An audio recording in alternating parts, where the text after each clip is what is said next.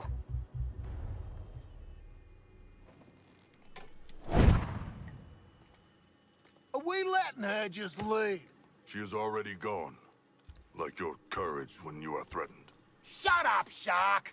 She won't do what needs to be done. Can't do it. Too damn honorable. That's where you come in.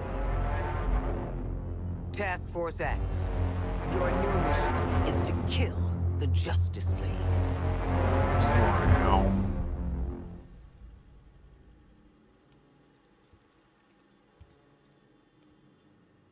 We've got no chance. I've eaten fish tougher than this bloke. I knew this day might come. And you better believe I prepared. There's another task force operative on site to support you. Meet with her before you go. That's all.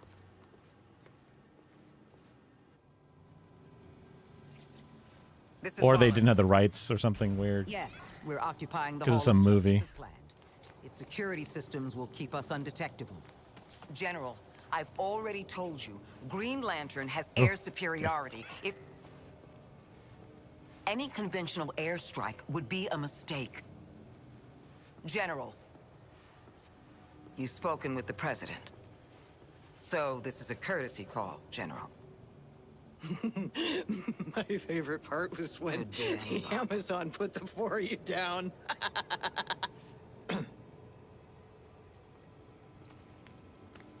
Whether it's the League or the aliens in charge, we're all gonna need to up our game.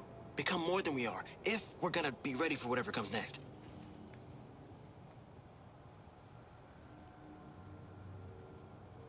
I don't know. On your side of the line, convicts. Just because Waller's letting you run loose, don't think I will. I know the Argus line is that you guys are a threat, but I think your abilities are a resource. A new way toward the future.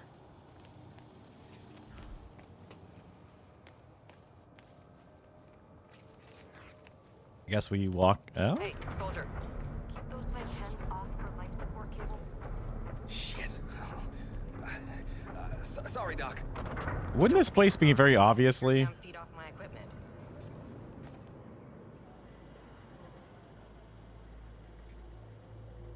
a target, considering it's the place where the Justice Hall is? And Sheila who let us out of Batman's digs. Oh, jeez. Carked at opening a door. Rest in peace. She is hibernating. Comatose. Poor kid. Why bring her out here like this?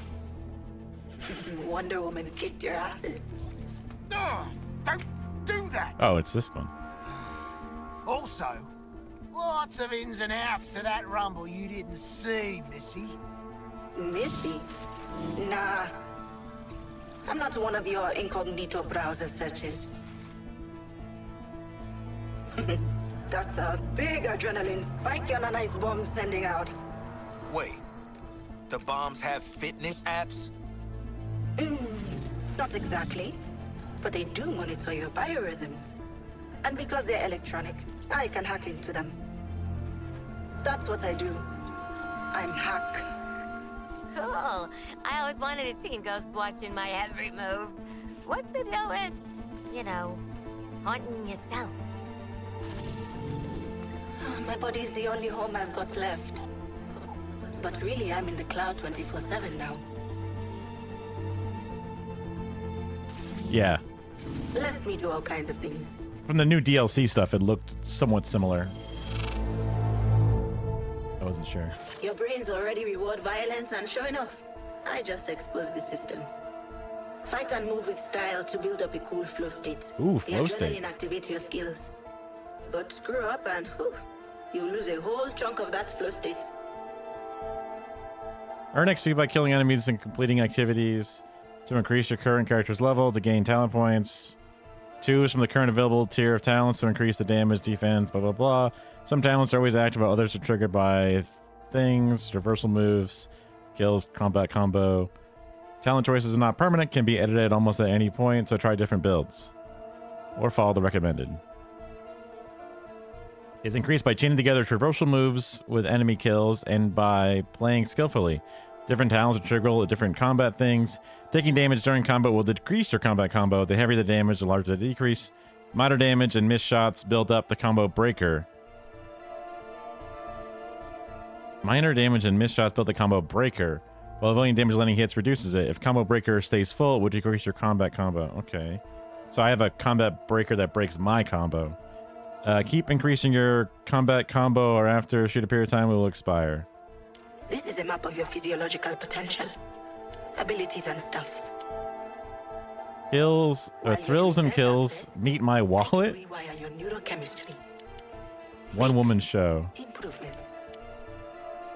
No points available. Radical self-care. Didn't know Activates at 5 times combo and higher. Increases damage by 10%. Encounters have a chance to drop ammo.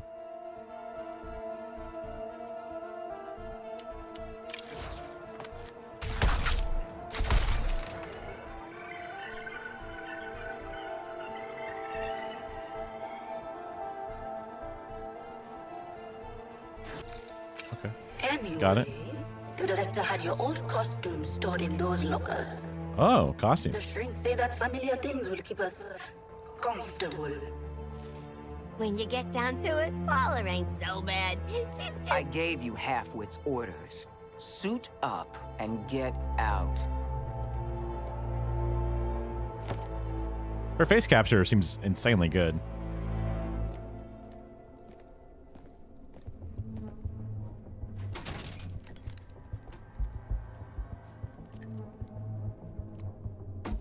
Yeah, right.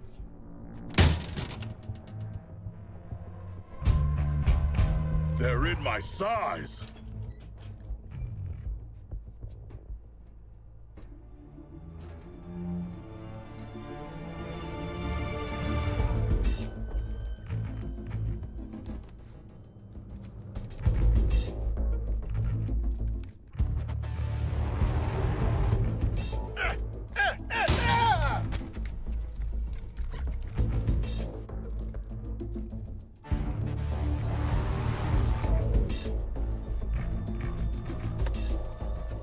You threads, boys. Real retro. I was thinking something more fashion forward.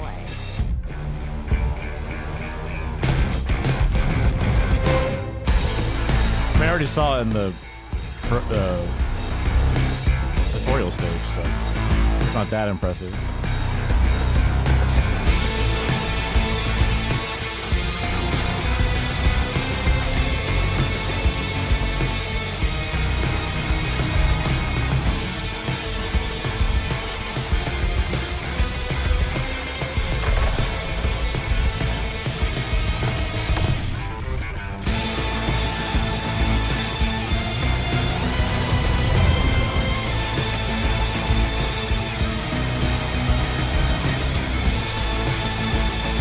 Hey, Suicide Squad! Fuck you! What? That makes no sense. Like, alright, you go fucking fight the Justice League then. What the fuck? Don't mind me, just setting up the biometric scanner. Wouldn't want any of those aliens slipping in and tearing us to pieces while we're in the mess hall, would we? I'm still working on the outer door. Excited to drag you out of Arkham. Just use those big old muscles to get it open for now. I have mail. Oh. It says, I thought I said I had mail. Whatever. Kill Green Lantern. You got it. Oh. So inclusive. Come help me get this door open. Makes sense. We've normally been villains, I suppose, right?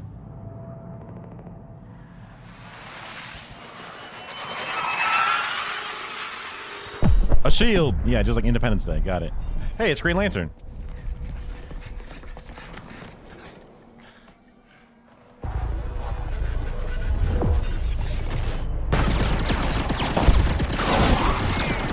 You told him that a full-fledged force wouldn't be very good with air attacks.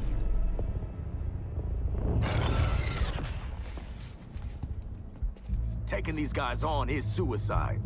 We agreed? Just picture it. Harley Quinn kills the Justice League. Oh, Sidekick's got something to prove now that the boyfriend's dead. Sidekick? Oh, honey. I'm a freaking superstar. Great. So Quinn's down for staying here and getting her ass killed. What about the king here? Yeah, I was thinking that the buns are a nice evolution of the pigtails. More complicated question than you realize, mercenary. And a false choice, as long as Waller's bombs are in our heads. But the nanite injector she gave us came from there. What? That pigeon? LexCorp. Righto. We'll traipse on over and ask if they do return, shall we? No way Waller lets us uptown. She'll kill us. Not if we do as we're told till she trusts us. We get to LexCorp, bombs out, then you all can do whatever you want. I don't give a shit. Right. Hello, Waller! Captain Boomerang, team leader, reporting for duty. And? Yeah, looking forward to killing the Justice League and all, but, well, you know, these guns are a bit shit. Oh, no offense. Then head northwest. That's the last known of a Gotham arms dealer who's dug into Metropolis. Oswald Cobblepot. Oh. Freaking penguin! You want to last more than 10 seconds against the League? Cobblepot's been running anti-meta weapons for years. I want him recruited and brought back to the Hall of Justice. Oh, I'm gonna recruit the shit out of him. Let's get moving, Task Force H.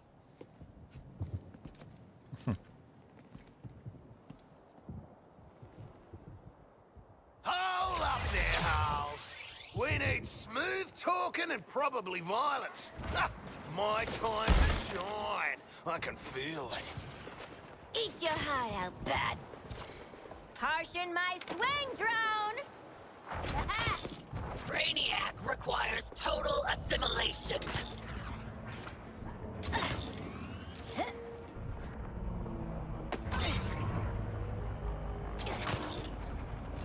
Let me do the talking with Penguin, okay?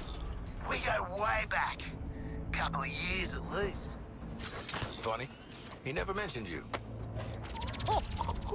Mate, him and me are compadres.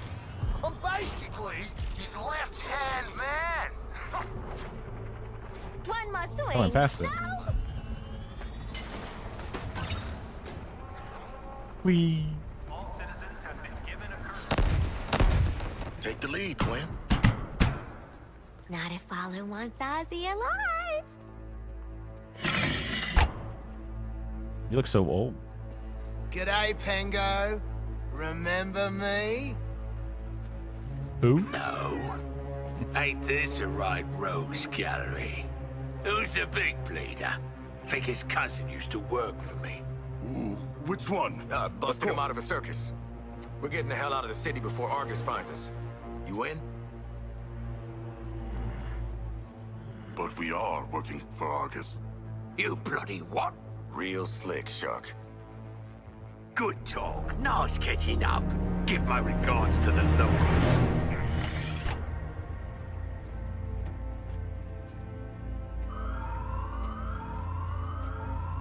Wow. You guys bombed harder than Eddie Nigma's stand-up set in Arkham. I had to shoot my way out of that one, too. Oh, yeah. You're right. Do not be frozen, softskins. Oh, their shields are bigger than ours. Large but a moment. They challenge us to overrun them. Big man's right. Work for an angle on him. I did the bumper, not the trigger. Wants to be part of the game. Too bad nobody likes you!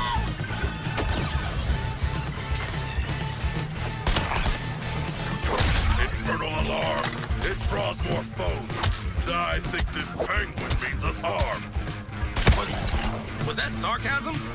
The shark's got jokes.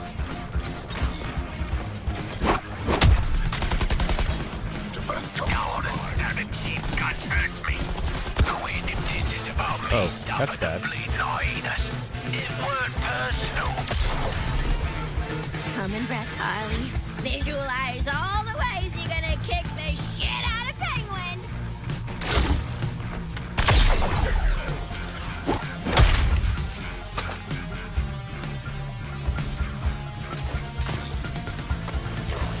So I can use this to tag them.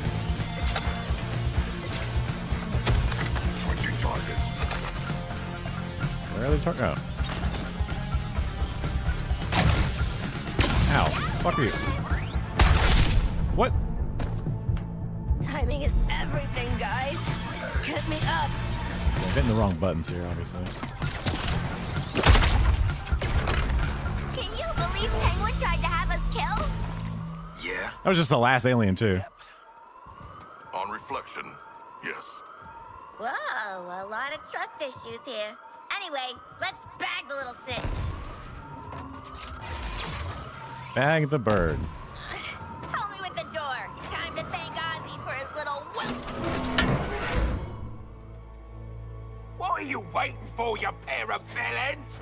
Get them!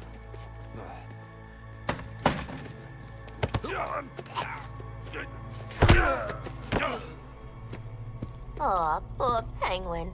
Oh, that money never got you much in the way of loyalty, huh? Piss off, widow.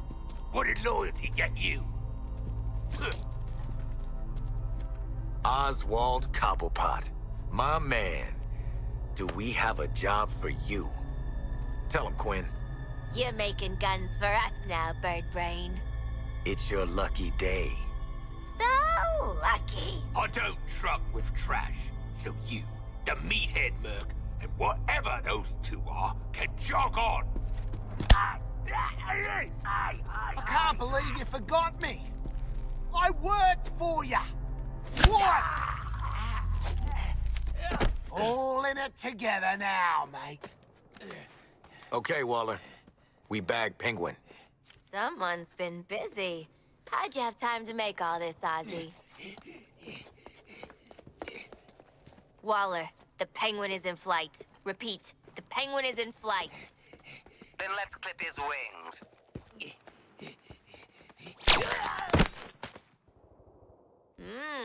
Fricasseed Penguin. Let's get him to... Oh my God, he's getting up. Hitting him again.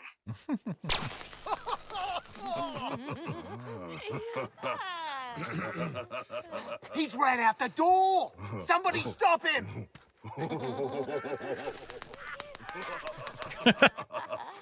Did that get him?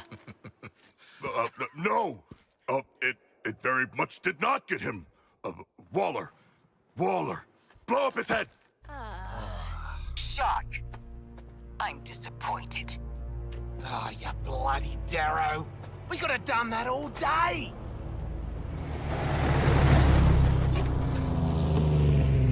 I was worried you would take him seriously. Well, hello. You're just in time to thank us for doing your job. No, seriously, it was our pleasure. As if these dudes couldn't have showed up and just take out those two goons anyway. Christ. Rick Flag. Shit. Aren't you Waller's lieutenant ass-kisser? You can call me Colonel Rick Flag. And all you criminals would do well not to piss me off. If I see or hear something that don't make me happy, you can be damn sure Director Waller ain't happy. And you don't want that. We will make you happy, Colonel Rick Flag. I doubt it, Shark. But what I know you can do is cause destruction. So, Brainiac's dropped a bug farm into Midtown, heavily guarded, pumping Terminauts into the city. You're gonna stop it. Or die trying, I guess. He seems nice.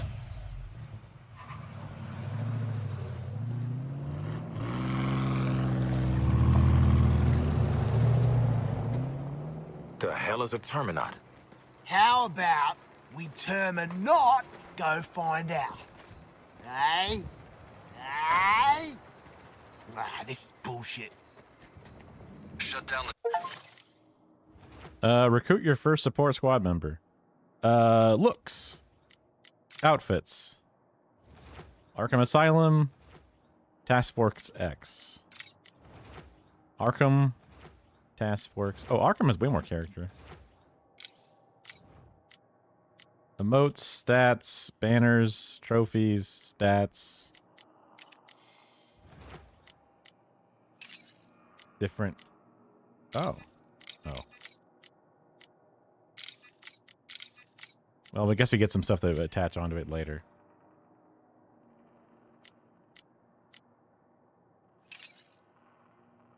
Oh. Overcharge, harvest chance, decay time, the whole thing. Terminaut incubators at Central Station, TFX. I want a clean house.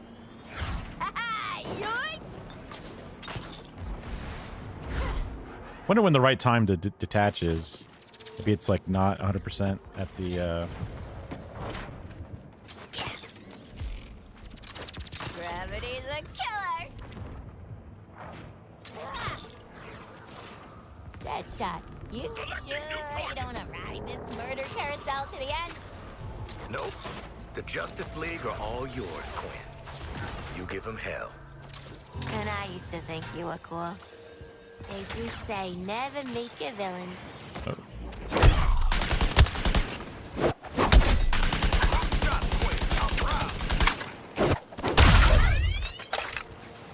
Better blow these up.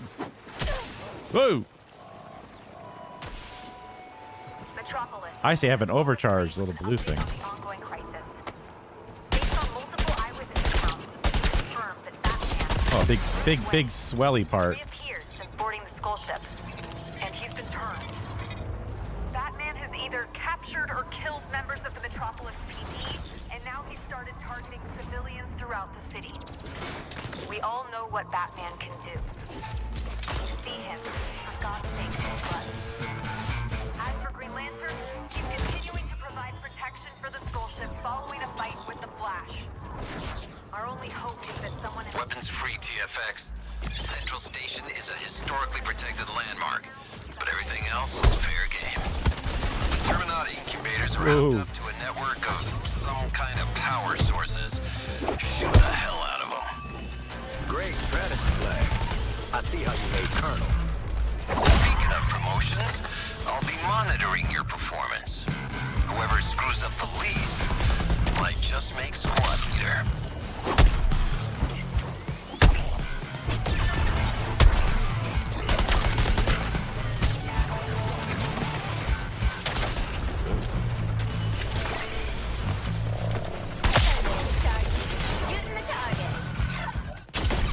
Woo.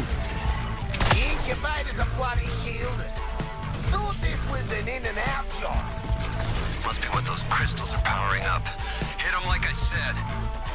Call out the incubator, and I'll highlight the crystals connected to it.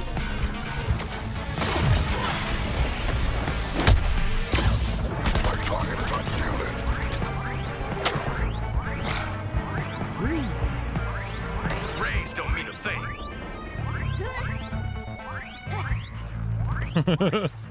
No shield.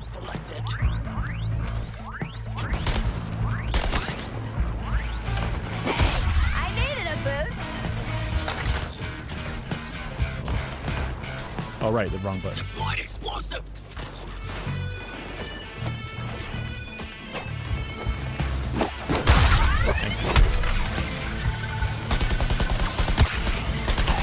Those creeps are shielding the crystal. Take them down. So we killed the enemies, the crystals, then the incubators. Gold. Sounds good to me. Goals, buddy.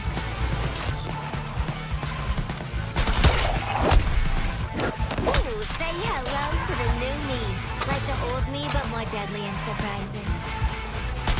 This music's a little loud for my taste. Options. Audio.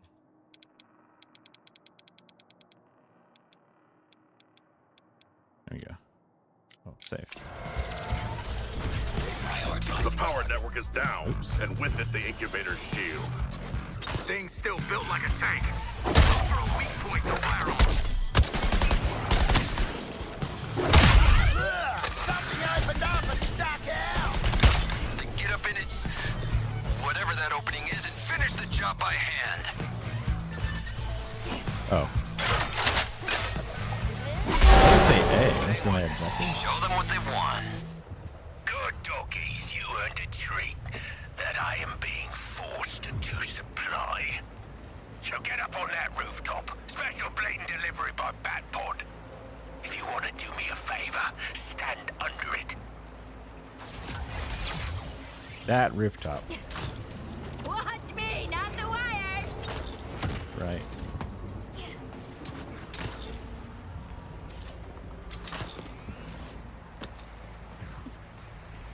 From this distance, we should not stand under the bat pod. How good a shot do you think Pengo is? Gotta say, lots of potential for industrial accidents.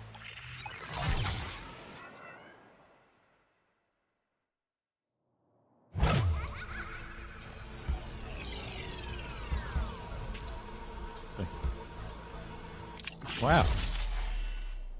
Uncommon. Uncommon. Wow. Legendary. This thing's gonna have my name all over it in non-sphere mascara. Just get lucky.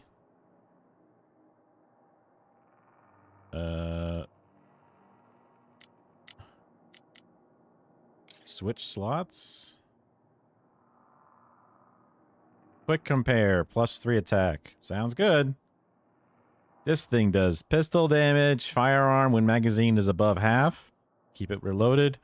Deplete counter bullets. Deplete your shield 5x more than usual, but successful counters spawn shield pickups. You want to see some trick shooting? And this one's... Oh, you can see the difference. Little less mag, fires way faster, does way more damage. The other one did way less damage, way less crit. That one had a way bigger mag size and a way fat. This one's a small firing than a rapid firing thing. Wait, no, this one. Oh, I don't have my old one there to show anymore. Okay, that's fine. Yeah, we switched this one out too. Pauline's wielding the seasons must have weapon. I don't really know much about the big guns, but that can go to the shark. Manage gear.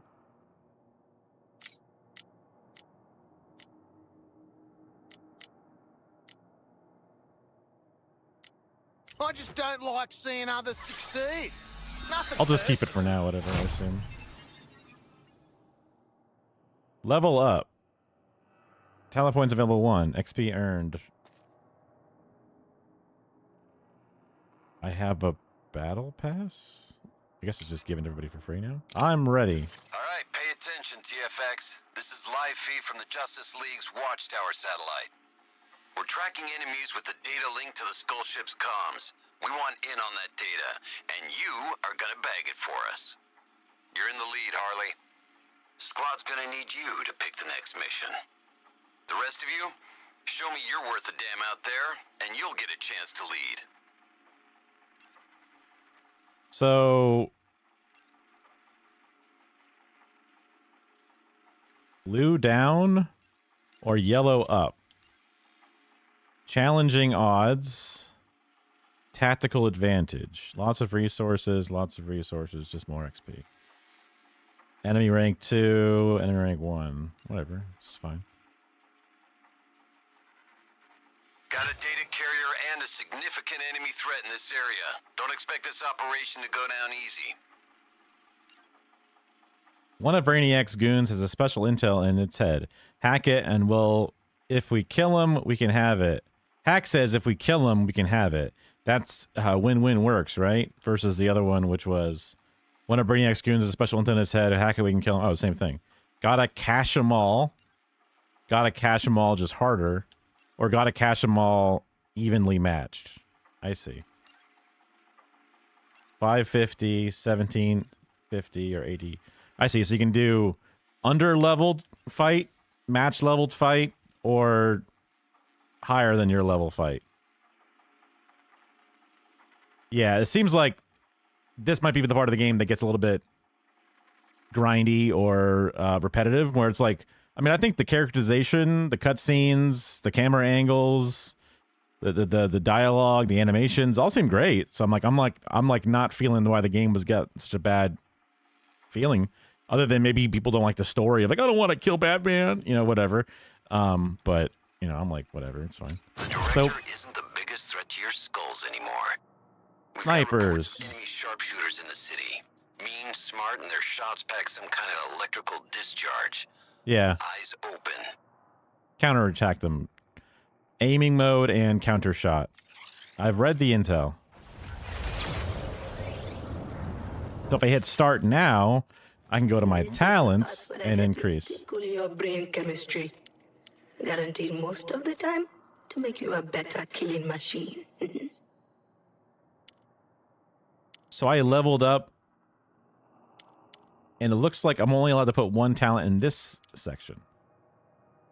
5x combo, your shield capacity is increased. Increased melee damage by this, but melee has its cooldown increased. I use melee a lot. Increases melee knockback distance, but cooldown's increased by 1. Or just gives you better shield stuff. I'll go with the shield stuff. And keep my melee not on a major cooldown. Although, if I find that I'd rather just mix and match, I'll get one of these, or if not both, maybe. But a 3-second thing might be kind of a lot. Okay, let's try this hard mission and see how hard it is. The more I'm in combat, the more I'm... Like, whenever it's like... It's been 20 minutes and all of a sudden, oh yeah, fuck, combat again. And then it's like, okay, I'm all out of whack. Then once I get back into it, I feel like I'm doing okay with it, but... Can't believe Penguin didn't recognize me. Well, that's crime lords for you. This big gun looks like it's something good to kill. And then use ya. I shall remember you, Boomerang. Reprioritizing. Oh, I gotta hit it first. And then I can shoot it in the feet. Oops, see ya. Also, I have my legendary pistol I should bust out. Oh, okay. There's something weird here. Count me in on your target, Sharky.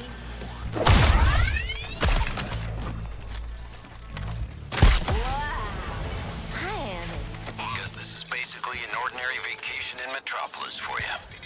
Stuff! Okay, so my mission is there.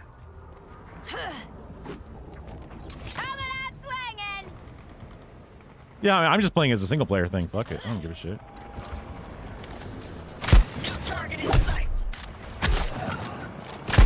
Oh, right. They're protected because they're protected. Making an example of Harley's target.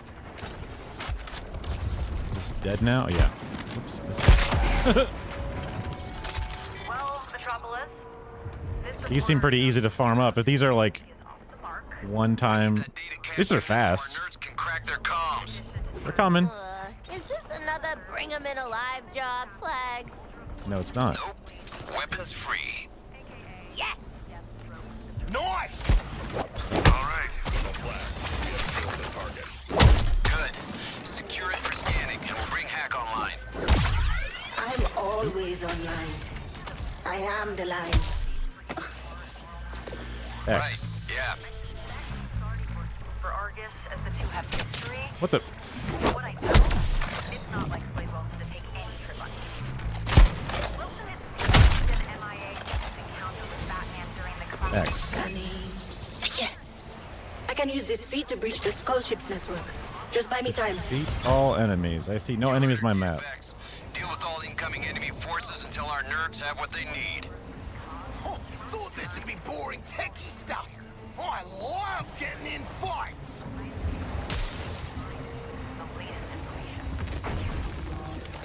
Why do we never get reinforcements? Sharpshooters. Don't give them easy targets.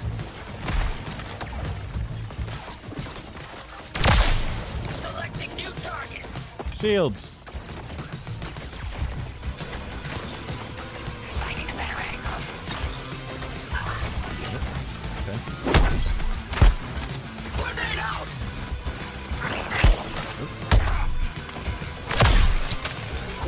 serious when it comes to killing Tango. I'm serious.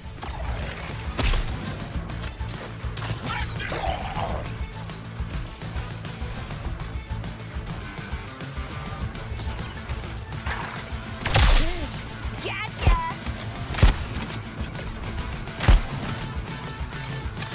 Whoop!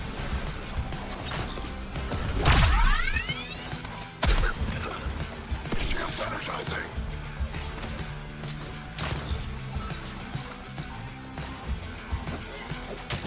Charging in and charging up!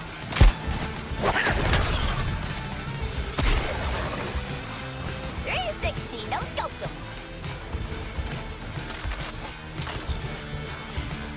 Honestly, it's in the name.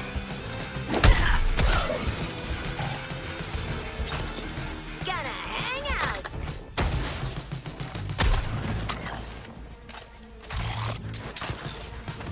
Enemies remaining 1. That away. It's a sniper. Hey, you leave fast hanging, Droney! Are you up there still?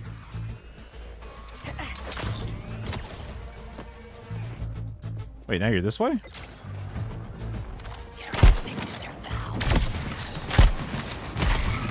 TFX, we're done here. The data's good. Oh, great. Nothing worse than risking our keysters for bad data. All kinds of back doors for Jack and the Skull ship comes. You like it. They're talking about you. This is... Oh, we got it. We stole their data, and they're dead. Nice. Splicing enemy comms channel into your headspace. Now. I want you to focus on the low priority kill list. Profiles. Deadshot, Harley Quinn, Captain Boomerang, King Shark. Self-centered fools all. Don't expect them to operate as a group. Isolate them. Eliminate them. Turn it off! Turn it off! What? Rewards. Thanks, Penguin.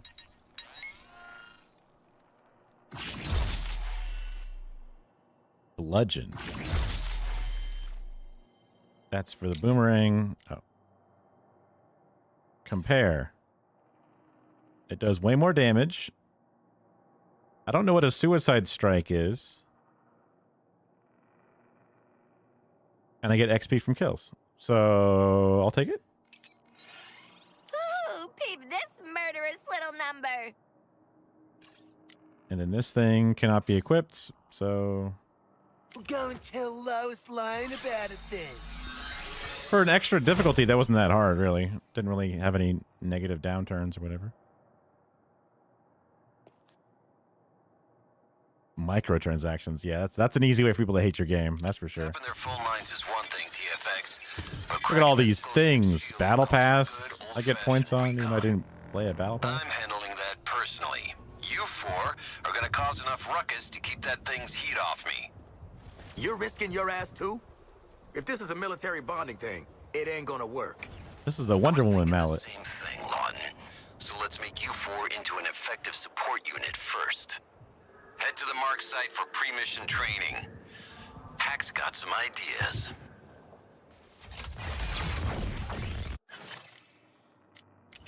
It'd be an honor to tweak your brain, Miss Quinn. So now I got a purple level up, so this is the... Tag along, Joni, but don't fall in love with me. Didn't take long for Harley to work this advanced bat drone into her routines. Drone swing, grapple, push this to dive ball in air. Okay, I forgot about the pushing it. Oops. Yeah, I understand what this is. And then those two. Oh, bumper plus that is a grapple attack. Oh, that's cool. I didn't know there was a traversal attack after all this stuff.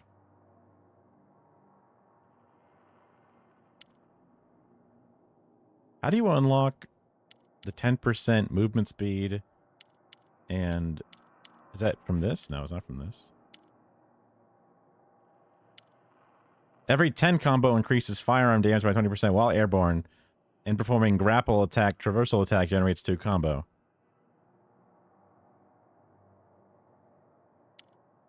There's no other option, so I just take it. It's fair. Why is this one lightningified? Even though I just picked this one.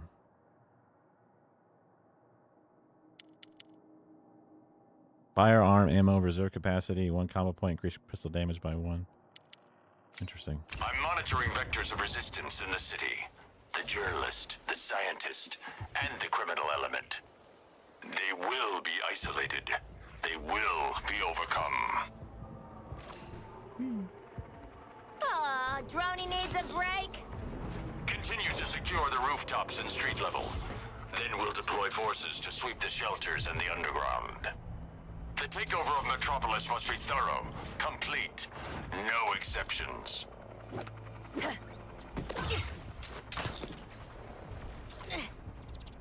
So they're just gonna send guns to us? We don't have to steal them or nothing? Ain't it grand? Feels a bit bourgeois to me, Hal. I went too far. By a long shot. What's this? Bad guys. The protocol begins with searching terror out in the open, scanning one of us. Should we attempt to rescue? Batman says neutralize the resistors first. Friendly recovery and marking priority.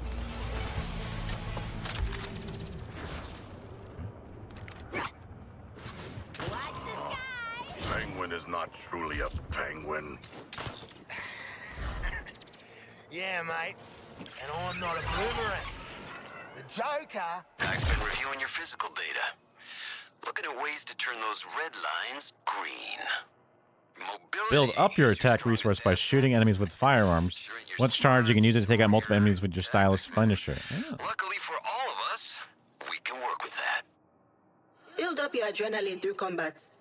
Then, we're going to unleash it in moves that take out multiple bodies and look cool. Ooh, I like that. Cool. This combat simulation's gonna put you through your paces. Do we only need a combat simulation? What's Y? Oh, it switches the gun. Duh. I don't have any grenades yet, so...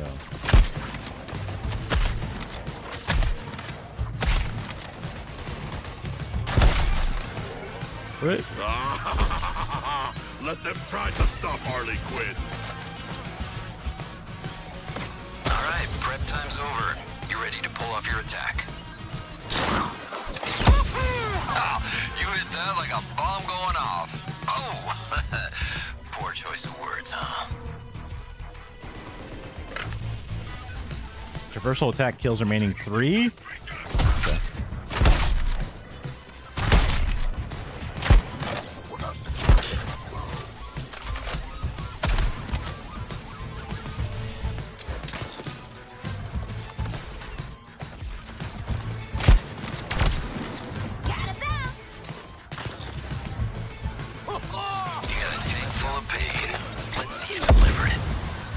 Does it do AoE or anything?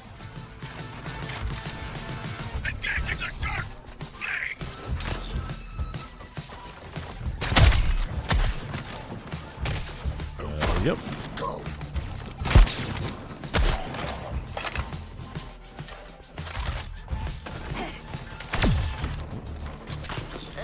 Frustrated. Your attack's ready to rip, so let her rip. Alright. Yes, it does. I'm calling this combat drill done. Take it and use it, TFX.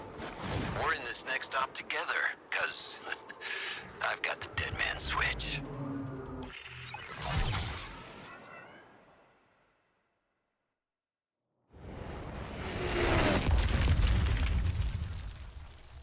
Loot boxes, rewards, after mission screens.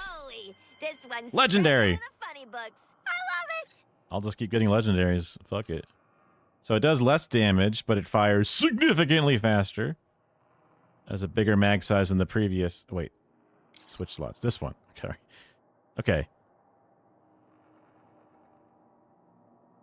Same rate of fire. a little bit more critical hit damage, but way less damage. Oh, but it has a bunch of upgrades. So damage to grunt enemies, crit hits, chance to refill ammo reserves on crit hit under critical reload, and every 4 hits of this firearm will cause it to reload. 50% increased critical hit chance. Sure.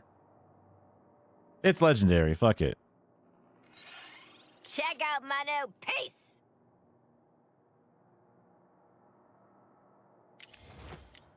I don't know if you're supposed to have legendaries this fast, but...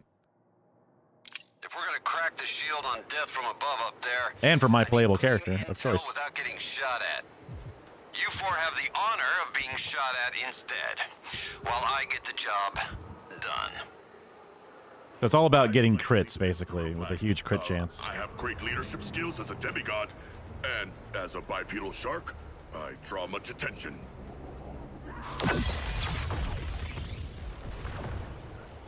Evenly matched, psyched up shark. Is the shark supposed to be the next leader or something? Whatever.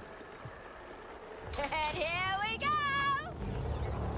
To the people overtaken by the invaders, this is Wonder Woman. I know you're still in there. I know you're still fighting. Keep Diana, stop this. Bruce, tell me where you are. Watching. Oh. Integration with Brainiac is irreversible. You need to understand that. Join us, or stay out of the way. Hi, friends.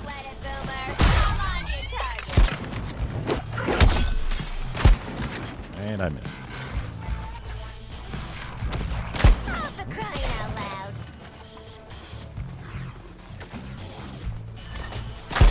Haven't found anything yet.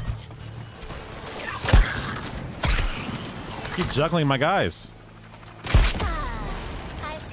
Waller will not fall for this subterfuge. Just kill some stuff on the way. Love her? The woman lies as any other would breathe. She will see through our deception. Hey, man. You go on being scared of Waller, and that's fine. But to me, she's just another suit with an attitude problem.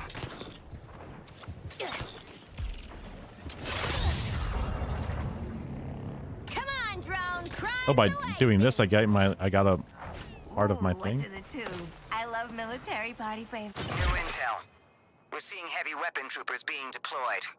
Let him get a beat on you, These troopers are modified to assault with a rapid-fire minigun that freezes, sustained hits. Got it. Don't get hit. Inside this jammer is a Terminaut that's your new best friend, TFX. Keep it twitching with the energy released by killing tangos. Kill enough, the jammer sucks up the energy and projects a shield. Get back behind it when the skull ship tries to fry you. I need you unfried and running that jammer until I'm done. Operation is a go. I want all available forces to find and terminate whatever is scrambling our communications. Get 6 charges. What is this? Focusing on the shark. Okay, you've attacked me. I don't like that.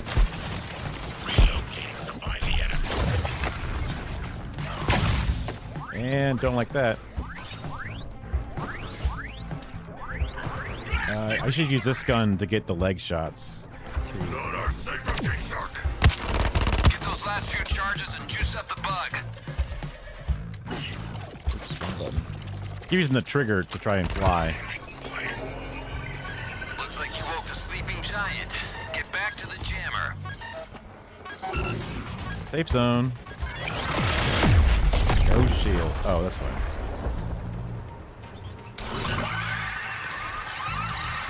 Brainiac's gonna run out of troops real quick if he keeps doing that.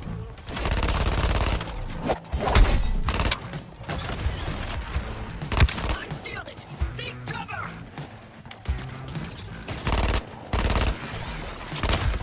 Hear that, Hal? They're playing you off. Well, I could always, Better get your target with you, Johnny. Keep them coming, TFX. do Terminaut in the that. can needs more to get my charge. shit back. All units, fall back. Oh, I can get that guy for some charge. Jump! Need the charge! Thank you. Focusing on Quinn. Got The drop on.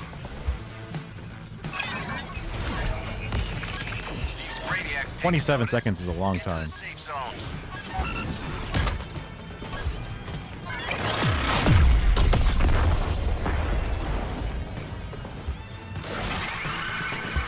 One more round, huh?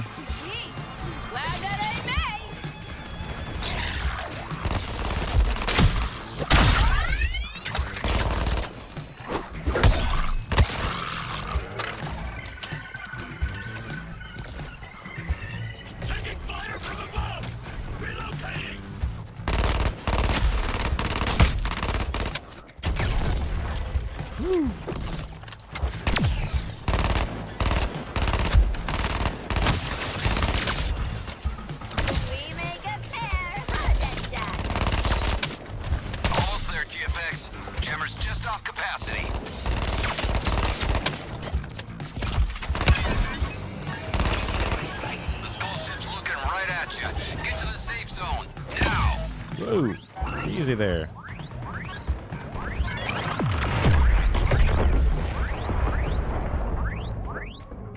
It's okay, doing a shootout with a small pistol isn't the best idea. I'm ending recon. Successful exfiltration. That means the party's over.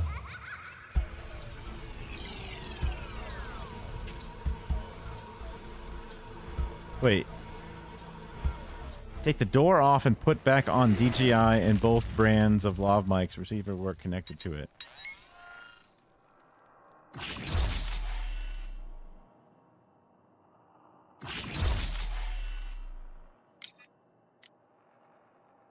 Compare.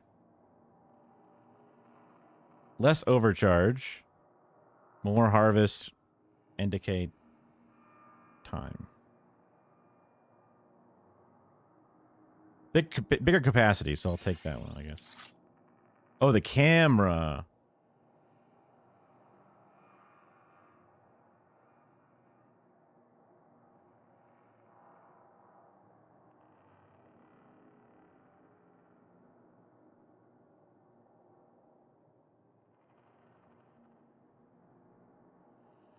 I've taken the door off of my, this one I can just dust.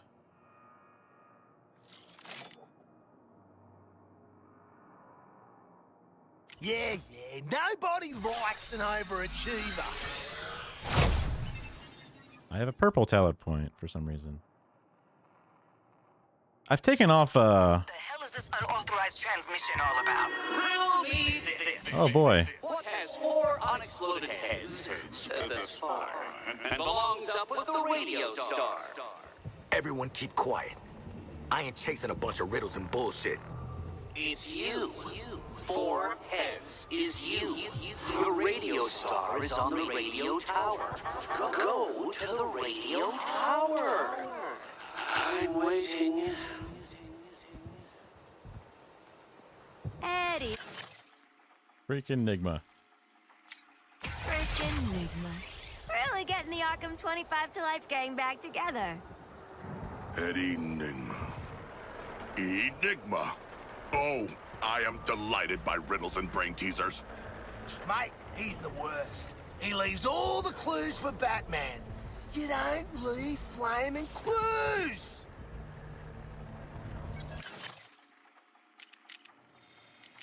Don't worry, Miss Quinn. I'll be gentle.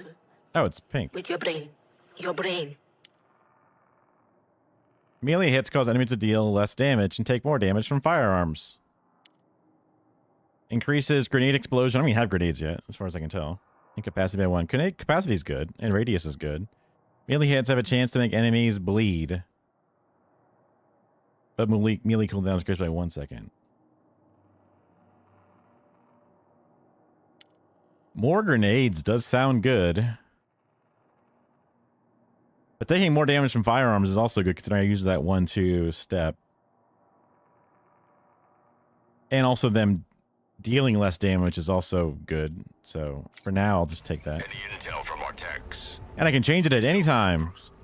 The emitter did too good a job of wiping out the insurgents' gadgets. They jammed our communications, started a fight. Why?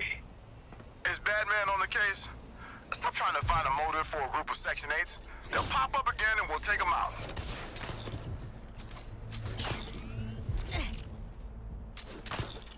If Eddie's on that tower, I'm giving him the old Humpty Dumpty routine.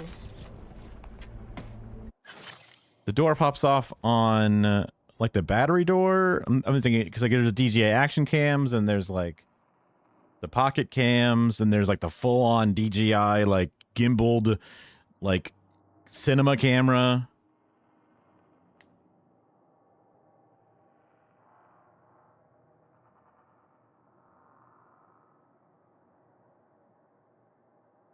The door pops off. You thought it was permanent, but it stops you from being able to connect the lav receiver because the door is off. I guess that's where the lav receiver would connect to on the USB-C.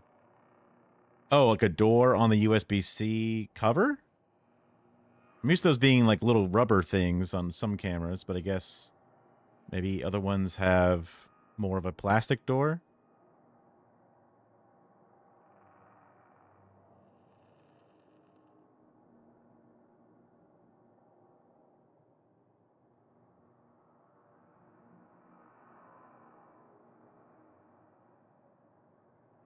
It stops you from being able to connect the lav receiver, but I can connect them now. So like it was causing an issue, but now it's not causing an issue. And it uses the lav, but also records on the built-in mic. Oh, like a rubber seal or something? Yeah. It would just be no longer weather sealed, I guess, possibly. Depending upon how the... Unless there's also like a specific thing that tells whether the door is open or closed. So when the door is closed, it turns off the function of the USB-C port. When the door is open, then it turns it on. But without the door on, it can't tell if the door is open or closed. I could see that possibly being a thing. I'm going to use the restroom real fast.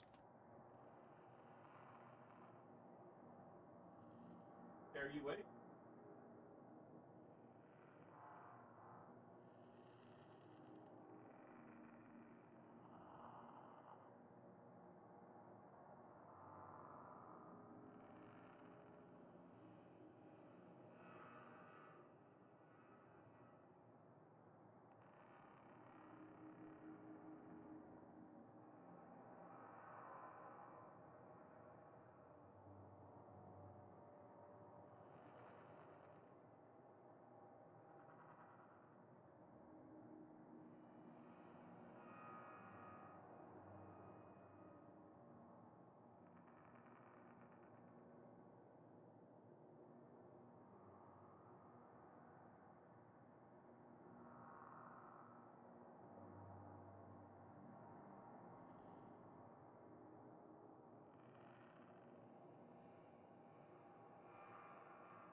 Cream cheese.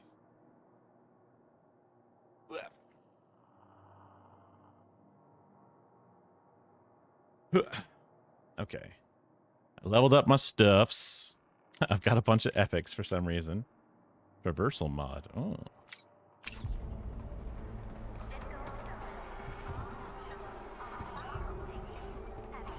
Here we are, top of the world, but with a conundrum. Why would Argus choose you for this mission over me? Now there's an answer I had to... Well, we were in prison and you weren't. I hacked into your neural bombs and devised a series of educational challenges for you to flunk. Kinda busy right now, mate. Ah! Let's begin. My shadow falls across the city. My piercing gaze knows no pity. That thing. Well done. Perhaps I estimated you all. But it's not just your brains I'm weighing like some Egyptian god. No. The augmented reality challenges I've seeded throughout the city will test your bodies too. Great. When you try and fail again, Argus will see that I, Edward Nigma, the Riddler. In case it needs stating, no greasy little crossword jockey gives you orders. I do. Waller, Nigma's hacked our bombs. That seems bad. Low on my list of priorities, Lawton. We have actionable intel out of Cobblepot. Prototype grenades hidden in the Justice Day stage at the stadium. Retrieve those grenades, Task Force X. Expect resistance. Grenade time. Greasy little crossword jockey. It's funny because it's true. I mean, like, the Riddler doesn't seem like he's worth capturing because it's like, yes, he's a villain or whatever, but oh, I have new looks. What's new here?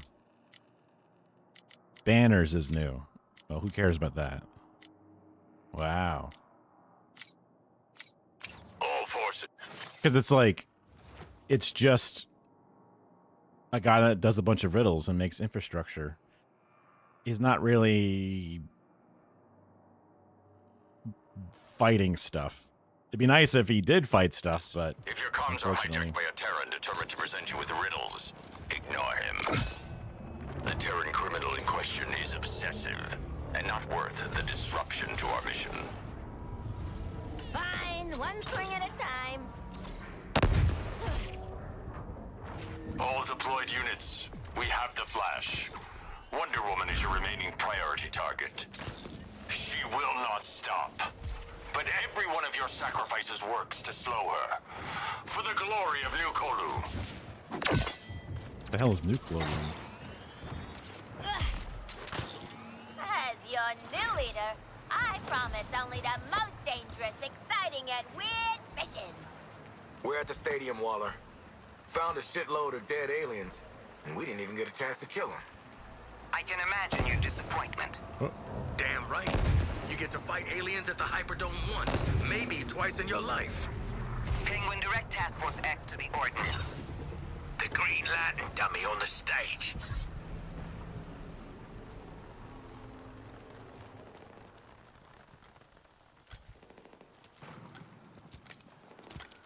No.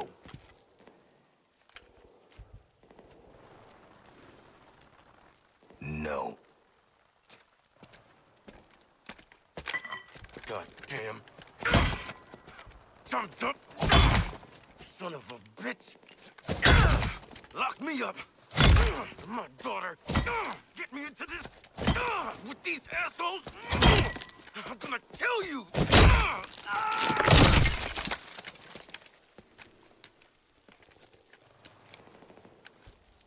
You, want to talk about it? No. Man, you just did.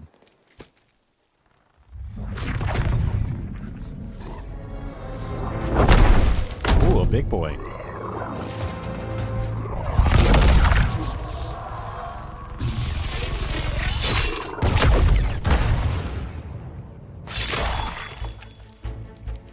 Wonder Woman. I was just about to do that! Impressive.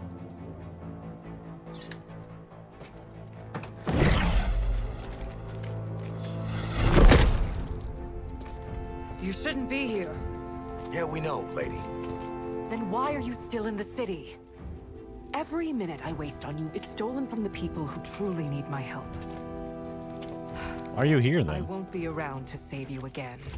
Where else you gonna go, princess? All the fun is right here.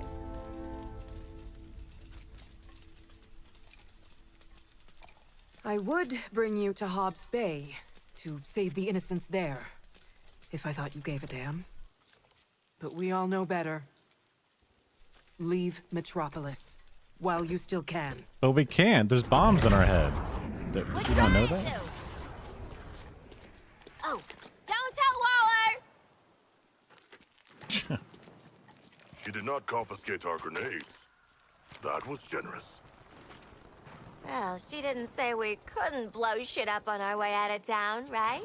She did not. Would you look at us, following orders? Grenades! High explosive grenades. Good icebreaker when you're up against crowds of vehicles. And you still get that personal touch. Don't worry, they won't go off in your faces. Not gonna kill you by accident, am I? Sweet. You better have Penguin's ordnance by now, Task Force X, because you're gonna need them. I have personnel who went MIA during a field test. I need you to locate them.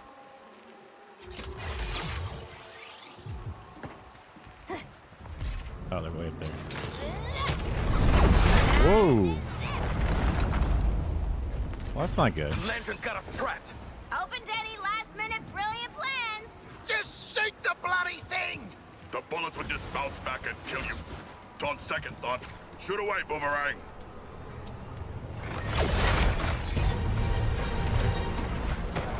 Diana, come on out. You missed them, dog. Look who it is. Not even gonna put up a fight? Not what I expected.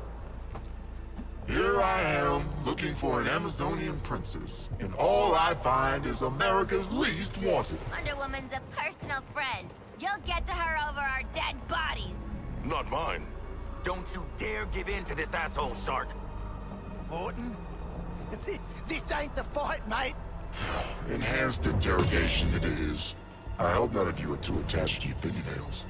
Oh, Wonder Woman!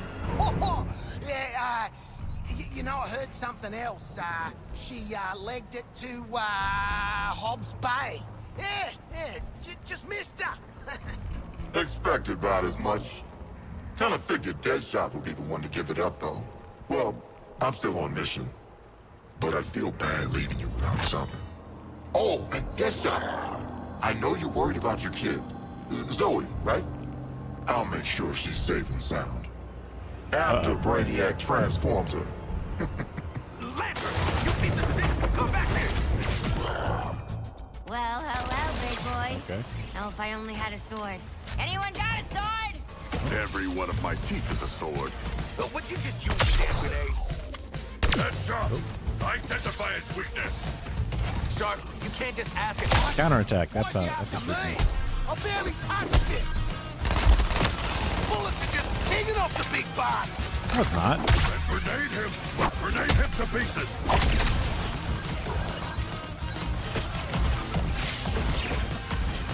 Sticking with Ace Chemical skin peel, thanks.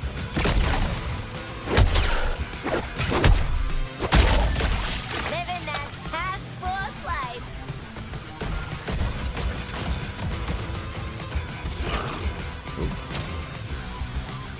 Talk about a toxic How couldn't I move?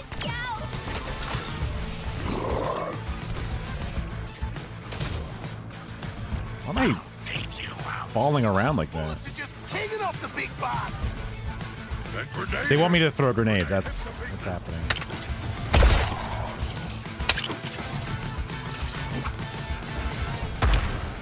I threw 3 grenades. You happy now?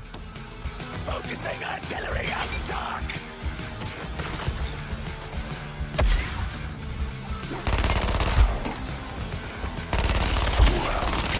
Oh, it's all in battery. Hey, Lantern!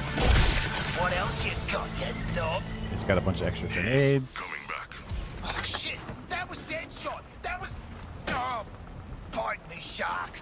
Get to the day's got jokes. We gotta find a way out of this stupid stadium. Weirdest looking cricket pitch I ever saw. It's Graham.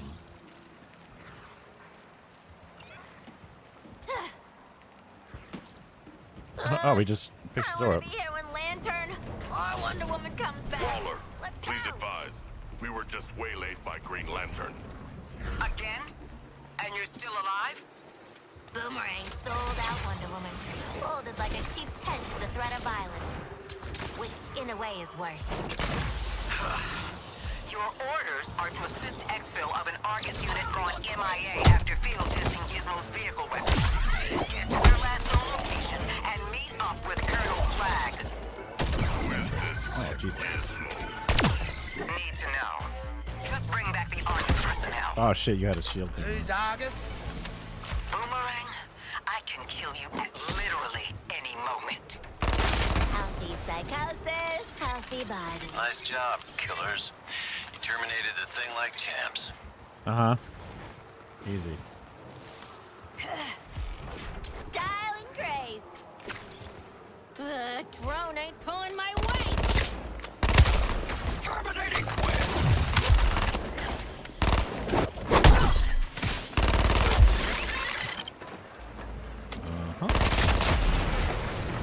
I tried using reason before force, Batman. Diana wasn't hearing it. You did what you could. She has centuries of combat training, along with a deep attachment to the other Terrans. She's laying low, but we'll get her. Just like we did with the Flash. Heal up, Lantern. Focus your will on keeping the skies clear. But I want to swing again. Rising high a sun-kissed tower, a beacon of the city's power. High above the tower, beacon of power.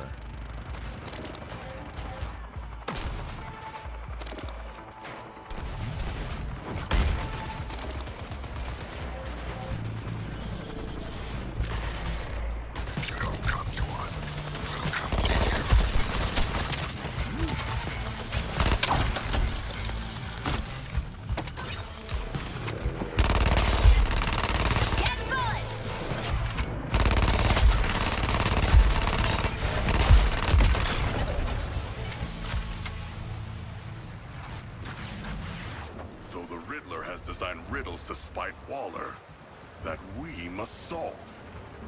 Ugh, riddle me that. I thought he was supposed to be It's no good shooting at those transport drones. The skull ship just grabs them up quicker. Riddle me that.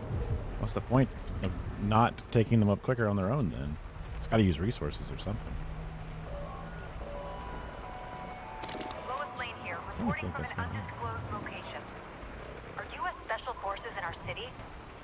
This morning, I made it. Phew. Hey,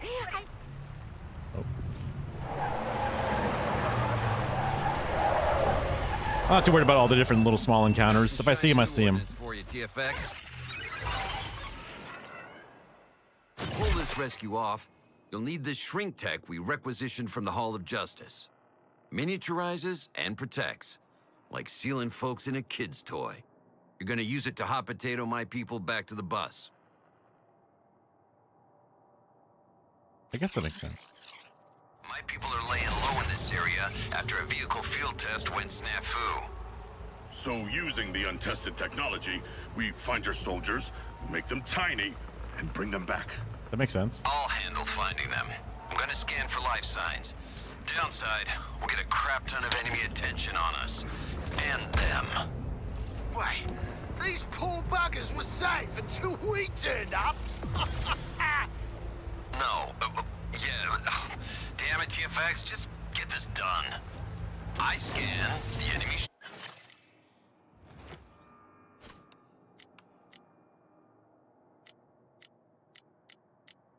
Huh.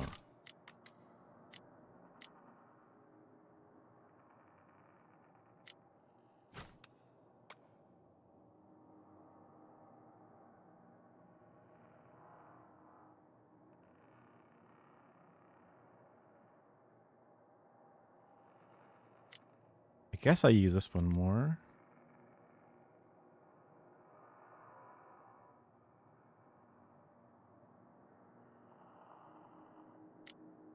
This one does do more damage.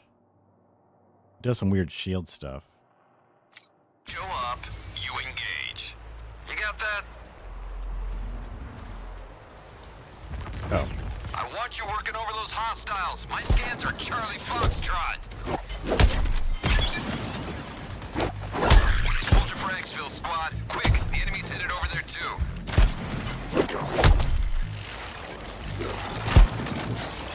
Rock'em and sock'em! God, this will be hit him. Engaging the shark thing. No place to hide.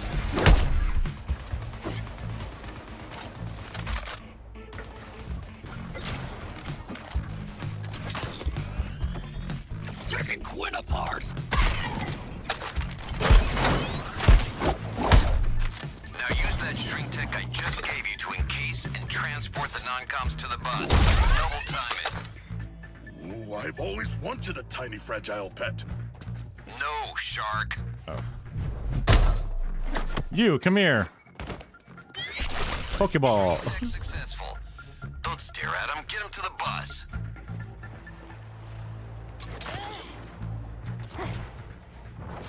Good.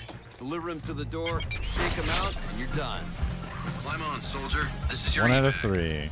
Scan it for non-coms. Stand by to take out anything that comes sniffing. God damn it, TFX!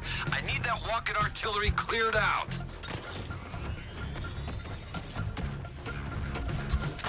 Where's the walking artillery? That? No shelter from death, Quinn. Oh, there it is. Catching up with your party town hall. Oop.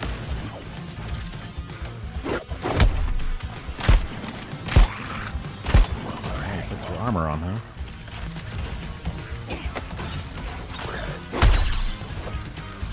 I do my own air support.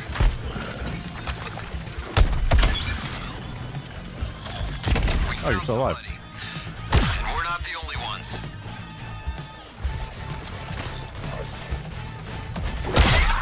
Bring down Deathshot. Person there. Focusing on Quinn. Going for a hike. Task Force X. Clear anything and everything with tentacles away from those doors before extracting the non-com.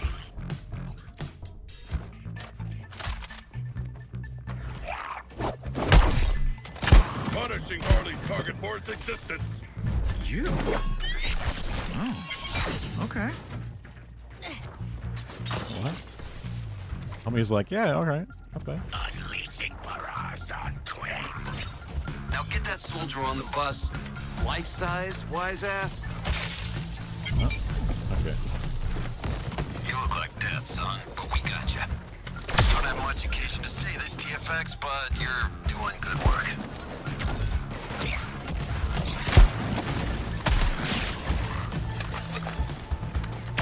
Looking at the shark. I don't quite get how it spends my shield to do counters. Guy up here.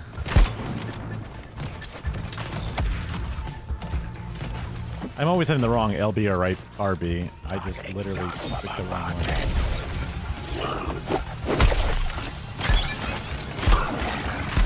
Got a lock on one of my people.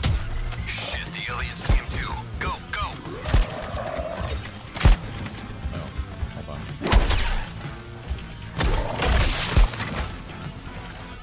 Targeting Deathshot. You see him, huh? Well, I see him too.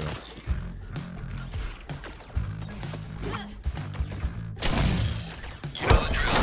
Confirm your kills, then get my people out. Go pick them up. Oh, the active shrink tech will jump up your adrenaline. Give you a damage boost for the big boys. Alright. Come on, get him out of shrink wrap and onto the bus. Time's ticking. Time to exfil back to the Hall of Justice. TFX, you get your one-time ride on the bus. I call it the flagship. Shut up. Why doesn't it track them when I cut them? It's supposed to track.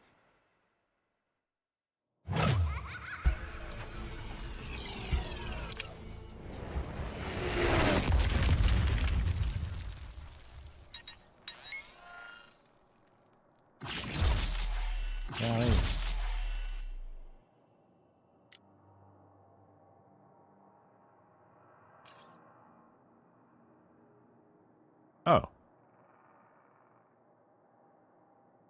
It does 1% less resource gain, but does more damage to brutes. Sure. Fine. And its default damage is much higher. There you go, hogging the line. Every level, every operation's a level up. It's crazy.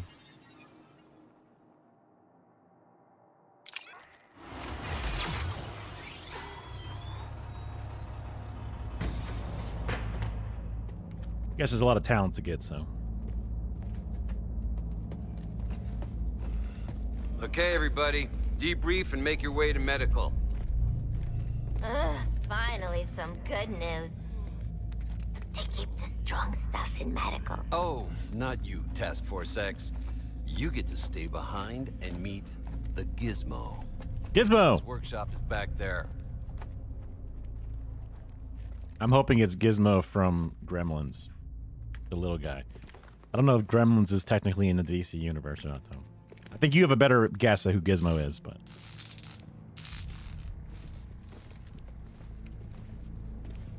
Thank you. Carrie brought me some bagels. Bagels. Bagels. Are you the Gizmo? That's a gerbil, moron.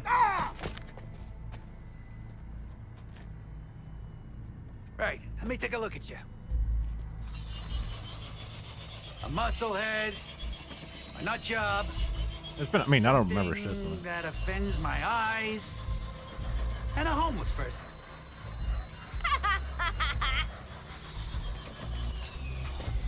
You're perfect. We know. Perfect for what? Crash test dummies. The name's Gizmo. Since they couldn't get heavy ordnance into the city, August recruited yours truly to weaponize some of the local rides. Now, I need warm bodies nobody gives a crap about in the driver's seat.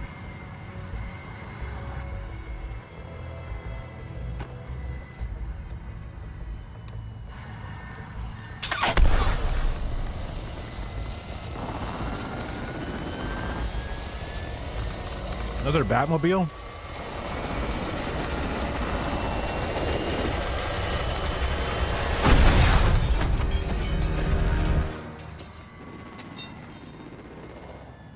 No goddamn way I'm getting in one of those. Relax, you crack beefcake. We've all been in worse rides. Be my guinea pigs. No offense, buddy. And I'll drop in fully outfitted, absolutely lethal vehicles. Till then, boss lady wants to see you up in the secret hero clubhouse. Take the elevator. I gotta admit, she might have shoved a bomb in my brainstem, but I like a broad with sass. And Walla, she got sass for miles. Now scram!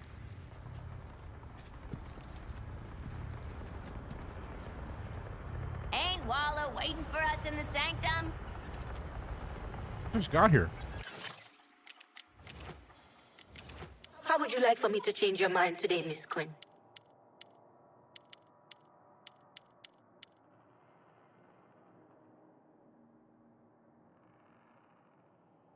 X plus A.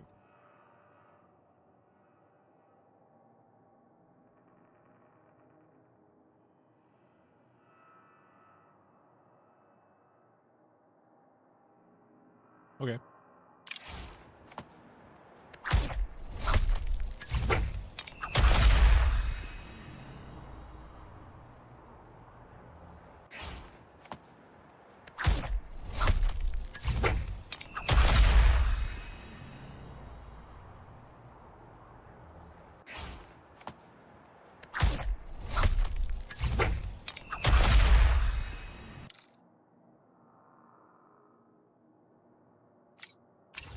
Can't say where we are. All I could say is, if your brothers knew, it would blow their minds.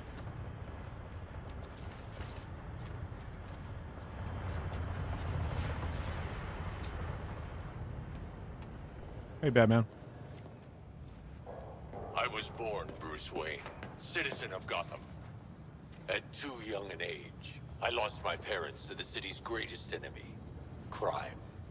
From that day forward, I swore I would dedicate my life to defeating those who would prey on the heart and the spirit of Gotham. So I became a symbol. Something even evil would fear. I became vengeance. I became the Knight. I became Batman. Uh-huh. Of course, I'd have to rely on more than just my wits. I'd have to work hard, train every day, Study. to fight against crime. I do my homework. I'd have to design high-tech tools, equipment, and the most advanced vehicles you've ever seen. Before, I had allies, but I thought I had to push them away to protect them. Now, as part of the Justice League, I'm grateful for my companions. Because together, we are stronger than we are alone.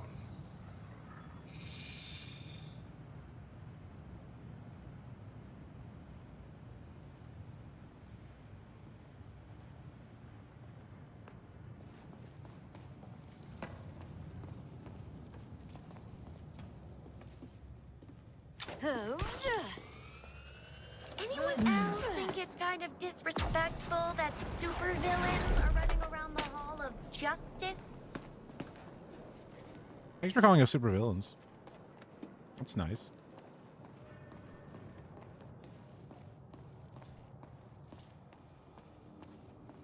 Green Lantern's the only thing between us and that skull ship. But you're nowhere near ready to face him. That's why your support squad will be working double time to get you four kitted out. We're even skipping the safety rags. First up, Hack's waiting for you in the city with some intel and upgrades. Well, hop to it, TFX.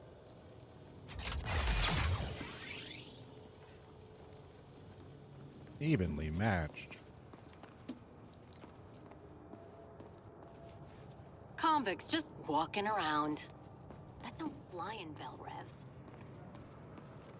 Bell Rev.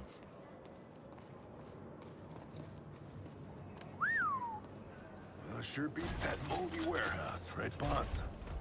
A cage is a cage, my son. No matter how pretty the bars are. Crack it all open. Let's get eyes on any quality hardware in this army surplus trek.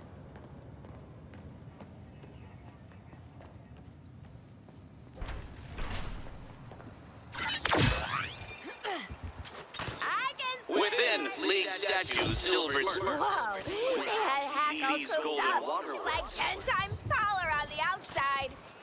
Hack, we already got jumped by Lantern twice. You trying for the triple? Relax, Dad. I'm an AR projection. Only you can see my cool giant self. Okay, she did say dad. Thought you'd want to know the enemy are using terminals to seize and transport precious material. Seizing precious material is our bloody job. Exactly. Maybe it's Jamaican So or I something. isolated Or their Papua. broadcast signal, and you can track it. The bug could be inside any enemy, so follow this tracker. Happy hunting.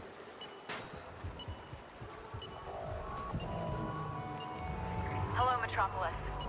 We're a few weeks into the siege by Brainiac's forces, with seemingly no help in sight.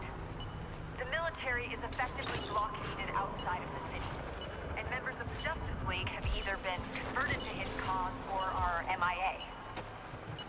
Enter Lex Luthor, CEO and president of LexCorp. A billionaire disruptive technologist, words not mine, made contact recently in the hopes of assuring the people of this city that they're safe. Ow, I forgot. Luthor, can you give us an update on yourself and your employees?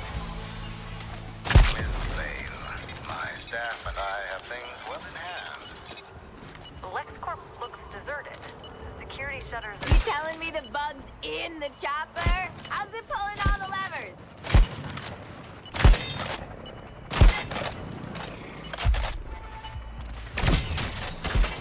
It's not the worst you've ever done, Carl.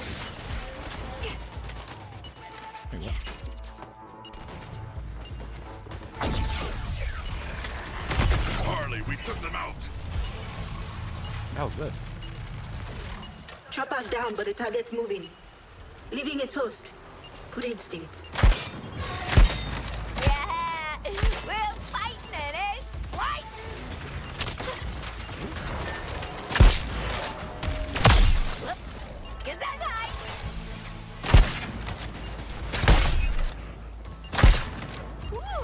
Couldn't get your target with you, shark.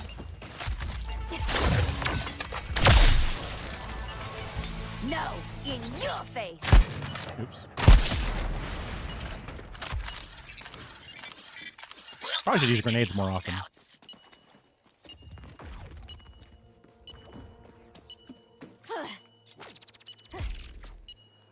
Hell's that?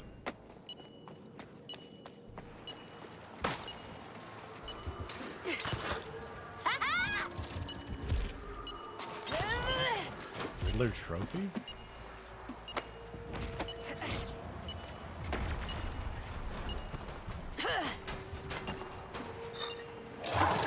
If I'm being honest, I'm more of a joke gal. Riddles never get punchlines.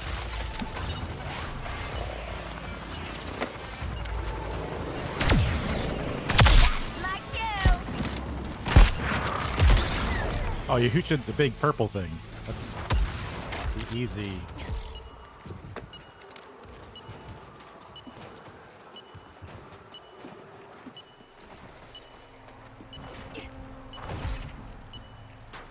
Step it out!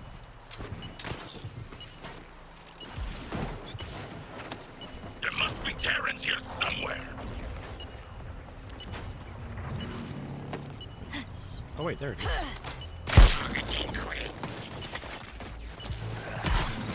Bug exploded. Give me the good stuff. Hope it ain't too gooey. Gimme. Hey, Hack! Can you find us more of these little, Lutonauts? That's the absolute worst name I've ever heard. Argus Comms channel renamed to Rick and the Lutonauts. I'll track them. Count on me. Lutonauts.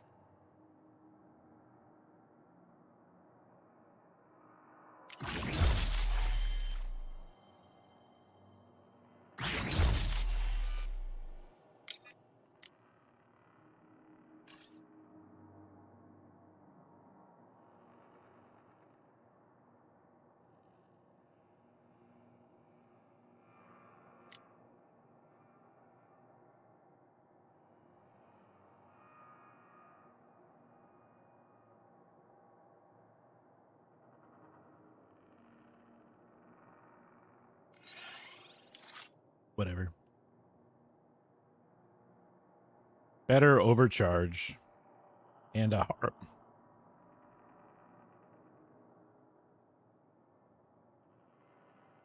Less capacity, but XP and burn resistance in case that's important for something. And this doesn't seem like it's better.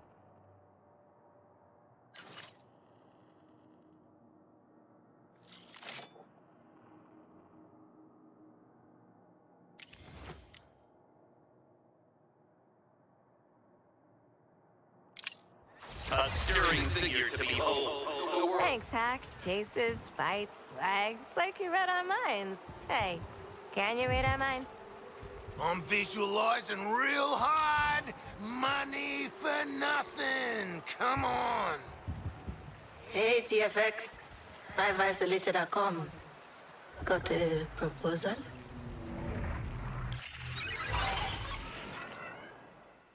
Here's something else I've been working on. Your very own mercenary contract server. I set it up for the off-the-books missions from the rest of the Brain Bomb crew. You might even get special requests from them. Oh, the first 3 completed each day, dailies? Oh, yeah, great. When you activate a contract, I'll handle tracking it. Just remember to cash in completed ones. Any contracts you haven't activated will be reset daily for security. Snitches get glitches. Now log in your performance towards the contract. Loot's nice and all, but if I gotta hear Flag's whole kidnap the penguins, splatter these bugs, shoot that guy shit one more time, I'm gonna lose it! TFX, before your next sortie, Gizmo's got a delivery for you. Head to the marked area. And good luck. Alright, you twisted my arm. Think I'm starting to figure Quinn out. Oh, do me next. Look back. We get it! You watching! Is that like a Batman thing that flew down? Or something like that. Drone, work with me here? Lantern. Troopers are reporting that the insurgents hijacked. Found what was supposed to meet Gizmo. Come on. Anything? Weapons? Da-da-da! Who wants a hover car for their next job? Now when you're out on a mission, I can airdrop one of these sweet rides in to support yous. Alright, here's that dipshit bird-brain penguin with your next gig. I said to Walla, you want penguin quality gear with these piss-poor materials? You're having a laugh. I got high-grade stash at the docks, but them purple bastards built a nest on it. Clear 'em out. Bish bash bosh, we're back in business. And TFX, after this mission, we'll release the limiters on your bombs. You're taking the fight to Green Lantern. God help us.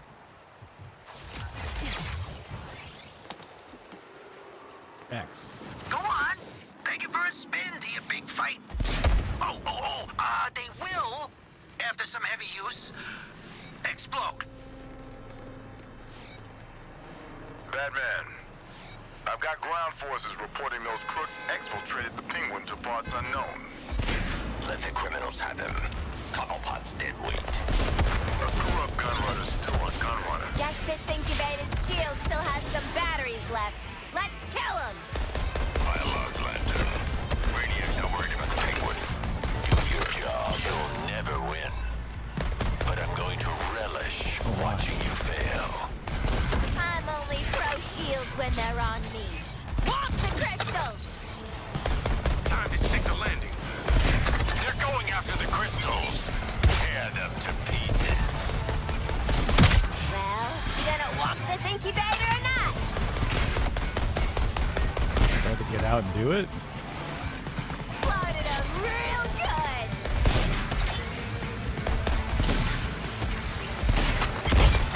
Looking at it, start in seconds! Incubator splattering time! Who's doing the honors?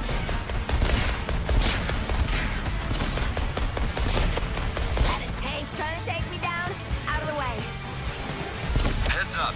We're seeing enemy armor coming into the AO. Does he mean the tank? He does mean the frickin' tank!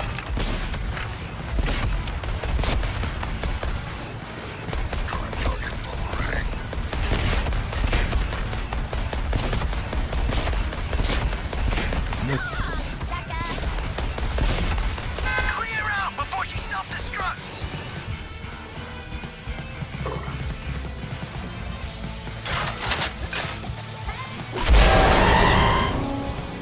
This incubator's popped its last piece of slimy popcorn!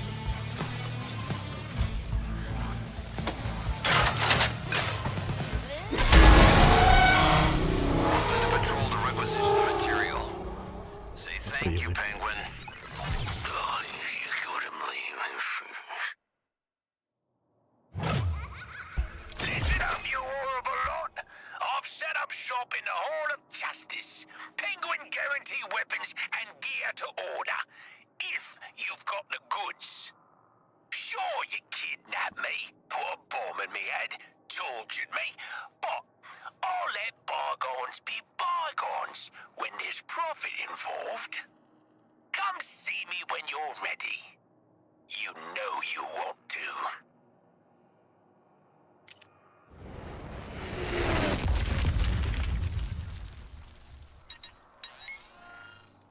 Ooh, yellow. Must be legendary.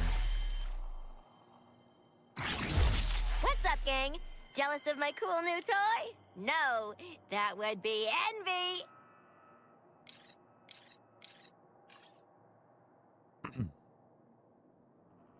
Health kick.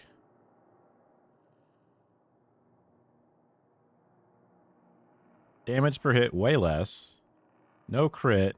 Much bigger mag. Rate of fire much higher. XP, pistol damage, magazines above. Crit hits with weapon deal no damage and instead regenerate 50% of health. If you have no shields.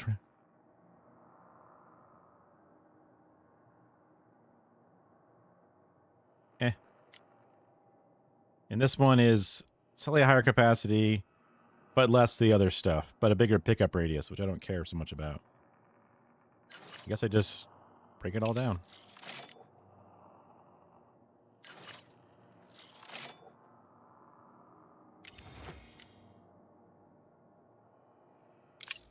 You've made encouraging progress, Task Force X.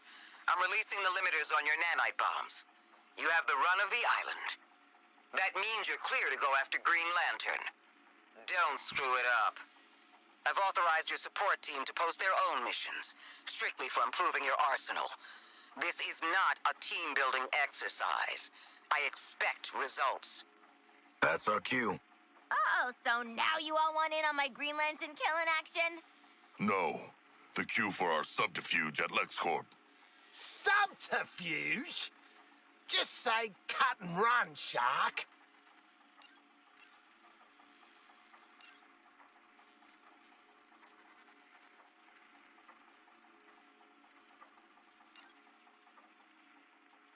So there's little side missions that don't seem to matter that much.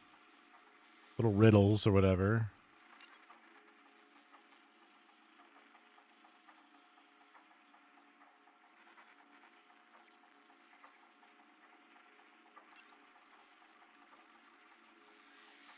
So we can either do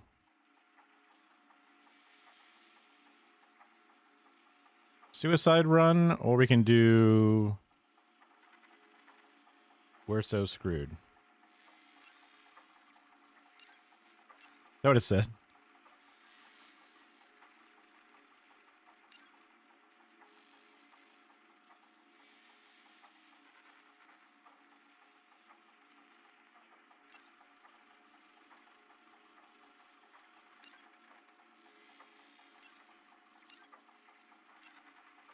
So how do I go back to the Hall of Justice? Must be one of these things. That's LexCorp. Where's the Hall of Justice?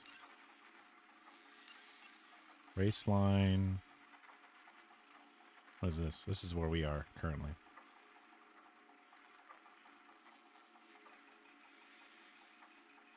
Is that the Hall of Justice?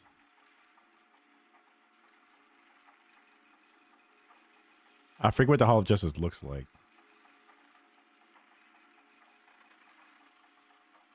LexCorp is gigantic.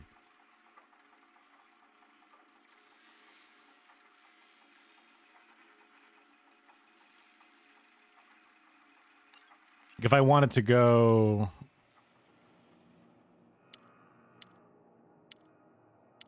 Took your bloody time, eh? But what a bloody time you had. Taking a contract's just like driving an 18-wheeler. You'll see how.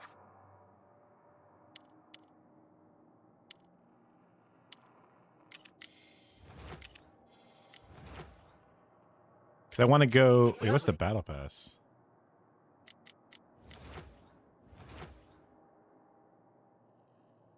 What? That's crazy looking.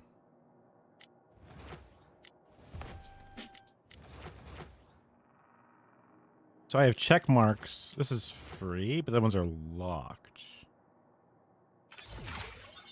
Wow, I gained special penguin. And I'm getting towards... But these are all locked. I guess there's only one free thing per battle pass or whatever. What is this? Deadshot? Who is this? Oh, Captain Boomerang. Wow, this is crazy looking. Is there any other free stuff?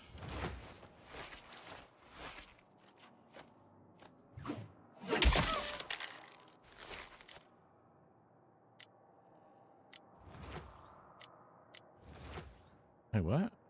Why does that show him again?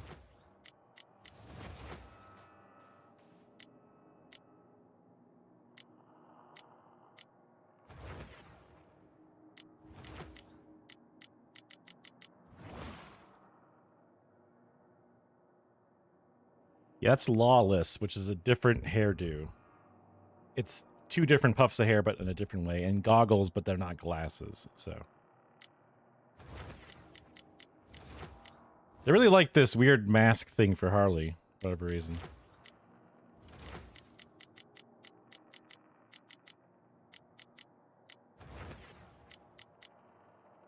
A lot of weird gladiator shit for... The hell? A death stroke.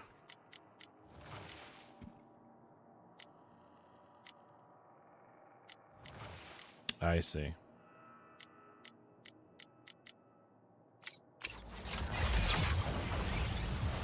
So where the hell do I get my... I got to do a mission, right? Support... Wait, unlock new gear. Support squad mission. Unlock new gear.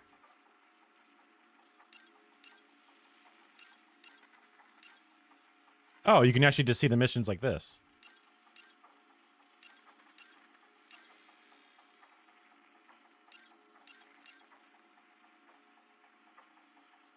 The boys were working on some ordnance that packs more oomph than those pop guns you're packing.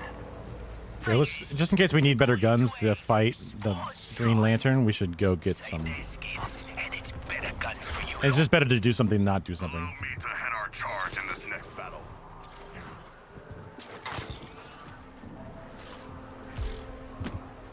Luther's in play. Cal's gonna love that.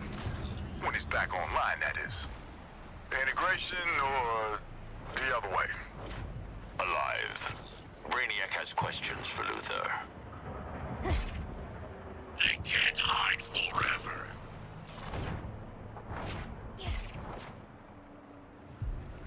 When it's done.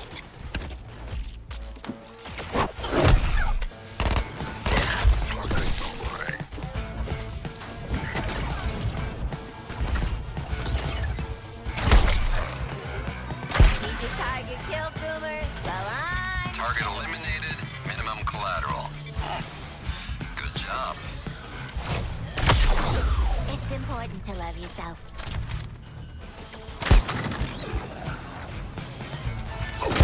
They're getting all the kills before me. And here we go! Just want to say it's great having some good old-fashioned We make a good double act, Harley. The last crew was a real bunch of clowns. No offense, Quinn. Oh, offense has been taken, my good dude.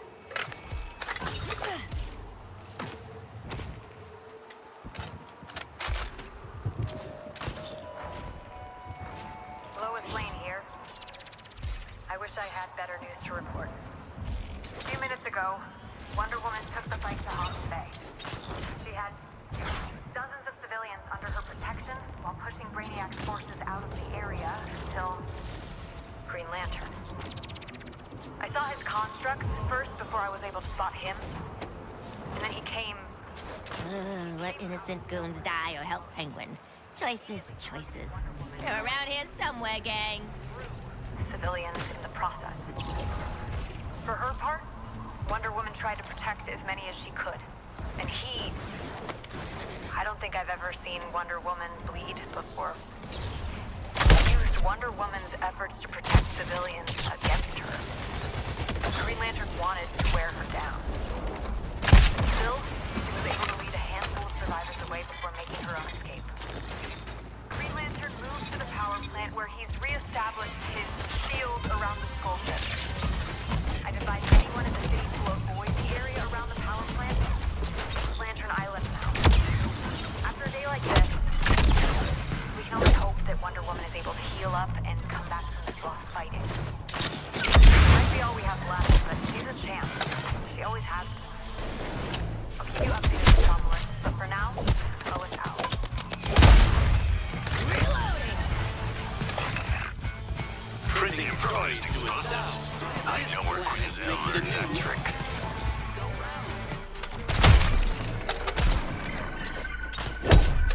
Always showtime.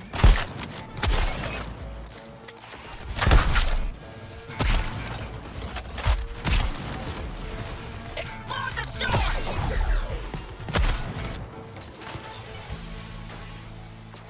I always just hit that button. All patrols, your priority is to integrate, not exterminate. Leave making an example of the Terran resistance to me.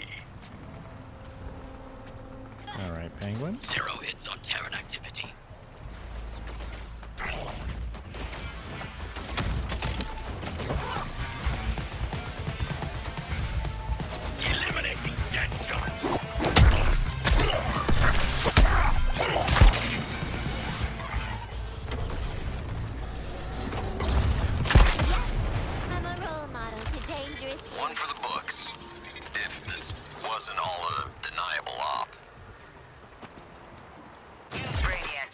response to your advantage.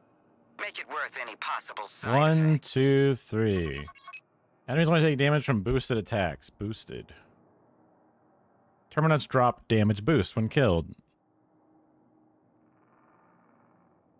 Okay, so kill Terminites to get a boost and then kill enemies. My boys are out there in trouble. Your gang used to run half of the shakedowns in Gotham, and now they need an escort? Different times, Deadshot. These days you're lucky if they know which hole the bullets go into and which one they come out of. Right, flashing the crook signal. Like a flashing neon sign for mugs and aliens. Like this? The most dangerous operative.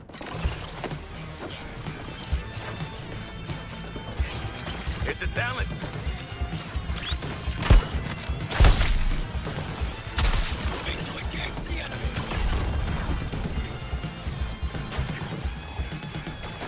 Deadshot is the current. Wait for it.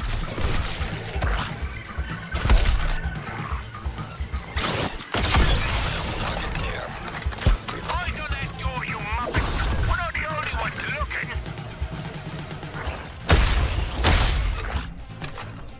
Where's the thug? Hey.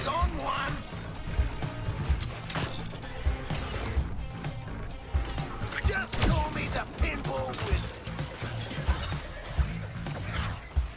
Need to clear the enemies first. What's the big idea? Return to the bus.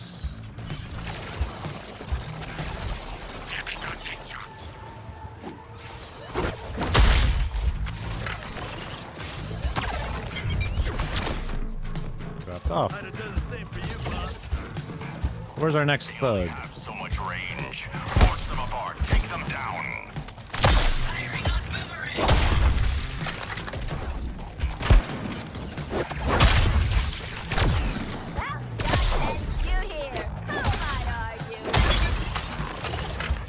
Let's be located. Find them, or you won't like the consequences. Fear my shadow. More holdouts. What are you waiting for? Flush them out.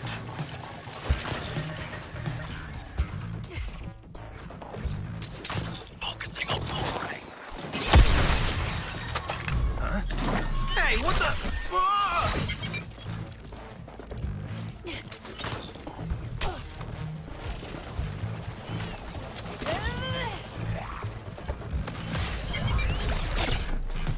Let's get C.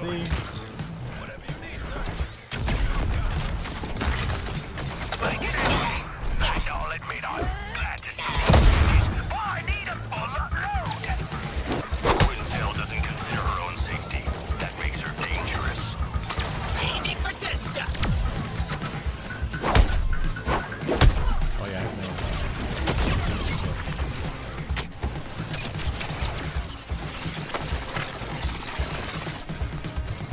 need a boost. Need a boost.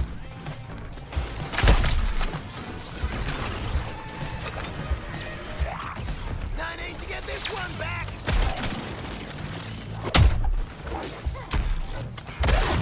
Blowing shark apart.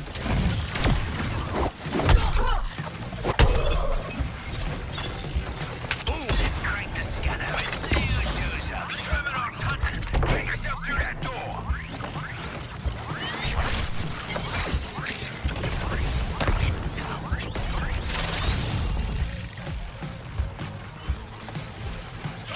Oh yeah, line up just like that. Came back for you. Not floats in the fire. Room for improvement, yeah? Oh, there's one more guy. Damn, I'm good. Yeah, I need to get my shield up. I mean, I can kind of see the funny side. Thunder ain't saving, and the aliens see him too.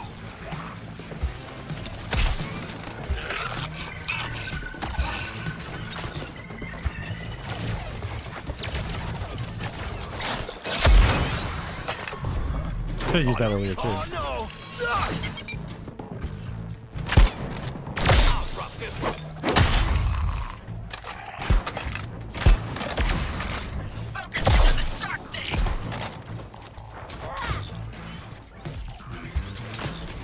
No viable targets here.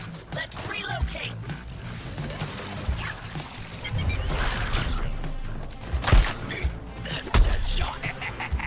You just saved me the trouble of breaking in a new batch of books. Mm-hmm. Let's see if these weapons are worth it. Appreciate you picking up the good stuff. Now more lads can make you the kind of high-quality custom arrangements I'm known for. Not just talking firearms, neither. Do some jobs for me. I can fix you up with better protection, weapons, grenades. Hanka's workshop in the Hall of Justice, or from customizing your gear in your loadout.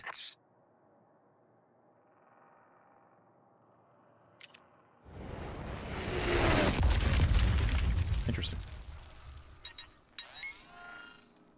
Red. Christmas just came early for state-sanctioned violence. This'll make for great. What's the military word for capers? Like hijinks? Holy shit. 28,000 damage. Penguin bonus not active? Oh, you need to have a set. So you need to get more penguin pieces. Shooting frozen enemies will regenerate shield per shot. Deal no damage, but have a 100% chance to freeze enemies hit. Passive affliction resource generated per second. Yeah, overcharge. Well, for now, this is much better than my current thing. So.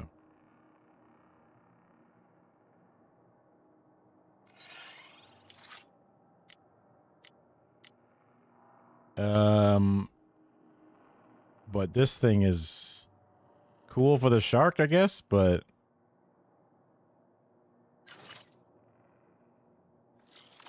just get some resources out of it. Oh. I leveled up so I can go to the talent tree from How would you like here. to alter your brain today? Now I go over here because there's one showing here. Grapple, traversal attack. So just an extra damage. Damage reduction by 20% while airborne or using a bat drone. I don't hate that just because I do fuck up and take damage. Or do more damage while using the bat drone. The grapple attack I use so rarely and it seems to do so much damage already. I don't really need to level that up. I think getting less damage taken probably is worth it.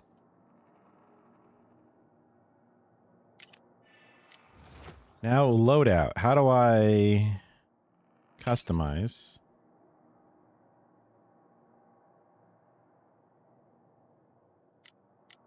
Overhaul. Includes a field tax. Stats. And all weapon attachment item will be re-rolled. Oh.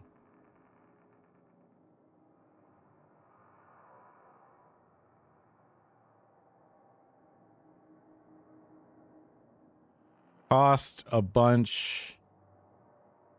I have 200,000, 5 out of 440. It seems like I have plenty of things. Includes 75% field tax. So I guess I don't do it in the field. Be the best way to look at it. Beautiful.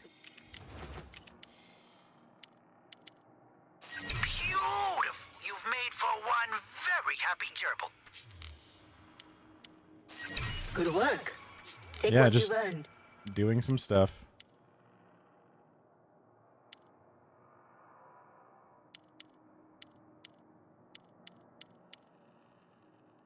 Kill 40 You got enemies. Let's see numbers going up. That's my whole thing.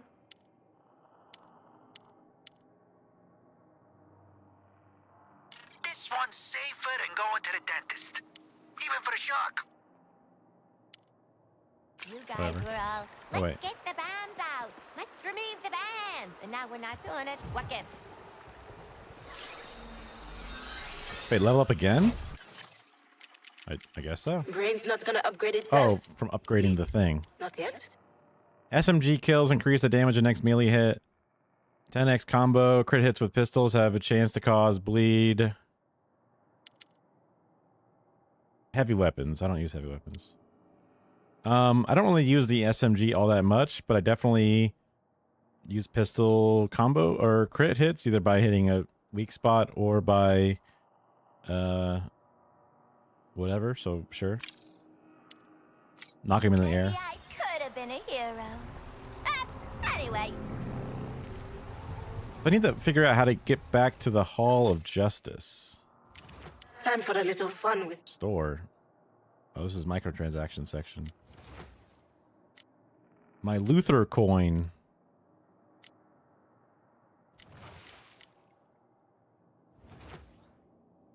Iconic performance, Harley. Super Zeros. She looks so weird with her outer face makeup and her hair pulled back. I am lowering my threat assessment. The Flash has been neutralized. His unpredictability is no longer a factor. Wonder Woman is our only obstacle now. Okay, again. Finding where the damn... Probably the Superman symbol would be where we need to go. Map legend. Wait.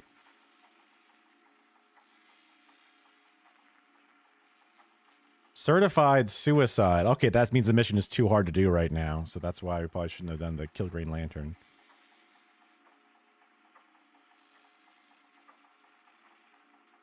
And the story mission is doing that thing.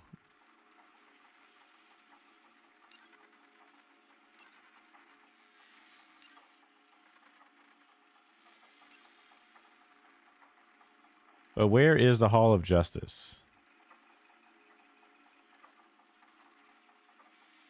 That is a Superman symbol in it. This also has a Superman symbol in it.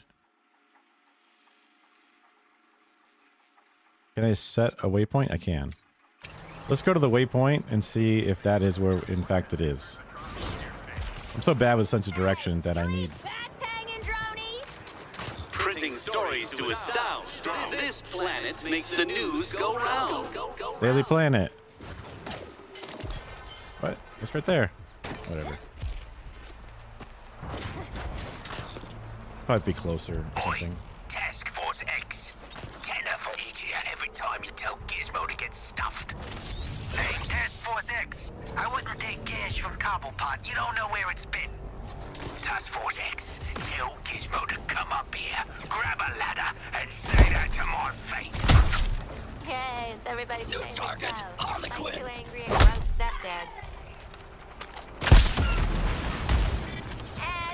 I'm no xenobiology expert, but I'd call it dead. You're done.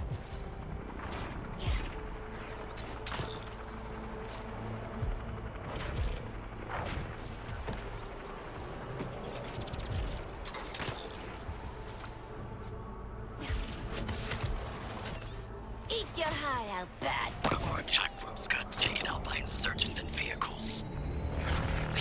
Looks like your support crew have missions available, Task Force X. What was this? They rebuild all the fucking things? No. So we're clear. Here we go. He's stunting. That's the stadium. That's different. Go ahead. I'd be Lantern easy, but I'm so busy with my plan. A weird rip in the universe? Oh, baby. I gotta touch this. Hurry up, we're gonna be late. I swear, if I miss the opening ceremony... You think I'd miss a chance to see Superman cut the ribbon with his eyes? You're right. I keep forgetting you're a bigger fan than I am. Everyone should be a big fan. When people think Metropolis, they think Superman. And Wait. What is that? Thunder? It better not rain on the parade. Oh, shit. Oh, another installment of my favorite disaster serial. Oh, you bombing out here, huh? Zero. I'm reloading here.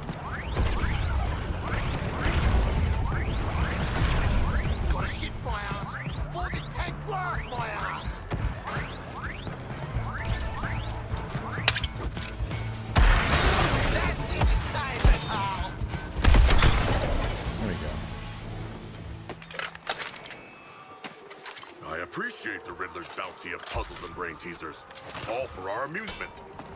He likes it, Shark. So these are like little memories. Hurry up, we're gonna Oh, we already heard this. swear if I miss the opening ceremony. You think I miss a chance to see Superman cut the ribbon with his eyes? You're right. I keep forgetting you're a bigger fan than I am. Everyone should be a big fan. When people think Metropolis, they think Superman. And Wait, what is that? Thunder? It better not rain on the parade. Sheesh, these alien flunkies can talk and talk. We need all the intel we can get. You just like to eavesdrop, don't you, mate? You'd spy on us if you could, freak. I'm gonna... It's got to tell you where the fucking home base is, right? Is this the home base? Hall of Justice. God damn it. Okay, fine.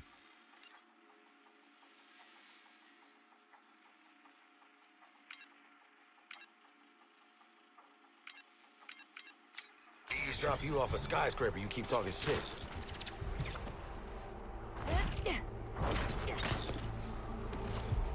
Target acquired. Oh, yeah?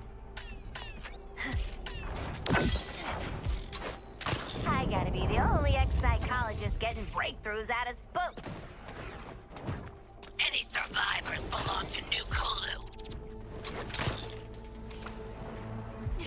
Within, League statues silver smirks. Without, these golden waterworks.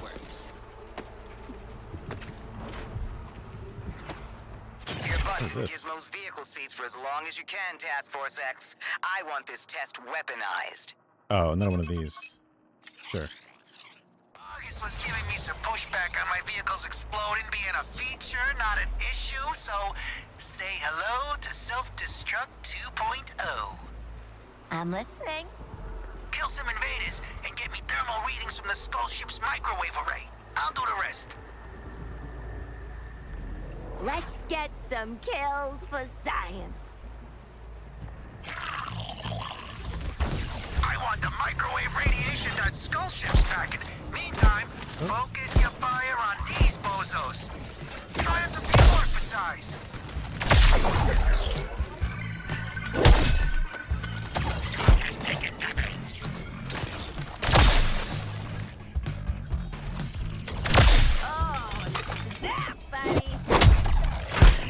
Oh, do I need the things? I think I do.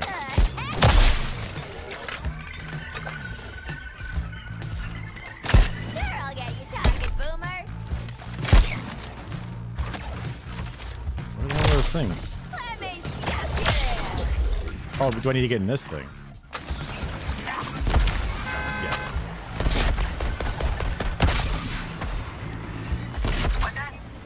How are you doing? Do I have to teach you dum-dums to count? That's it, just pick them off one alien at a time. Slow and steady wins the slow and steady race. It's gonna blow. I love it when instructions get followed. Now jump to that jammer before you get frazzled. Oh, wait. Target located.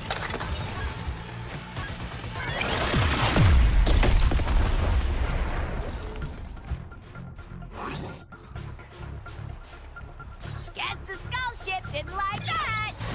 Vehicle on the way. Should help you forward this mission. Later. I was a ship. Wow. That's not good. Ah, there it is. Let's see how you handle, girl.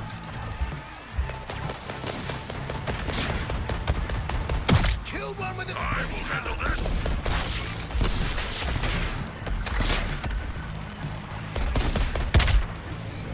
Grenade live! Get clear, ride's gonna blow. Ride incoming. Use it to clear out some of them invading wastes of space.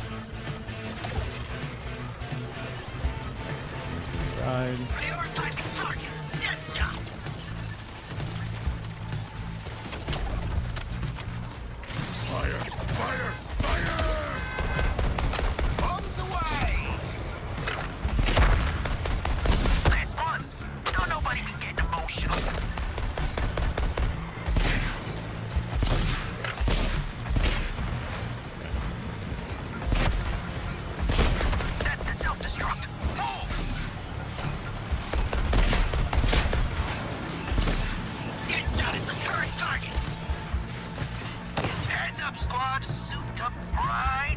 Incoming.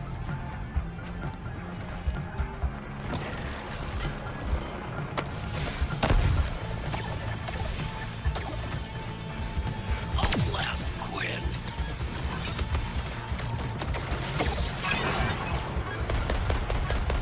This ain't a day trip. I ain't your Metropolis tour guide. I don't care what you're seeing on your left. Get back to the jammer now.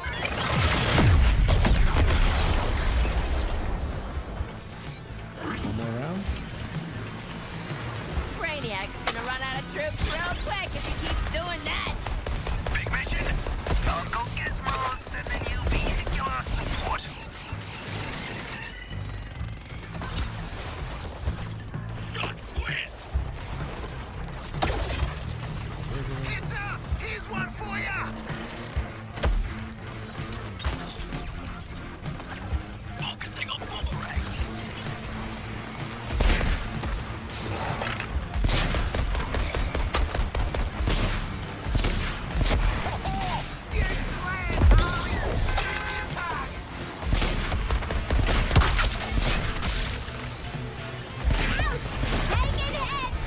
Get out before it blows.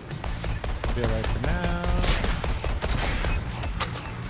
Guess Quinn ain't holding anything back for later. Looks like you got trouble. Sending in a tricked out ride to help you out. X. Like hello. You need bumper car action. I'm your gal.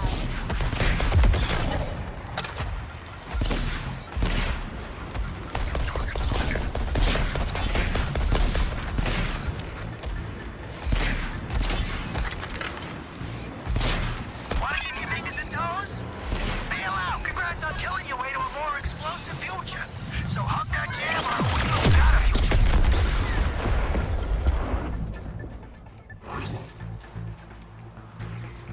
That's gonna give the self-destruct some extra kick. Now, when these babies blow, they really blow. You feel it from a block away, which is just about the minimum safe distance. Enjoy. Ooh, another red thing. Ooh, the kind of gear you give pet names and keep under your pillow. Harley Quinn mod. Gizmo bonus not active. Well, it does even more damage. And it does XP, resource generation, damage to enemies that are within 5 meters of you. And the Gizmo bonus does damage to burning. Grenades do less damage, that much a chance to burn. Sounds good to me. Now let's take a look at this one. If I look at number 1 here and compare, this one does more damage per hit by a lot. Same reload, same rate of fire, same mag size. This one has less total buffs. Doesn't have a purple one. Reserve ammo, XP from kills. Hitting enemy with 10 bullets instantly crazes them. I don't know what that means. This other one is all about reloading and getting crits.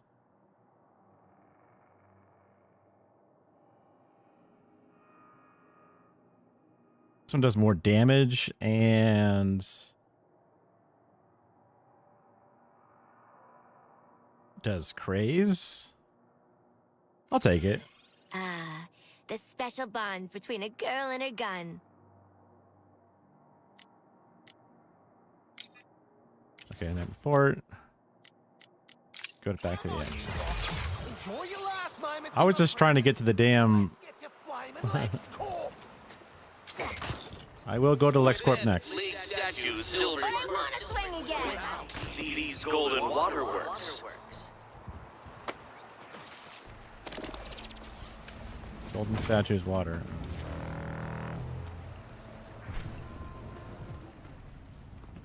All right, there's a penguin exclamation point. That's what I'm looking for. I'm as good as my word. We'll sort you out with a better quality of shooter.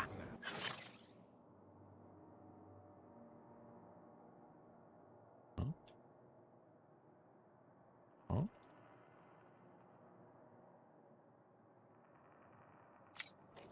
We've had 'em.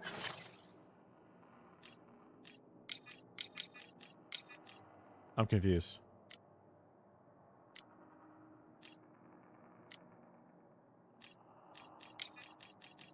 Our disagreements try to kill each other. But when it comes to guns, you can always rely on a penguin. Uh-huh. Ah. Craft new items from unlocked item recipes.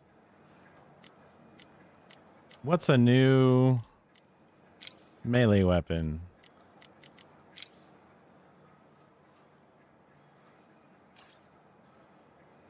This one would do way more damage. Not as much shield harvest. The specialty attack is whatever. That one does 178,000 damage. Kind of crazy.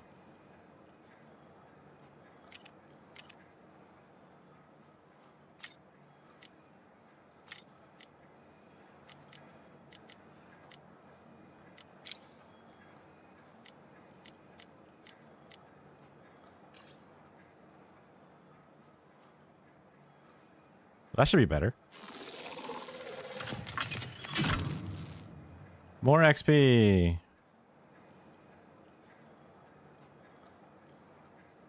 Barely more capacity, honestly. Not a very good roll.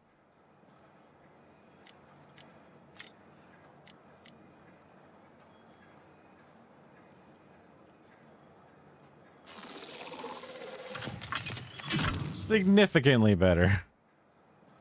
Overcharge is way less, which is weird. But the decay time is 41 seconds, which is crazy. So I will equip. Did I not equip it? I think I did. Yeah.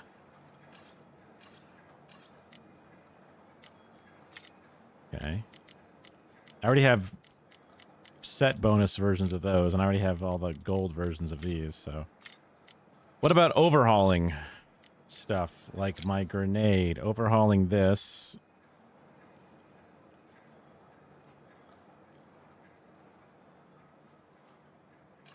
Oh, I have a one-piece bonus, which does frozen regenerates thing.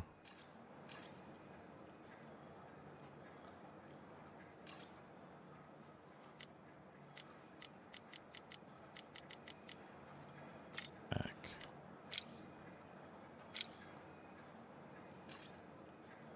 Damage dealt to burning enemies. Very nice. Does it show what overhauling will do? I guess it just re-rolls the things.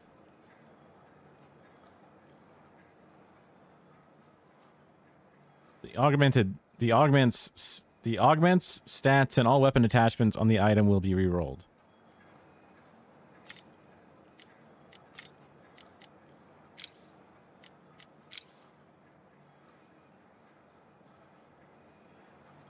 Overhaul doesn't upgrade it? Let's see. Does this upgrade it? Overhaul. Oh, it just re-rolls the rollables. And it turned it into a purple.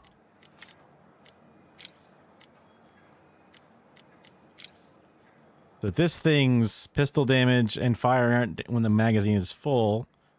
If I overhaul it. So now it has a green arrow up. Oh. I'm comparing it to the other thing? No? Let's see. Oh, it changed it entirely.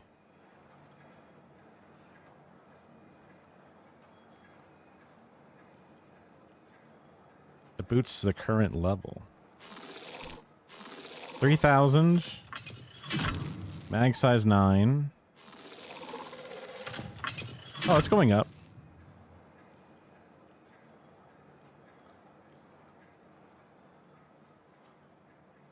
Only costs 111 and some money. It doesn't cost shit. Oh, that went down.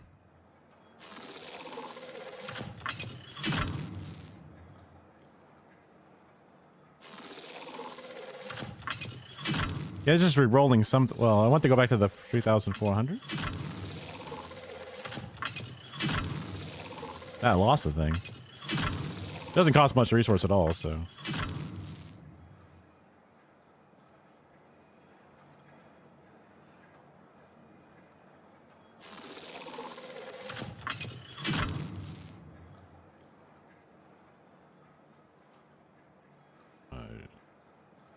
confused.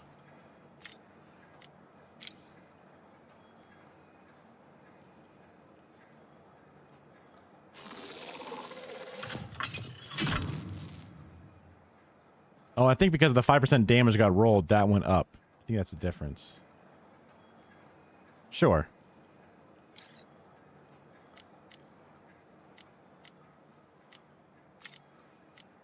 That's fine. And that would just re-roll those things, but I'm pretty sure we're... I mean...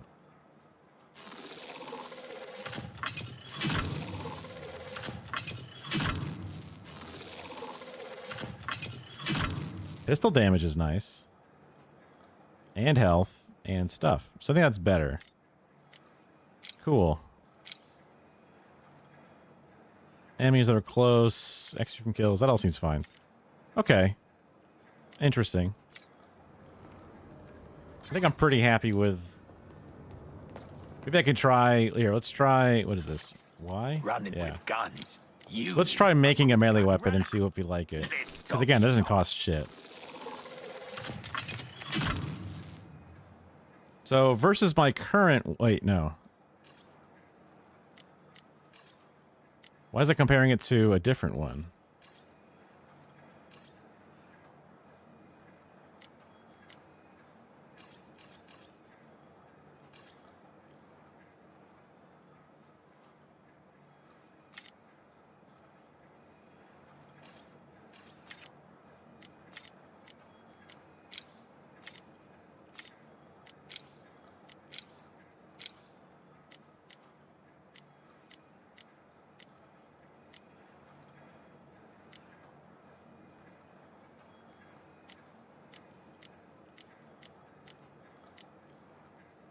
Does extra damage versus grunt and brutes. That's about it. Not that different. I'm not that worried about it. This is a staring contest. Eyesight's not what it used to be. Especially if we're gonna go fight the boss. It's a joke. Okay.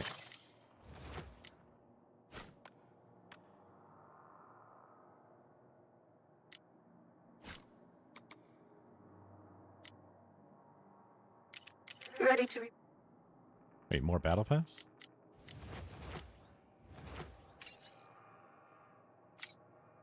Yeah, preview. And then I've gained the free coin, which I could eventually buy something with, I see.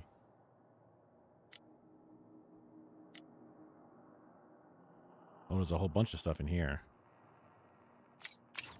Oop. Okay.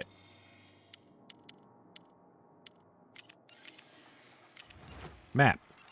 Let's see what doing this... Well, I guess we should do this first.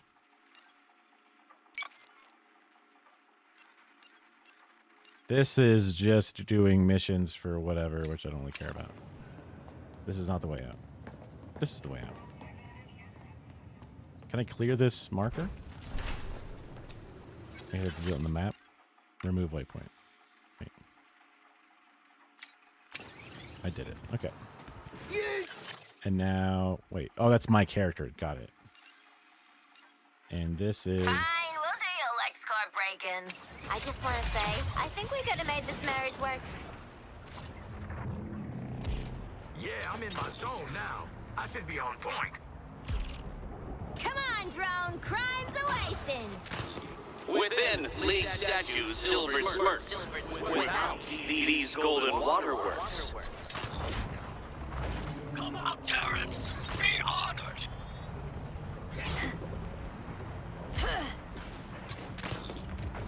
We have complete control, Brainiac. Air superiority already belongs to Lantern.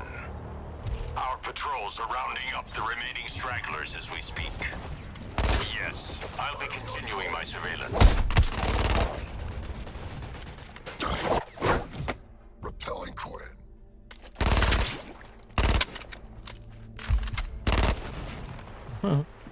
Skill shot. I love our new toys. We're gonna slice through those jerks like a hot knife through butter. All those free resources. Like a hot boomerang through aliens, yeah? Don't remember asking. looking for a punch-up, Boomer. Well, that'll be a first. I thought you loved bloody punch-ups.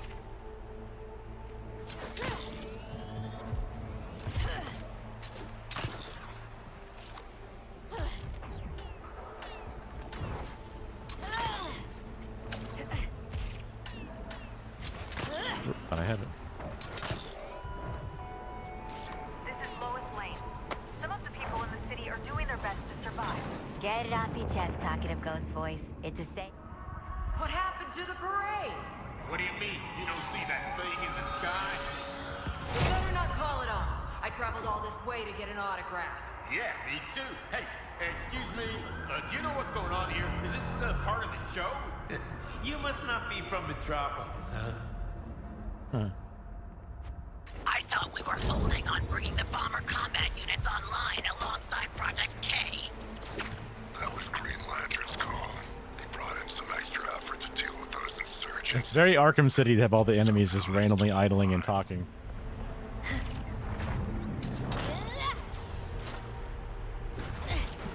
If we can now hear the enemy's communications, can they also hear us? I'm looking quit for elimination. The city needs me. I am the night. Oh, Brainiac! Brainiac! Integrate me now! Quit fooling around. We got a job to do. But you got a decent Batman there, Harley. That's a lot of freaks. We'll need to cover each other's backs, okay? If this is our last mission together, I'm not really a sentimental type. I can't wait to be shot at you! Shut up, Boomerang. Let's go to this one for the shield attacks.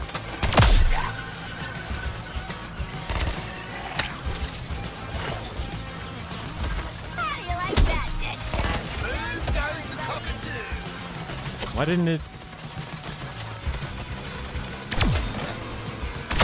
But celebrating what really matters. Me!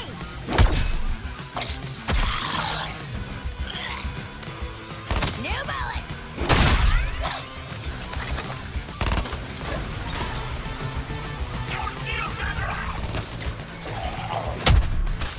You gathered my shield guy.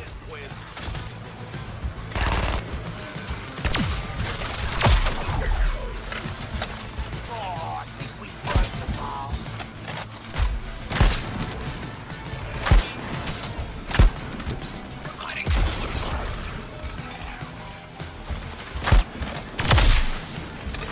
Got a line of fire upwind. Perform traversal attacks. Sure. Ground bouncers or slides. I think it's. Oh, that's right. It's the A button.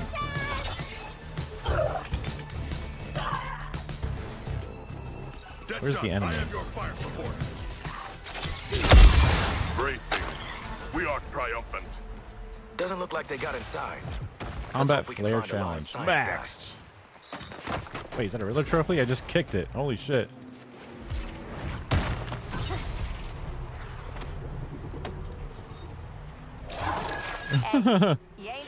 That's crazy. You can just fucking yeet it. You're colorful. Ooh, are there any alive science guys in there? Over? You don't have to say over. As if someone's gonna I don't care who you are or how you got here. I'm on the 50th floor and I need extraction. Please! You heard the man. Let's get up there. Oh. Hold the line!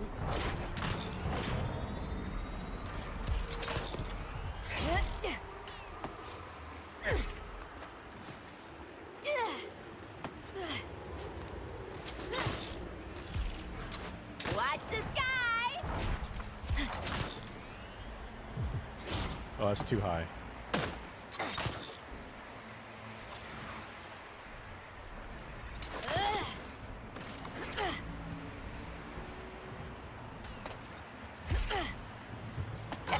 Open sesame! Knew a guy who said it's sesame. He's dead now. Huh, it worked. Sheesh, what a mess. And it wasn't us. Security's on. Power's on. That means... Flaming bombs are good as out once we find the workshop. I wish I shared your enthusiasm for invasive microsurgery. Those lasers got some range. Very fancy, Lexi. This is a clearance level I like her. X area. You took long enough. Is it safe What? outside? Can you get me out? I'll open the doors. Oh, perfect. Oh, thank God. Wait, which superheroes did you say you were again? Okay, I admit it. Luther had me researching the ship, the colognes, the phasing, Really everything. couldn't care less, mate. We just want the nanite bombs you made for Waller out of our heads. Now! That's all you want? Of course. Will you let me go free? Depends on you, man. Let's go.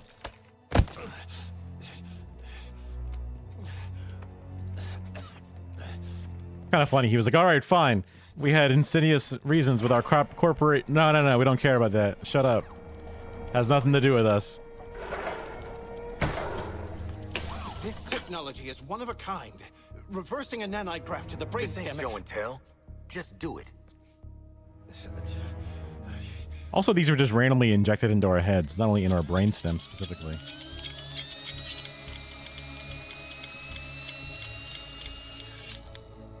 Right. The process should be relatively painless.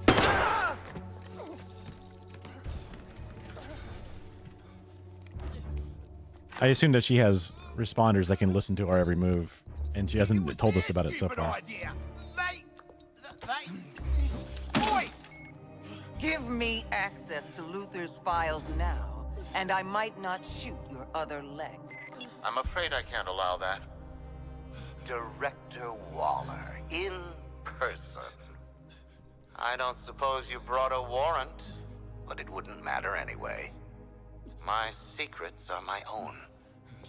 You listen to me, Thank you for your Luther. service, Happerson. You're dismissed. What? Delete and purge 20 all years data. I worked for you, Lex.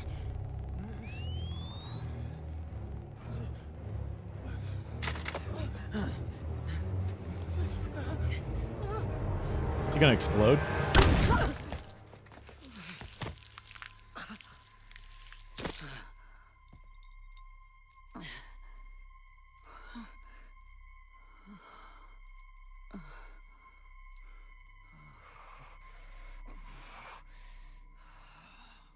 Hack, stop this. Already on it. I'll save what I can. Look at her go. Death Force X. I'm not gonna say you betrayed my trust, because you never had it. I counted on you going rogue to get us inside LexCorp. All humans do is manipulate. In my home, Father would never I'm allow- your daddy now, Shark. That goes for all of you. I'm your daddy.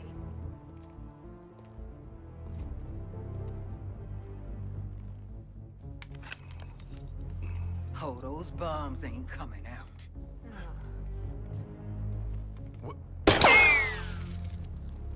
Ooh, we had some data in there we wanted to say. Ah, sucks.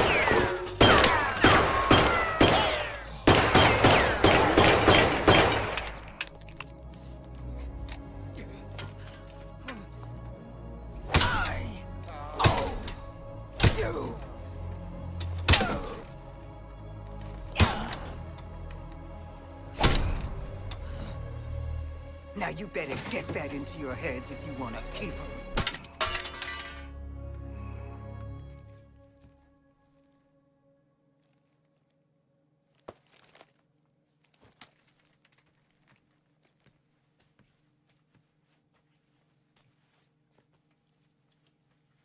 Now.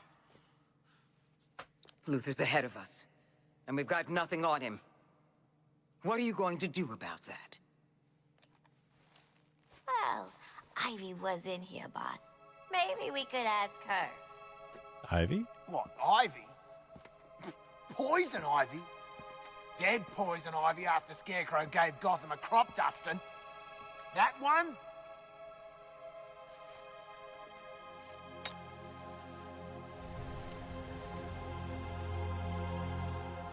I got a real strong hunch she ain't pushing up daisies no more. Find her. Bring her to me for questioning. We'll find Neat. her. How will we find her?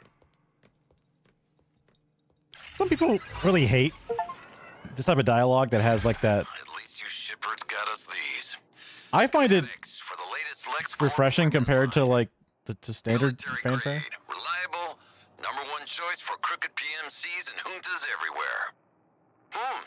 Maybe Argus should check the other weapons manufacturers in town.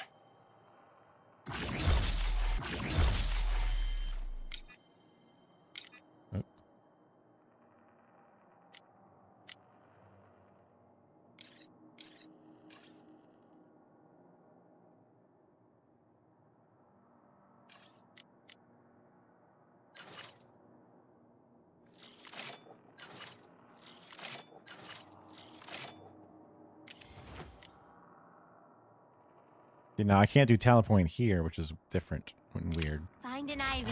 Yep. That's what we're doing. Load out. Okay, I do want to try out the different weapon. Just because it looks different.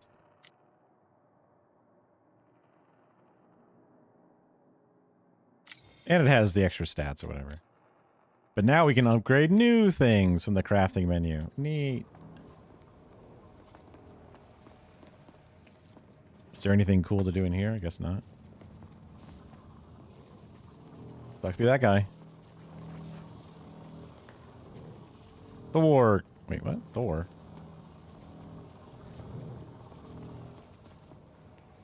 Poison Ivy's cage. Another little panda. Another one of those plants very similar to what we saw in Gotham. A frozen thing.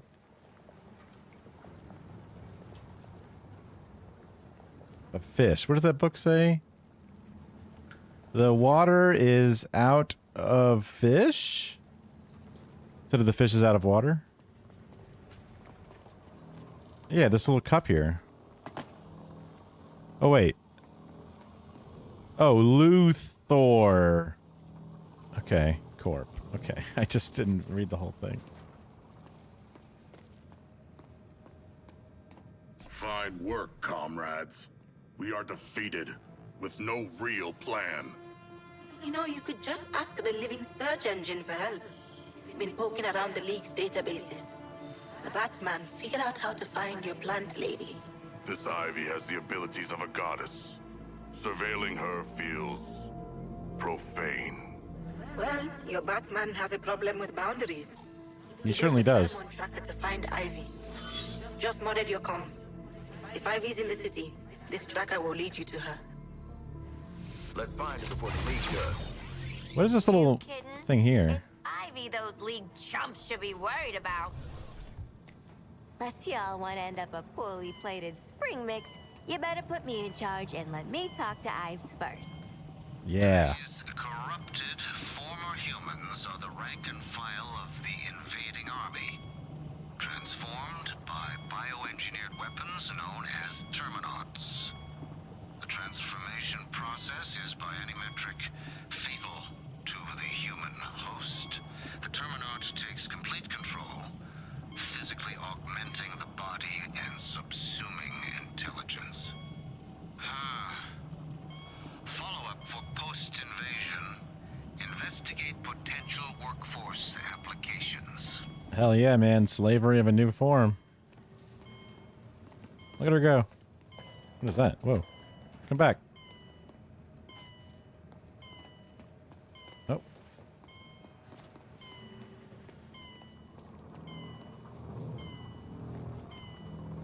You heard me. All right. All right. Find your friend, Clown. It'd be an honor to tweak your brain, Miss Quinn. I have a new thing. Arkham Special. Activates 10x combo and higher. Increases melee damage by 30%. And performing Serial Harvest has a chance to drop a grenade. Wow.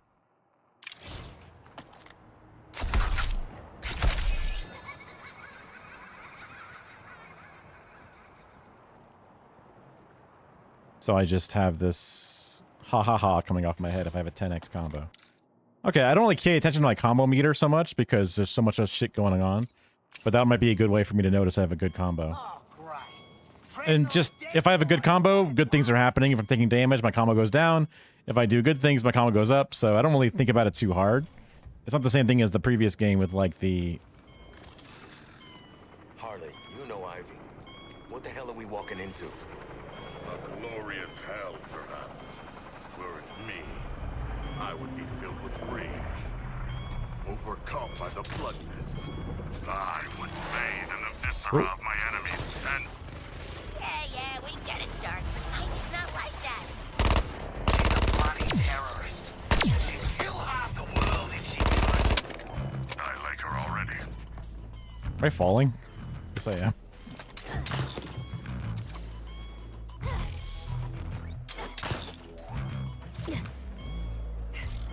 Aw, Droney needs a break. I need a break.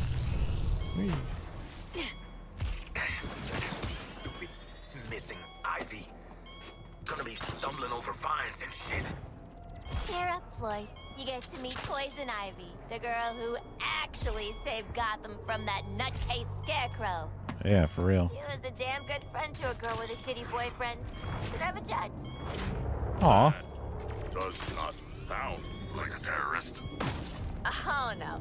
She'd wipe out a good chunk of the human race and start fresh if she could. I'm just saying.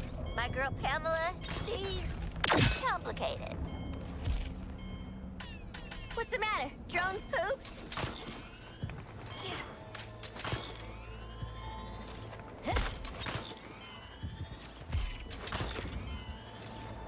Assessing a new target. Whoa.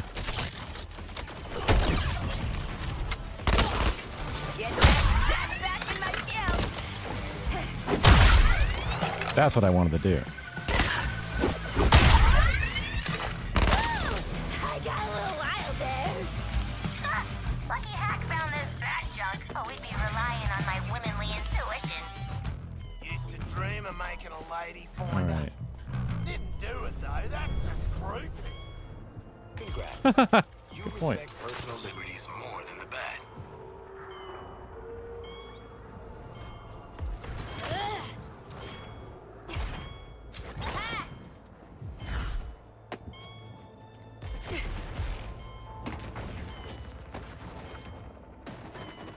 Somewhere I discovered a trophy. Don't really care.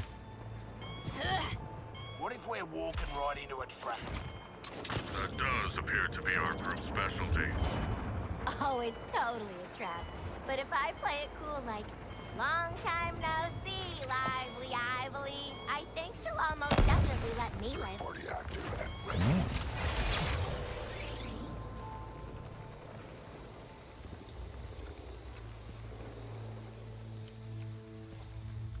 So Good morning. Here she is. Thought she'd be taller. Are you serious right now? Poison Ivy is a redhead. This is a plant. You might be the dumbest.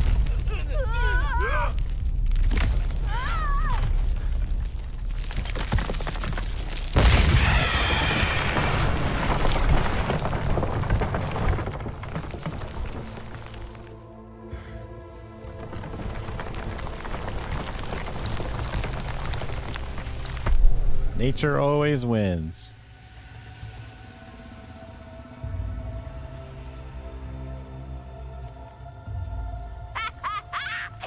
There's my... Oh, she's a kid.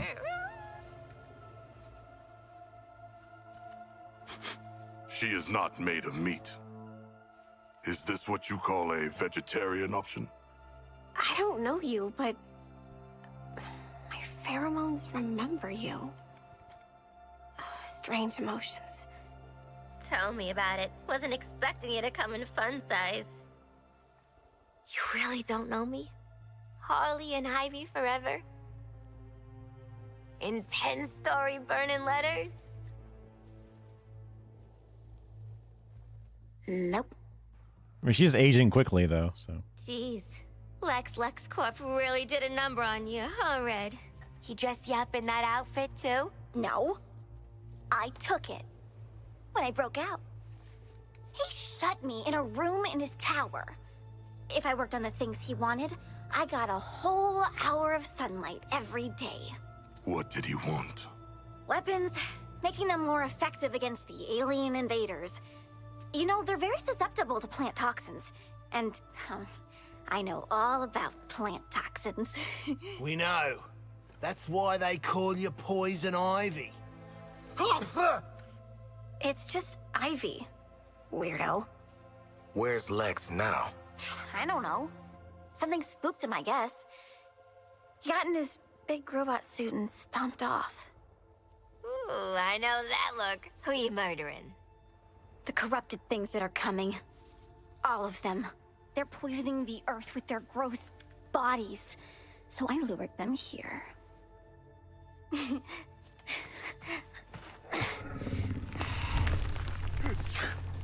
The wrath of nature. I like it. Oh, this is my friend Daphne. We'll make all the aliens choke to death on spores. You make sure Daphne doesn't die, or you're next. Waller, be advised Lex is AWOL in a power suit, and Ivy's an eco-terrorist middle schooler. Dead shot out. How'd we end up hugging a giant plant? I have allergies. Anyone care? No? Ah! Ivy, what exactly are we helping your plant do here? Their name is Daphne, and with my plant baby's help, they'll grow and release a toxic bloom into the aliens' internal organs. I have a question. More of a comment. We have internal organs also. You'll be fine. Probably. Now go defend! Shoot!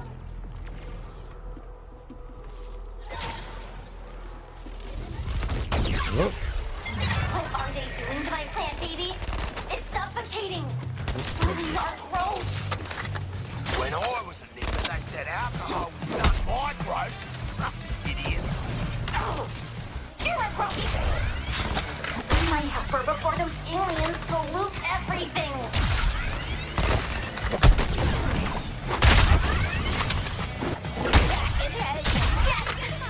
Nutrients are flowing again instead of the corruption. I guess I could go to B next. What do you think, genius? Oh, I almost forgot. Daphne uses nutrients from dead baddies to build up something I call an affliction. It's really effective at chilling the fluid in meat bodies. Damn, that's cold. Yep. Just tell me where you want it released. From Daphne or a little helper. Okay, so I just wasted it. Great.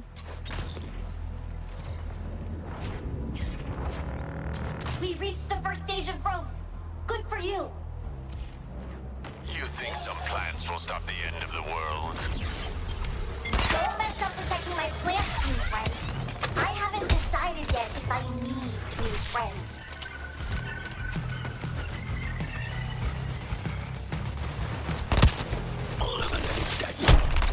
My helpers are okay.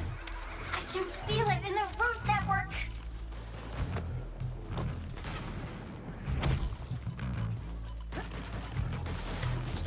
Try again, Harley.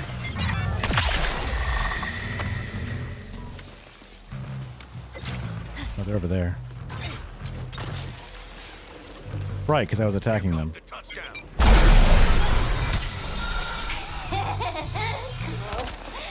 Keep mulching bad guys for more afflictions. Oh, especially big ones. Little ha-ha-ha's are going off. We're getting so close now. Just hold them off a little longer.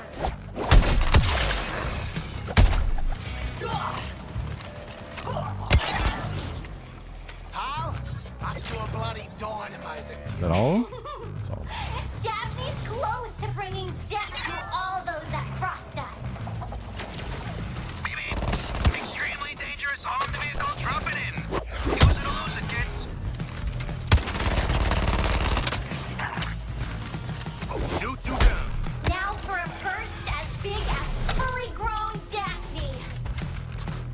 Nature always wins.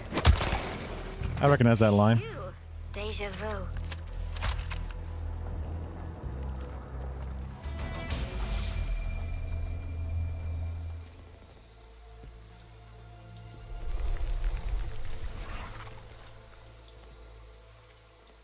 Task Force X, report. Have you secured Ivy? I like that Yeah. Harley doesn't sneeze. Funny story. Good. Colonel Flag is en route. I need a nap. And to find mean old Lex and suffocate him in a seed pod. Hold that thought, kid. Oh, I just want to smush those little green cheeks. Quinn. All right, look. We're all villains here. With you so far. But injecting a little girl with a brain bomb, that seemed like a lot to anyone else? And not any little girl, my little girl. Oh, that came out weird. She is no mere child, but she should grow free. Flag's on the way. It's not like we can let her do a runner. Nah, that's exactly what it's like. I would not wish servitude to Waller on my worst enemies. Me neither, mate. I feel like Ivy be the number one person who could just disconnect the bomb from herself. Then it's decided. We're low, but we're not that low. Hey! Hey! Okay, time to die. I'm tired of being around humans. And Daphne's hungry. I did it, okay? I put the bloody bomb in her head ages ago. What?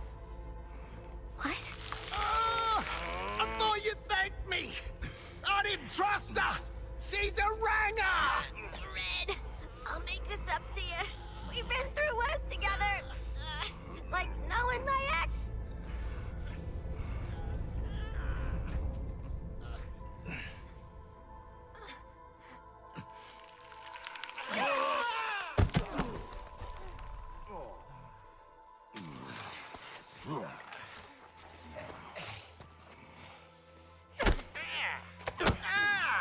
Yeah, Boomerang seems like an asshole.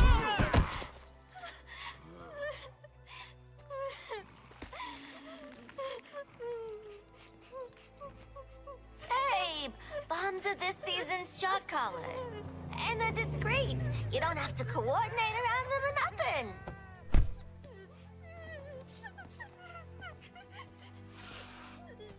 At ease, Harkness. Hey, kid. Want to meet a penguin man? Get you a greenhouse all to yourself? I don't like penguins. You know what? I get it. You're tired and cranky. Honestly, these four make me feel the same way. Come on, let's get you out of here. I don't feel like she'd be that willing, but I guess she's kind of in a tough spot here. And narratively, even though I assumed that Poison Ivy would be able to... I mean, I guess she's no longer has her scientific knowledge. Surprisingly good with children.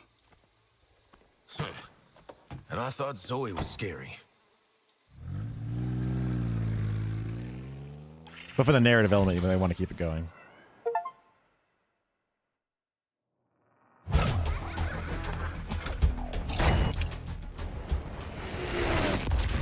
Mission rewards. You've bombed a child. Wow. Awesome. I mean, not awesome. Rare bludgeon. Has this been all my life of crime? Different grenade. This is a Star Labs grenade type cluster. Radius. Reversal attack. Resource from each enemy hit.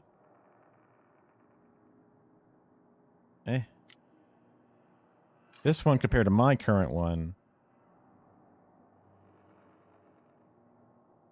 just does more damage flat instead of doing against grunts and brutes. I guess I'll take that one. Just call me Punch And I'll just Judy. rip this one apart because I already have a thing. Nice.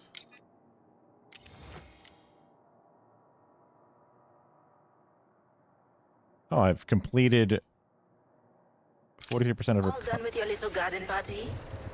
'Cause surprise, surprise, I just discovered Lex Luthor's suit uses Brainiac tech.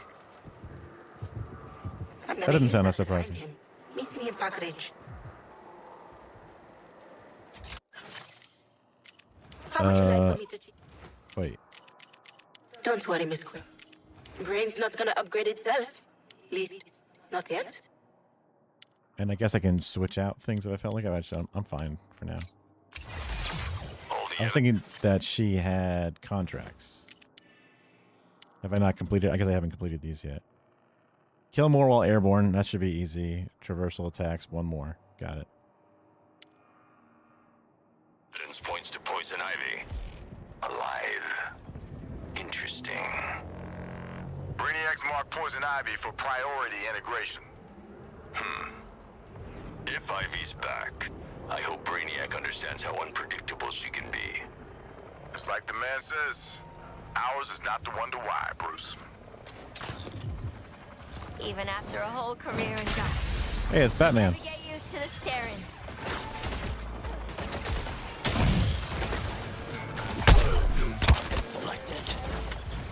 Within lay statue silver smirks. Without these golden waterworks. Search continues. Stay alert. Total destruction. Y'all got a gift for that, don't you? I just leveled up. Ready to rewire your brain? What goes up? Grenade damage increased while airborne. Cool. Some of them aren't much of a choice, but it's fine. Lantern engaged with Wonder Woman before returning to his assigned defensive duties. She's injured, but an active threat. Push any advantage. Use her concern for tearing casualties against her. Grind her down. Catching up with your body count, pal.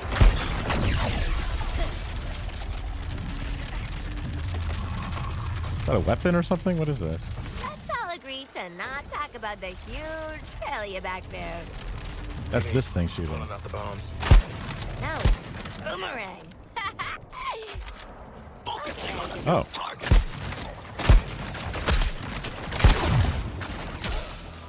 Oop.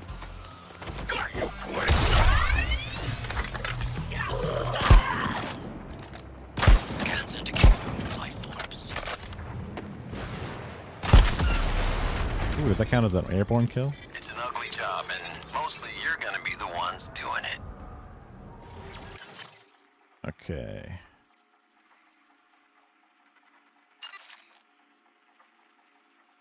Oh, I don't really care about that so much. Oh, I see. As you do them, you unlock parts of their shit? Wait, haven't I... I've done this before, that's why it has a check mark, but this one doesn't. Guys, the contract server is already running hot.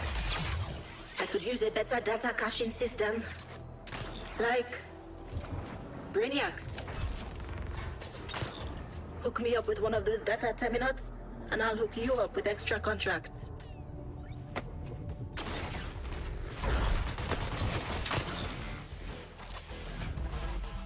Though Brainiac has tanked Batman's stuff, this place still proves that money talks. Money talks. Yeah. Yeah. I can swing it. Oh, no. Nobody played patty cake with me. Waller always plans 2 steps ahead. Maybe, just maybe, you could have mentioned it before we walked into a bollocking.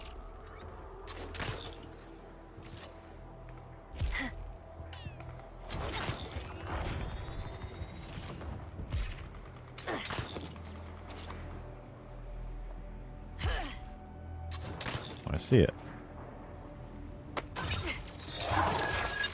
This ain't so bad. Could have used some brain teasers to This target gets us the contracts. Hope it gets us cable, too. Love those telenovelas.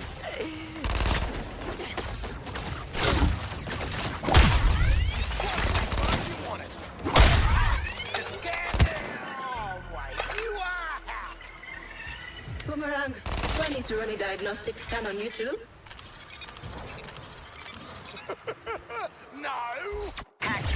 test on your shield technology this mission. I permitted it. Shield harvest. Got it. I do that a lot. Okay. Big emoji of me cracking my knuckles. Can always count on Hack for computer shit. Oh, like me old mate, the paperclip. You calling her an assistant? No. I used to have a lucky paperclip. Hold off enemies. Before I got into boomerangs. Oh, forget it. Oh, so far, so good.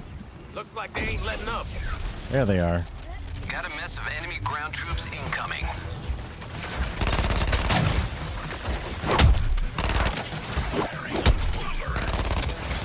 The legs.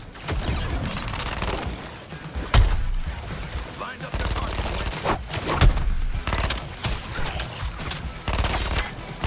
Shoot him in the legs. There we go.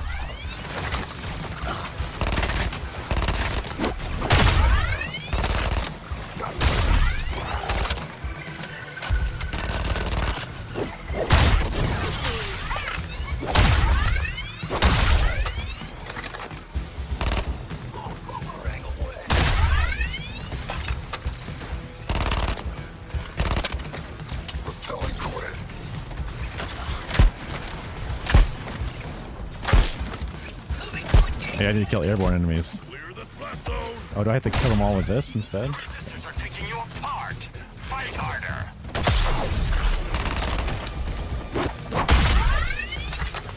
Anyone else want hot dogs?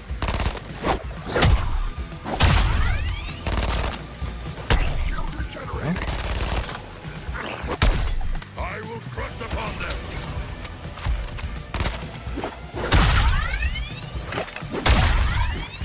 I don't want a new target.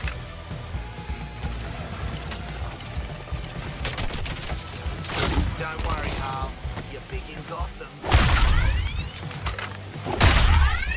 And we're good. Uh-huh. Just another day assembling a virtual server from Alien Tech. The things I do to keep you four occupied. Quick and easy. With this refresh, you can have more active contracts at once. Schedule yourself some extra mayhem, eh? On me.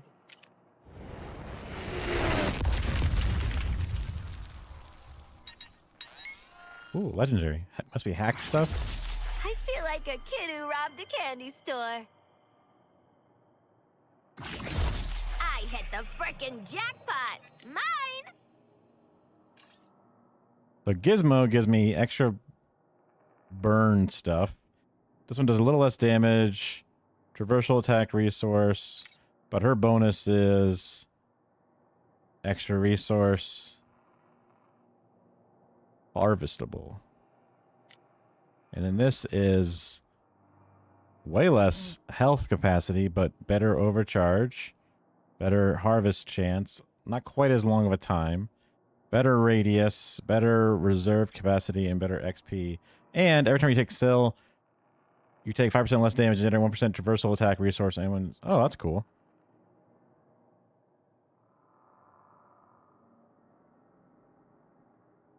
I don't not move around a lot, but I guess because of that, I'll just throw it on and see how it works.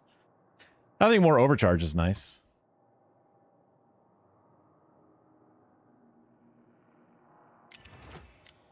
And I won't dust the thing. Contracts? I can hold another one.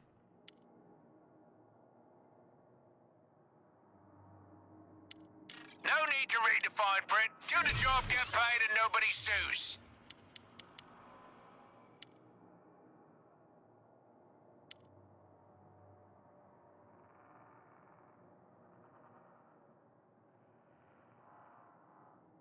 Shield harvesting attacks or fancy reloads. I'll just get a reload. Doing business with you.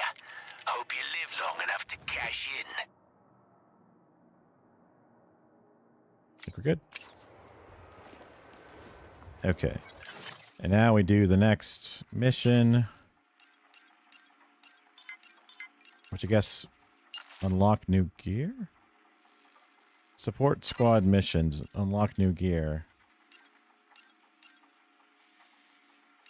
I'm confused. We've done one of each. Do we wait for them to come back again? I'm not sure. But we should have a real story mission to do. Yeah, this one. Select. Back here. I've sussed out how to find Luther. Seems he's kit-bashed a mess of Brainiac tech into his power suit. Let's use it to find the greedy sucker. Meet me over in Park Ridge. Covering fire!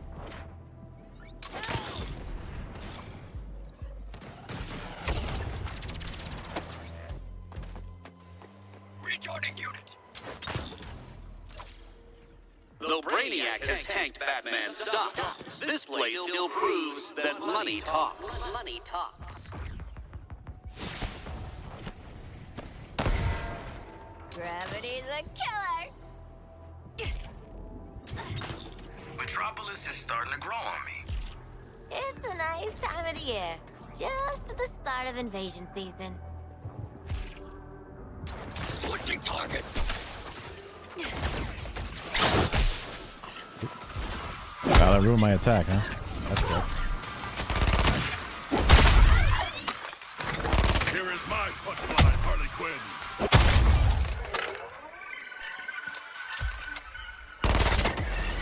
Luther has broken cover. Report any sightings so capture teams can be deployed to your location. Uh-huh. He's no fighter, but his access to advanced technology makes him a threat. And your target. I don't think I actually walked into this before. Psychologist getting break.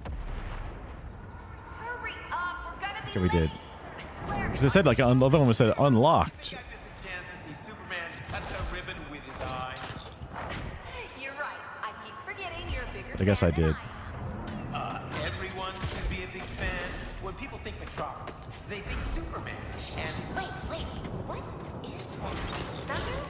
It better not rain on the parade.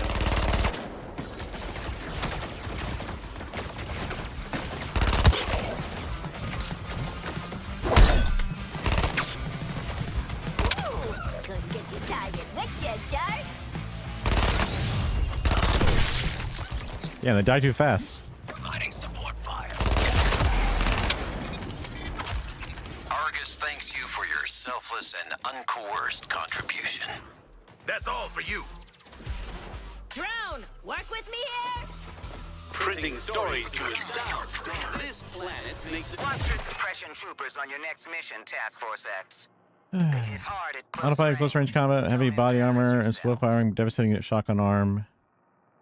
Get off your aim. You say you can help us track Lex Luthor. Luthor figured out a way into Brainiac's communication network. Even stole Koluan code to use in his big boy battlesuit. We are going to hijack the last network terminal Luthor accessed and get that code. Then we'll find him. Hack stealing Brainiac's Wi-Fi is gonna bring trouble. Ready up, squad. There you go. Terminal towers coming in. Let's find Luthor. Get close to the terminal. Let me scan it. Keep the bodies from blocking me. I'm not getting that close to an alien microwave. Got me little swimmers to think about. This terminal is under our control.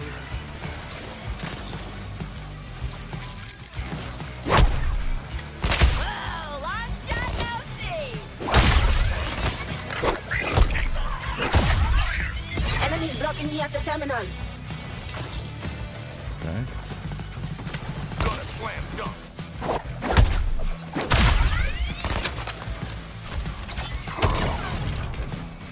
We got away with bullets, Summer. I'm in. Thanks for the assist. The insurgents are. Terminal lost. Get it back online. Oh, what the hell's happening? I'm jumping this one. How are they stopping it? Find an angle on the resistor.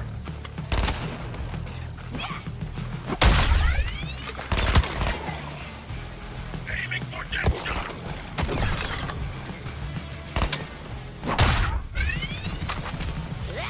Terminal secured. Good for us, squad.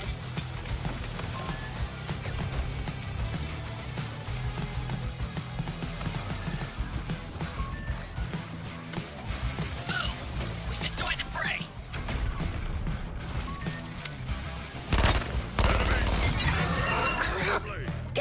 terminal back.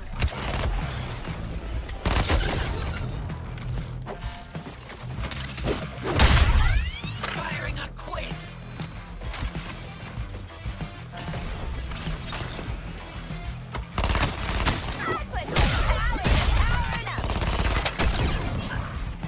Like a damn missile.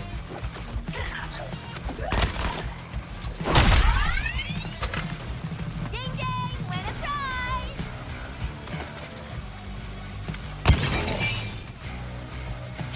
Brainiac's forces are clear at this terminal. Scanning data. I see it. So it's a race to see who can hack it faster.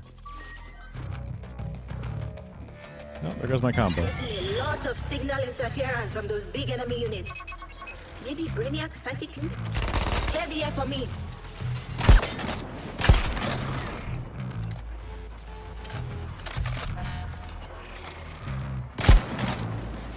Quit clowning around.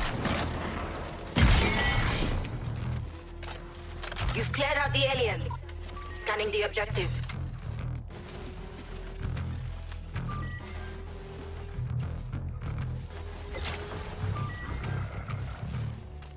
Current target boomerang. Enemies blocking my scans at the terminal.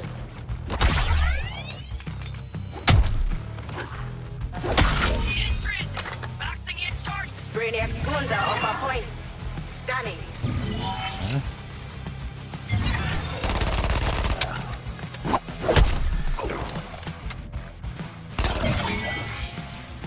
I see what's happening. I'm in. They climb up, and that breaks our shit. Terminal while I work.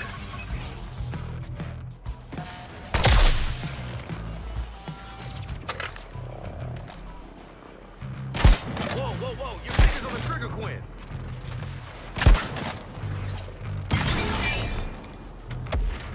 This one's locked down. Scanning. Scans blocked. Clear out the enemy.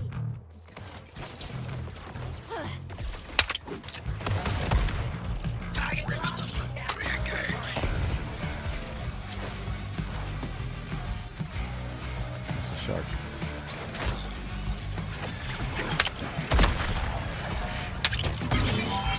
Joke's on you, Hal. Terminal's clear. Interfacing with it now. Almost done. One more. Good. And we're done with this one. I think I saw some Coloan gyps. That's it.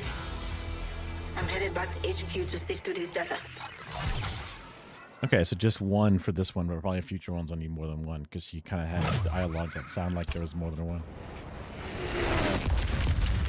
Oh boy, special delivery. Just rares.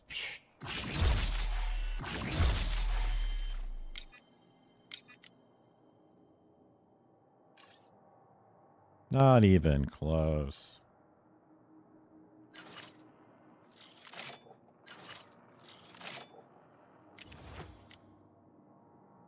I'm ready. Task Force X, we just regained contact with a unit that tried to apprehend Ivy before you did.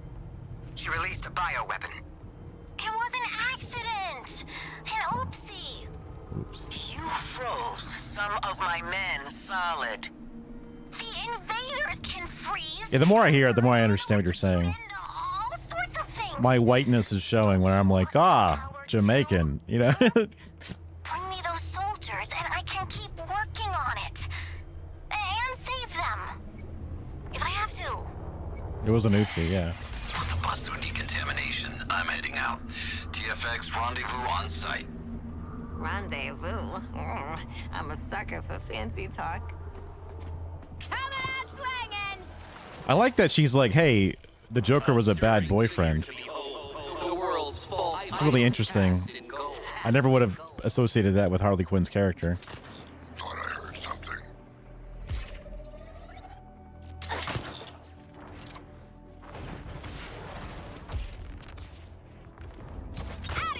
Not only related to what she's been saying currently, but just in general. The insurgents have developed their own rudimentary phasing tech. Those four, and whoever they're working Well, I wouldn't mind being able to go a little faster, that's for sure. it'll fall apart. Cool.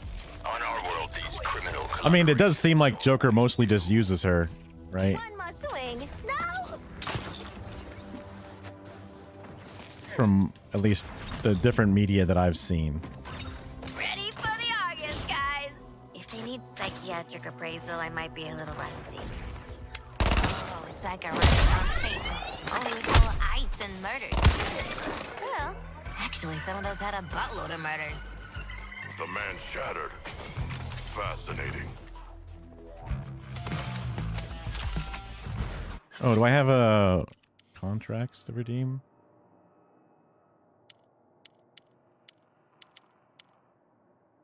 Critical reloads, I need to get a bunch more. Still working on that. And then kill people while airborne. The grenades seem like the easiest way to do that, so. Though Brainiac has tanked Batman's stuff, this place still proves that money talks. Money talks. I appreciate you restating it, because I don't like going back and have to read, but... I hate this, Task Force X. I hate that we gave Poison Ivy Jr. a biochem lab in our base. I hate that she's using armed men for lab rats. And I really hate relying on you for rescue missions. You harbor a lot of hatred, Colonel Flag. Yes, I do, Shark. Let's go, go, go! Buckle up, squad. This place is about to be crawling with enemies. Alright, where are your boys at? Brainiac has plans for them.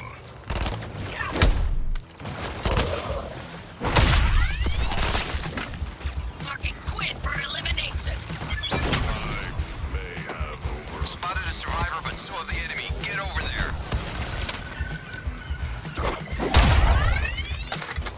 Fragging Deadshot.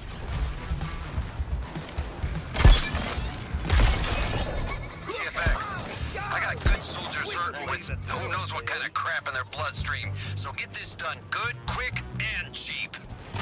Sheesh, Flag. What'd your last task force die of? Explosive trauma. I guess I should get A first.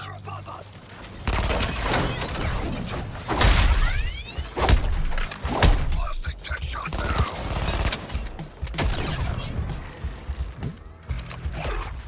No rest for a god. Where's A?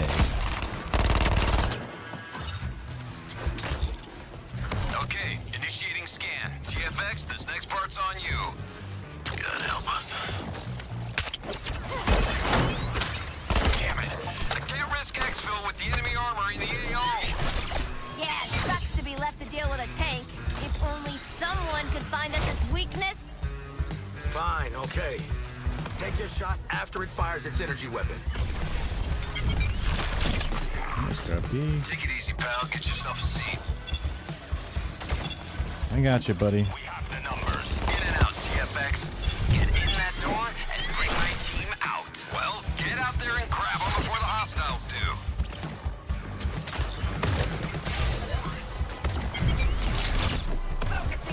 Get in the bus, buddy. You're gonna be okay. Keep them coming, TFX. You're almost done. Letting them tear you to pieces. There's one. Damn it. Hurry. The space hits are zeroing in. Can't kill them all before we find the non-coms, but you can kill a bunch.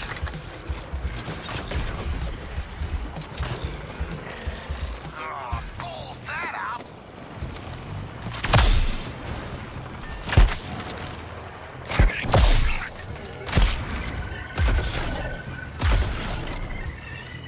Oh, I think we broke him whole.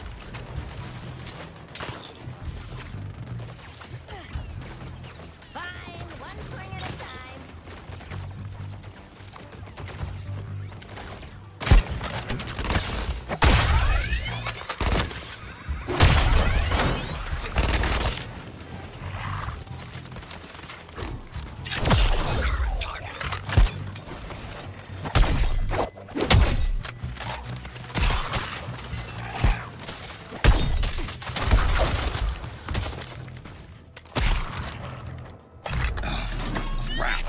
You. Harshen my swing drone! Explosion imminent.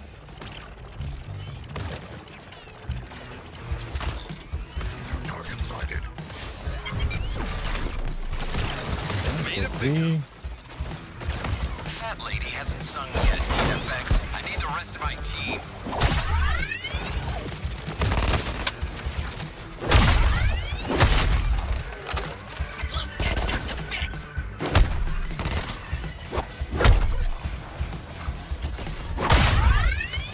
No firing on. Moving.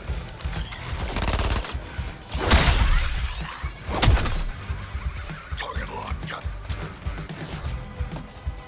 Alright, let's go. Last one. Oh, I didn't even use those vehicles. I'm gifted.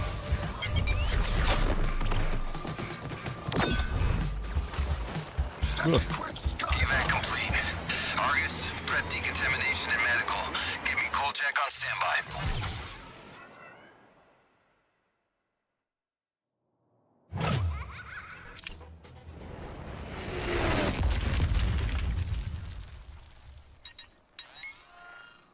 Like all the repeatable missions and stuff are kind of silly, but I like the story and the characters and stuff.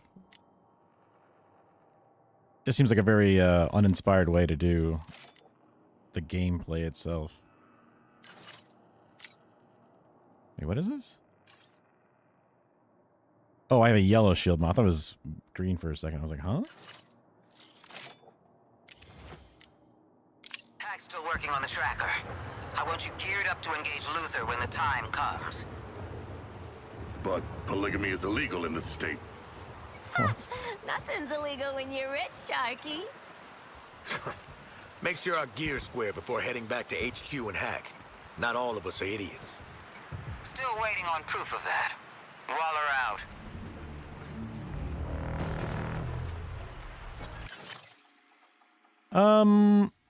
I think I did. New missions are available. Why clog up the Argus downstream for contracts when we have access to the best bandwidth in the multiverse? What Brainiac doesn't know won't hurt him. Or it might, which is okay too. Meet me at the location and keep it hush-hush.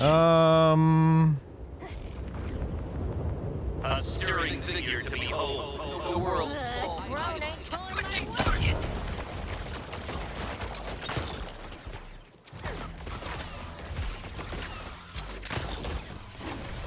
My kill count is sky high.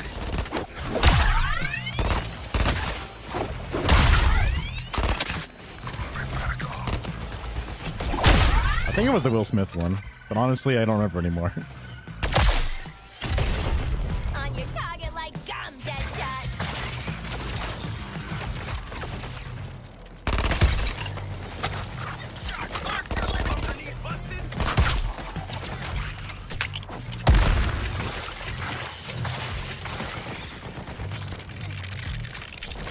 Colleen, you really are my best patient.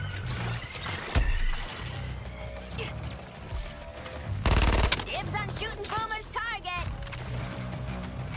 All right, let's get up here.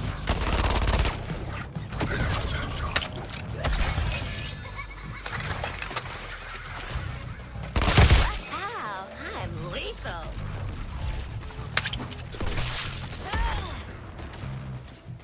Firing on boomerang.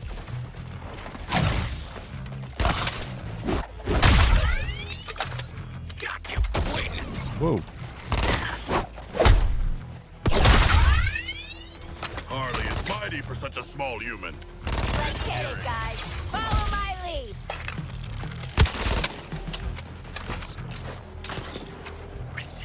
Fear my shadow.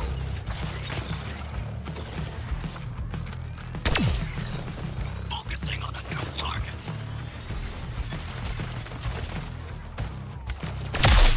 We took him down hard, Gwen.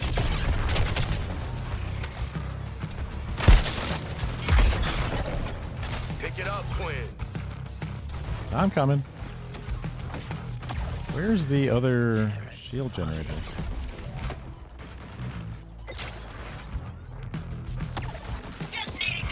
Does this count as something?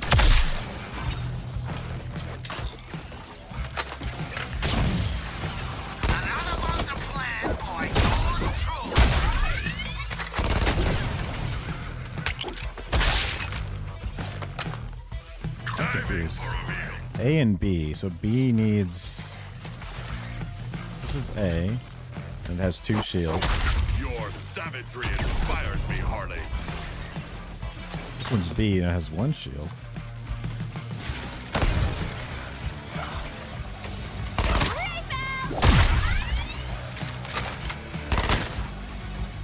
This one's a drop stop.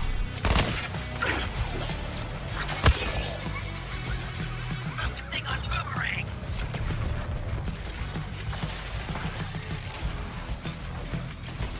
Shoot you down.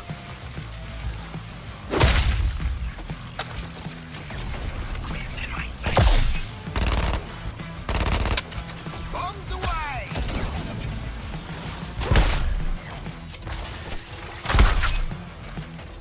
Shut Twinzel down before she does more damage.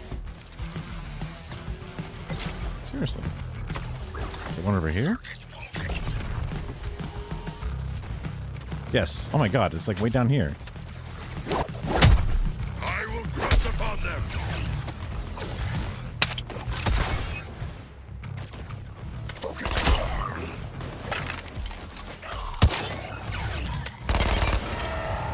There we go. I kept looking for it. See what this incubator's made of. Ha! Limited time offer. Murderize this incubator.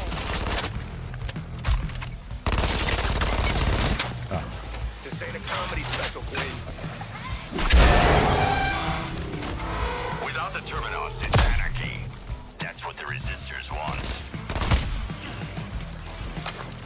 Still shielded. Must be some crystals to bust up. Come here.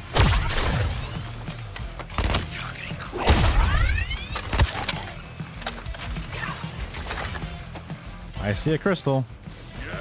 I am the thunder from downtown. Nice, that's bloody.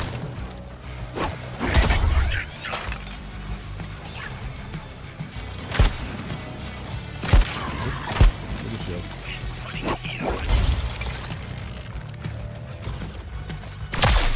Woo! Messed up that crystal, all right.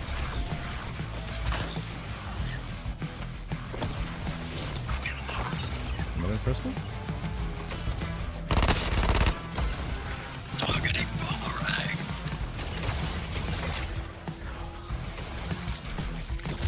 Quinn's on goofballs. Uh-oh. My goofballs.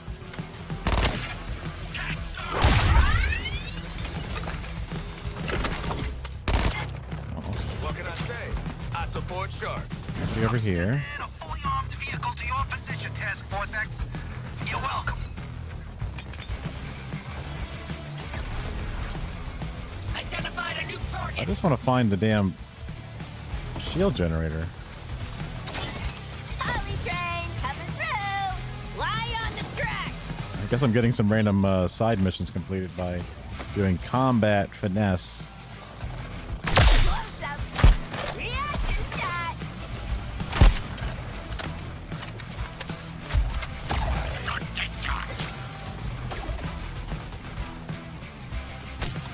There's nobody over here. Reprioritizing targets. Oh yeah, line up just like that.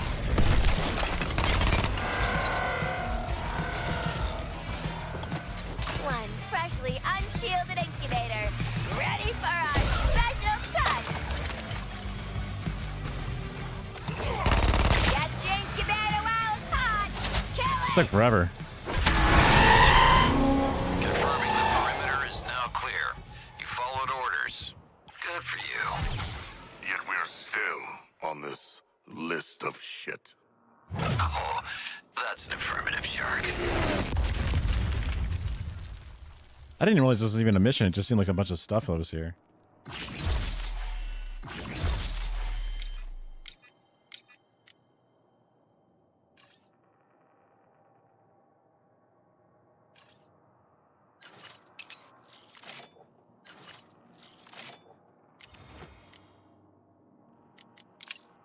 How would Talent. you like to alter your brain today?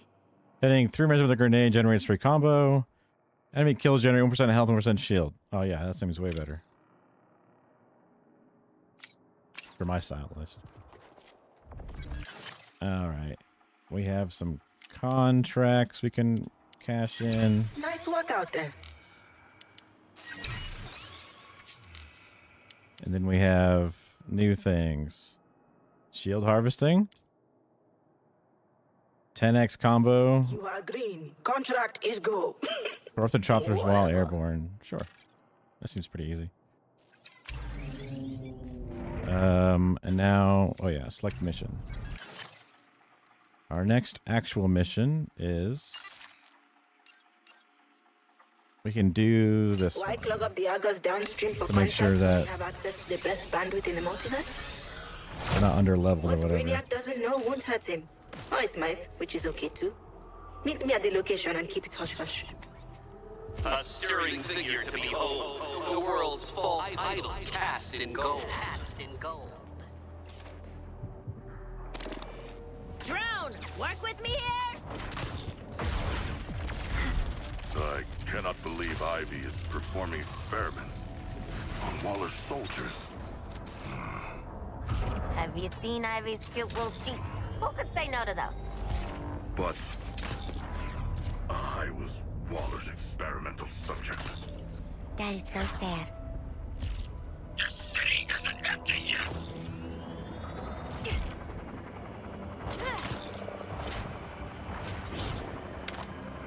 When we blasted those bugs out of the block, surprised there still is a block. Damn it. It's so hard to do while you're flying.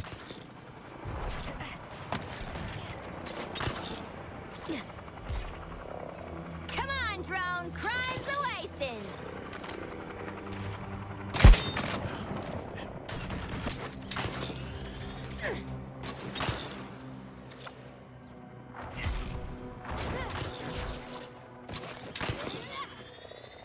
Harley Quinn, present and ready for Operation Contractual Obligation. Let's get everyone here. Another shield effectiveness test. Okay. Did I? You know what? Fine. It keeps them out of my damn sanctum. I need a little bit of time to hook into Leg Brainiac's shots. communications. We do this, and we'll have way more bandwidth for the contracts network. Axe being a real peach coming out on this field trip. So Hey. let's shoot what needs shooting.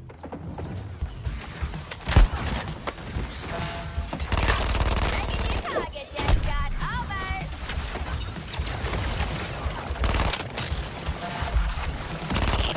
Why did I get in their legs?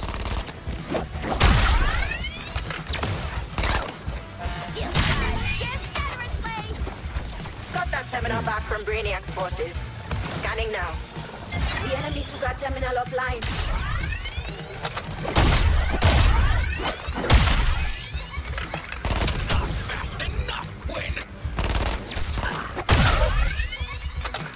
It's weird that the Brainiac forces, they seem like just a bunch of zombies or whatever, just talk to us. Great. I'll start scanning this one. I guess I should never leave the fucking thing, because Gonna slam dunk. They're 4 small-time criminals. Show them what an elite fighting force can do. All units move to the combat zone. Unit, reposition. We have Terrans to hunt.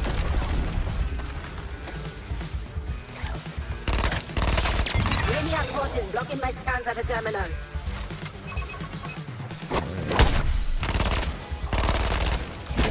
Taking a fork in the shield socket. Giant a-holes blocking hacks Wi-Fi. They are.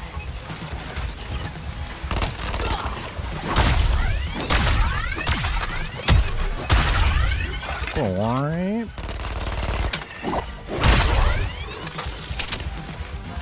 Oh, come on. You gotta shoot in the legs, boys. That's the mission. Brainiac goons are off our point. Scanning.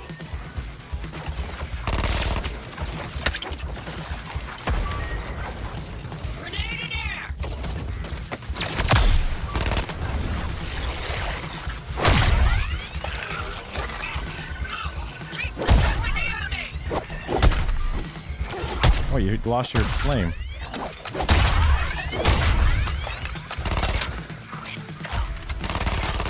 Enemies control the terminal.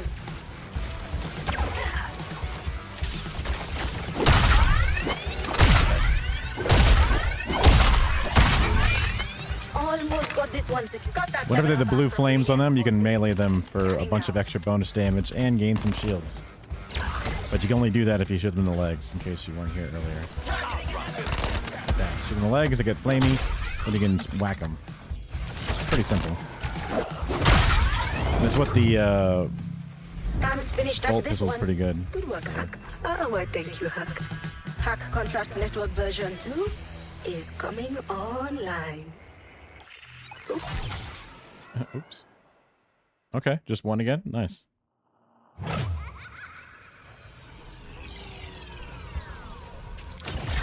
Great news. My contract server crashed due to high demand. I've scraped together more bandwidth without Argus figuring it out. Now's your chance for double jeopardy. Nice. Legendary. Can't believe they're letting me have something like this. A different pistol. Dangerous. So my O snap does 3,000 damage. This one does half that, but it fires a lot faster. And the difference is, instead of delete your shield 5x more than usual, but successful counter spawn shield pickups, you have hitting Terminant with this firearm does no damage, but puts every enemy within 10 meters into the air in slow motion? What? That's crazy.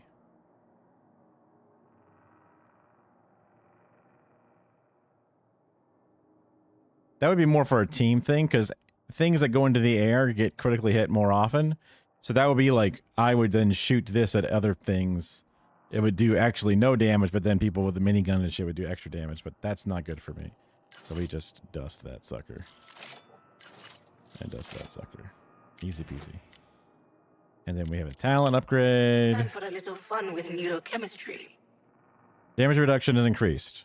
Just built-in damage reduction. Or when you have a 10x combo, a shield harvest generates 25% traversal attack resource.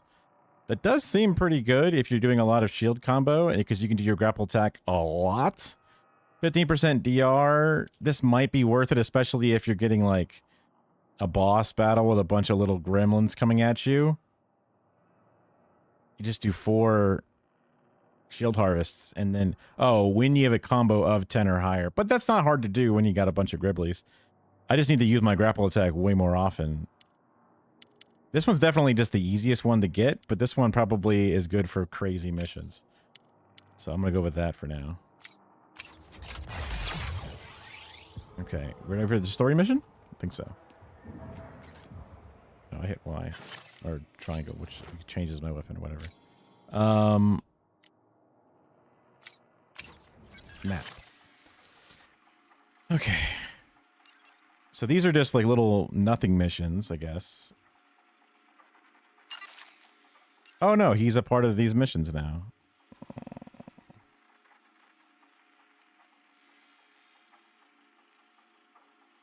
Well, I want to do a story mission because they're more interesting. We're still woefully outgunned here, so it's good that we didn't decide to just randomly do that. I see. So we've done pretty much all of the bullshit missions. They gave us a new bullshit mission, but that's fine.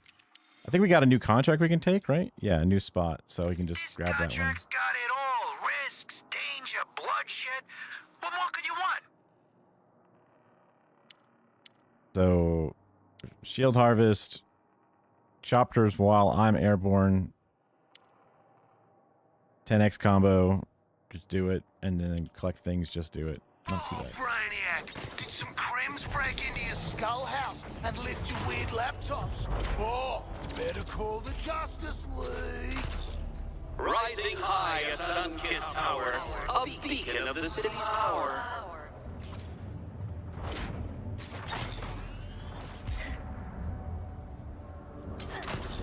Fair dues, I might have been a little fast on the old trigger back there with Ivy. But She was trying to kill us. Everyone is trying to kill us. That's right. And if you need me to stick a bomb in them, just say the word.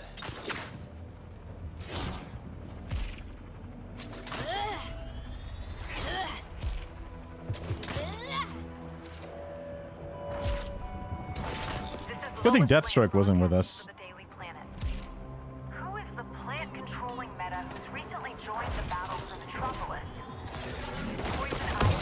when we were worried about killing kids. So I feel like Slade would not give a shit based off of his other problems. Scientists turned radical ecological activists frequently orchestrated violent attacks. But as her access to repair evolved from blowing up chemical refineries to creating mind-controlling toxins, she frequently clashed with Batman in Gotham City. 5 years ago, Ivy made international headlines after saving Gotham from the Scarecrow's cloudburst attack and sacrificing her life in the process. 10x combo. Ivy has returned, or if another meta has developed the ability to control plants. And just who were the armed combatants seeming to defend the giant plant structure? A new resistance effort? I'm going to keep digging. No pun intended. Stay safe, Metropolis. I bet he's tried to. Within lay statues, silver smirks. Which implies that he hasn't been able to. These golden waterworks.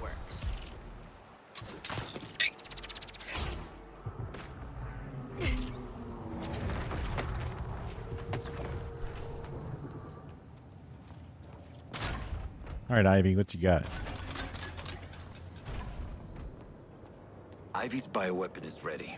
Harley, you and the others go get it from the little green sociopath. I like talking to you She's too, more pal, but antisocial, Flag. enough's enough. You would be too if people kept locking you up every chance they got. Hey, where'd Penguin go? I thought I can order new things. Oh, don't get me wrong. They're fine at what they do. I just have some concerns. That's true.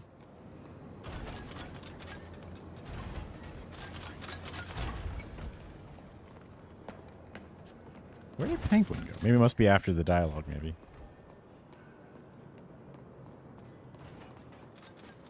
Who's the dominant species, little Ah, one? there you go. That's right. Please make her stop! Or kill me! Harley!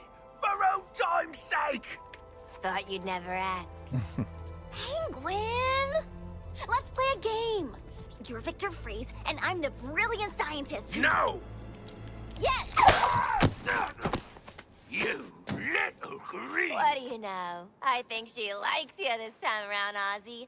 Otherwise, you'd be...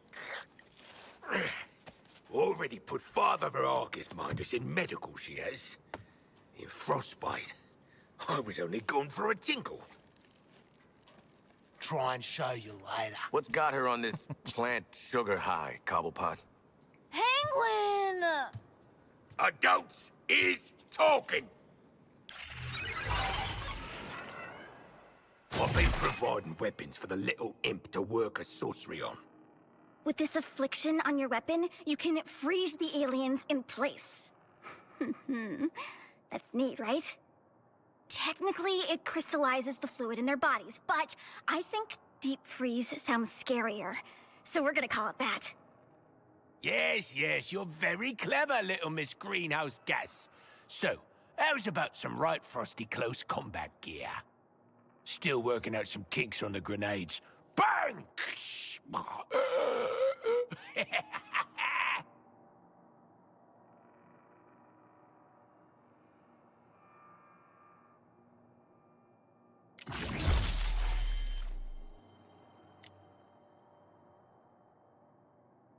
I see. So it has deep freeze.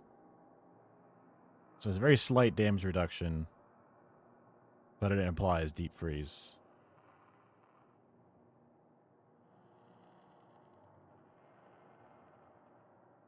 Sure. New toy! Hell yeah! Bulletproof. Your That's pretty good. self-belief is admirable.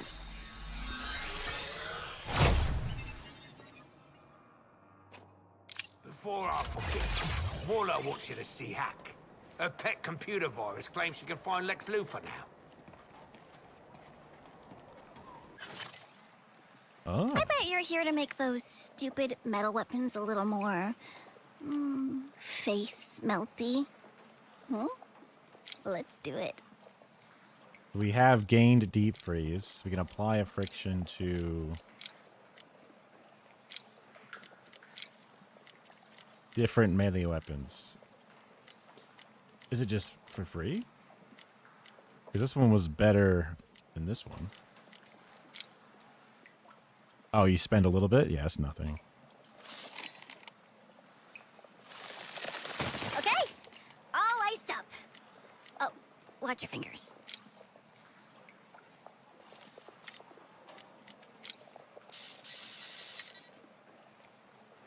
Cool. Better than nothing, right?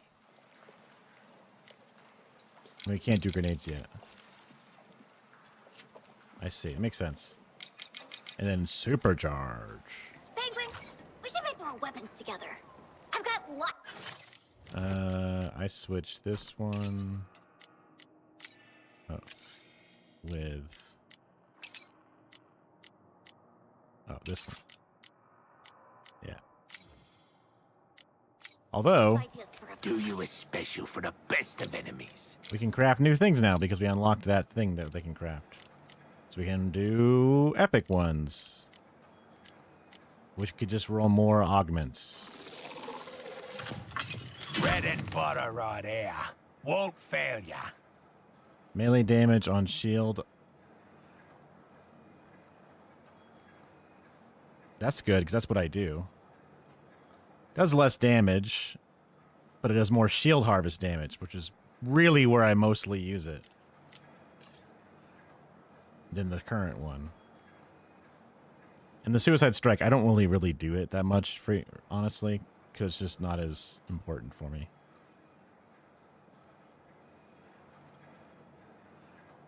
And I see that's where the 35% damage comes from.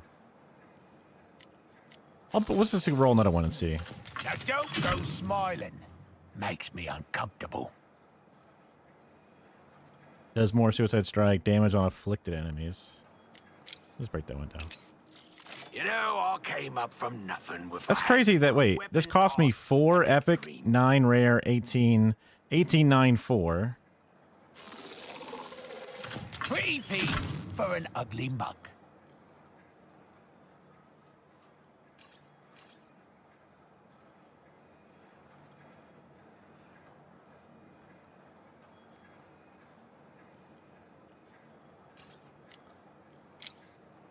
Wait, 18,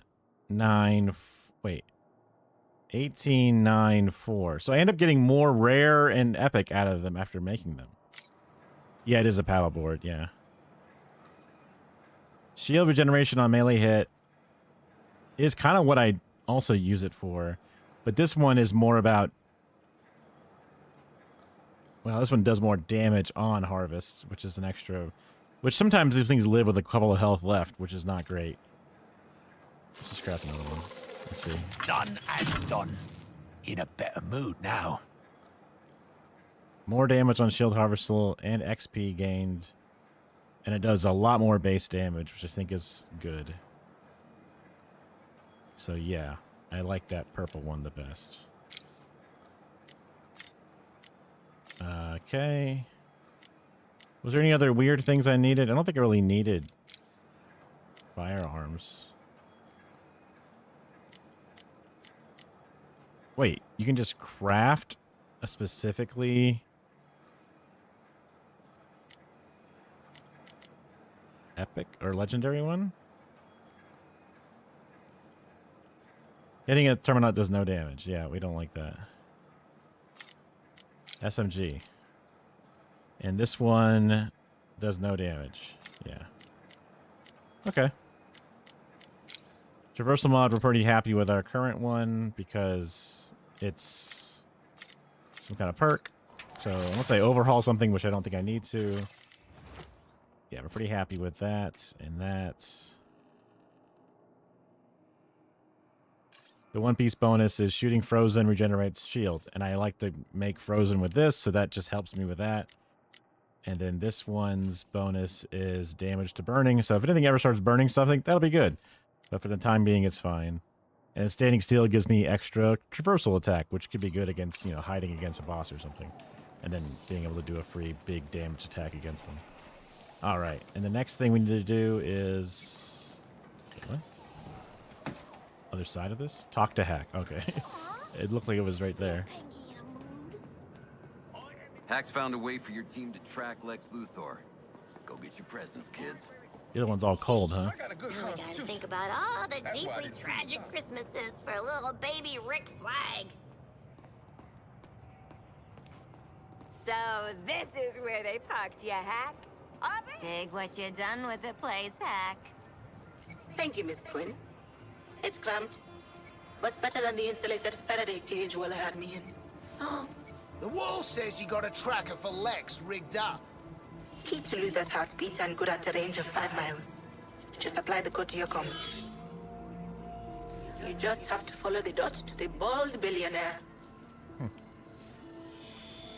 Oh, and before you head out, check in with Cash. He wants to bribe you to do some good. Oh, the cop with the one arm. I like bribes, but I love turning guys into ice. But we have yet to turn anyone into ice. I know. Cash prizes. You got your trackers, TFX. Now go exfiltrate Luthor. Exfiltrate him? Why, Richard, I hardly know him.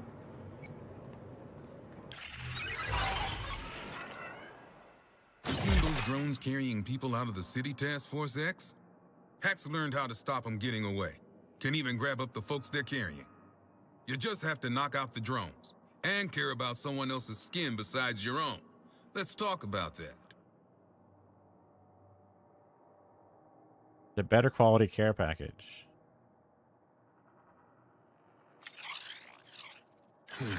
Quinn. A little bit of Arkham, following me everywhere. Oh, hey, Cash. You need a hand with something? I'm authorized to give you a little incentive, keeping aside some equipment for you. Call it a care package. Each one of those damn drones you bring down is a little extra in your next day's requisitions. You earn it, you collect it. Get shipped on if you don't. I'm not your concierge, understand?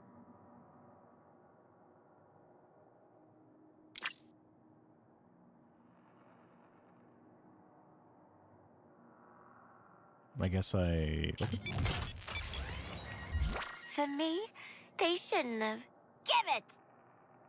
Plus 50% affliction resource from melee hits. Wow.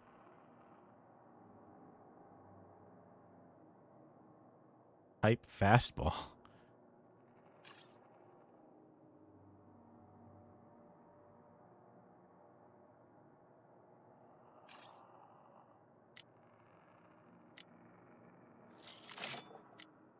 Thanks.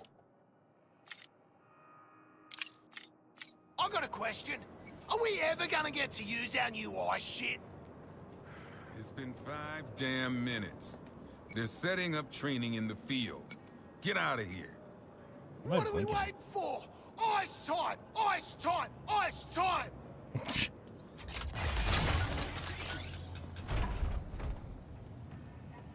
Probably because I have my special abilities ready.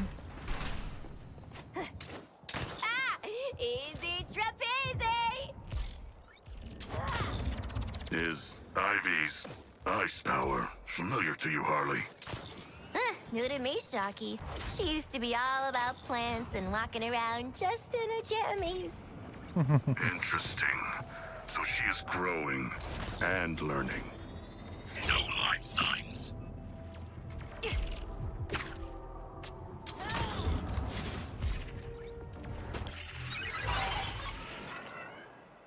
Right, you horrible lot. Affliction time. Hold that for affliction strikes. Stuff will turn them purple bleeders white. This is not just every attack, it's a very specific attack. Don't point it at your face. And boomerang.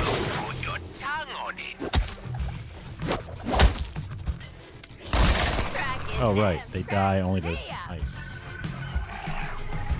And then my ice builds up like it does now.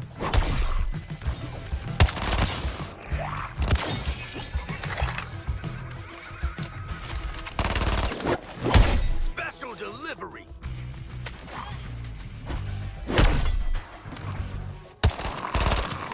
Oh, quick skills.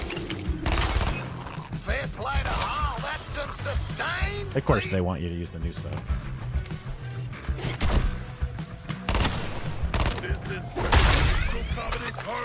And it's ready. Keep it up. When it comes to violence, practice makes perfect. Pretty easy. If I know Luther, he ain't gonna come as easy as Penguin. We should be prepared. How do you know Luther? Oh, it's a whole type.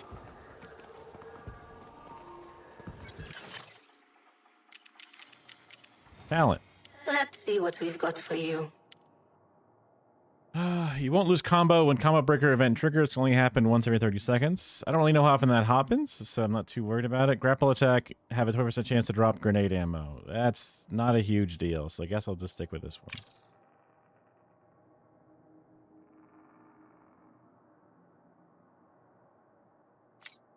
Brainiac, I'm capable of maintaining my surveillance and dealing with Luther.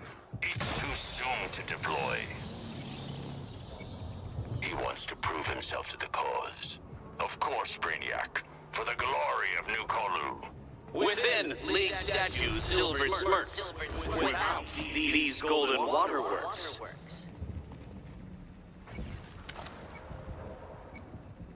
Covering fire!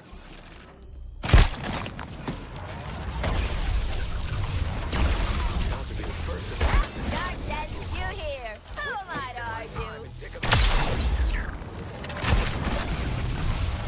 Woo, buddy. I'm reloading here.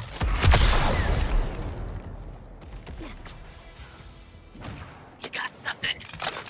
We. Okay, so now missions. Oh, we collected resources. A deal is a deal. More's the pay. They just keep these things coming, huh?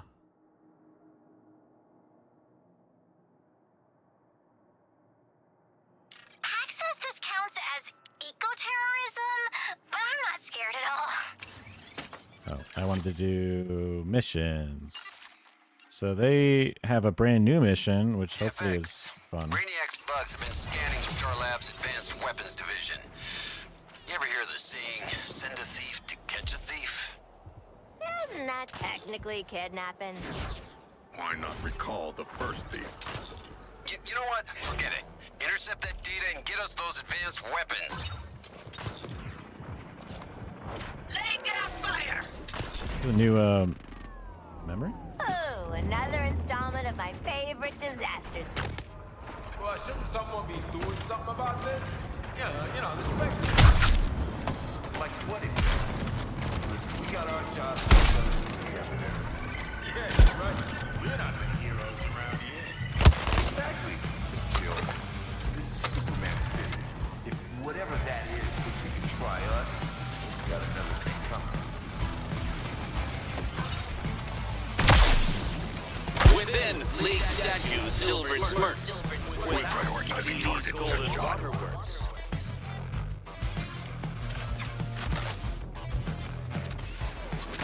Later, Gators! That's gonna leave a mark on the flaming pavement. Ha ha!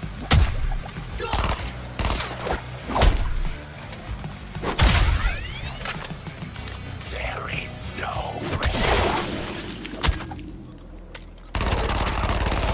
Woo! I'm taking this act on tour. Good metrics, TFX. We'll keep you on. Whoop!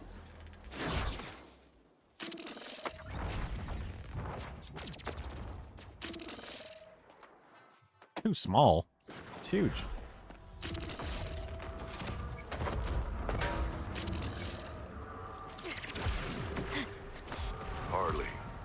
How do you remain so upbeat in the face of overwhelming despair?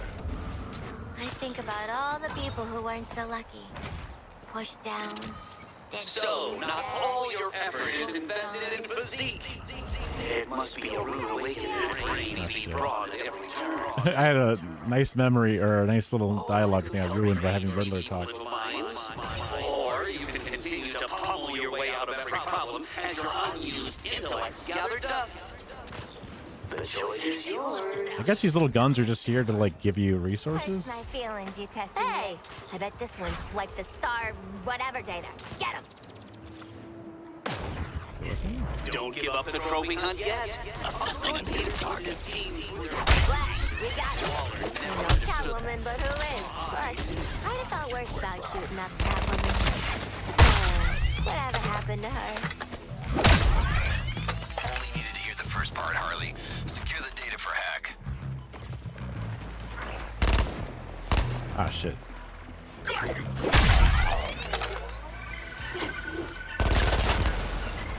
for my next trip. Keep sending them back where they came from in pieces, TFX. If my colonel wants to see ordnance flying, you show him. Just don't blow your fool selves up. Enemies only take damage from grenades. Knock grunt enemies down to make them drop extra grenades. Brute enemies can be countered to drop extra grenades. Use slides, first light melee to knock enemies down. Grenades only. It's the Star Labs data. File structures all messed up though, from being in alien guts. Get us that fresh hardware and we'll handle all the alien guts they got. Yeah, the old guts for guns exchange. Oh, that's the immobilized thing. Flipping up my stuff. Let them clean up that crap. Enemy snipers deployed, TFX. Watch your heads. Even if you could steal this data, you won't know Kodo's enlightenment.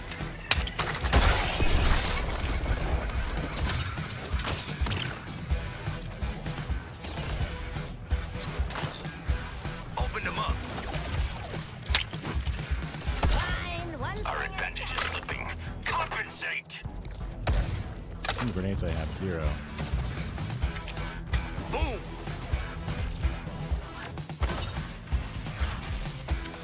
Quinn is done. How do I do? As mic drops go, not bad, Quinn.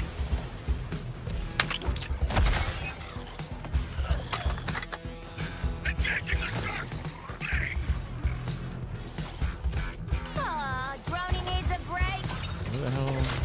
They're all kind of spread out. You guys need to stack up.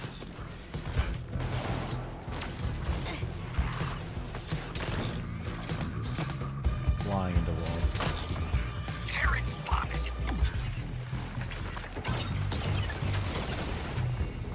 Too slow, chump.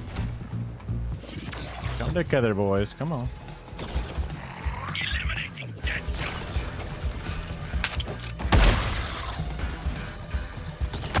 That's 2. Also, you can counter these too.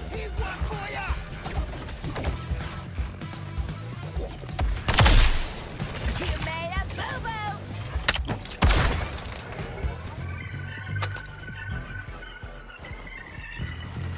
No grenades here.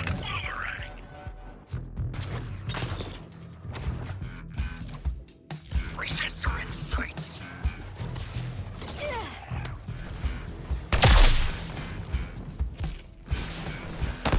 Oh, love exploiting weakness!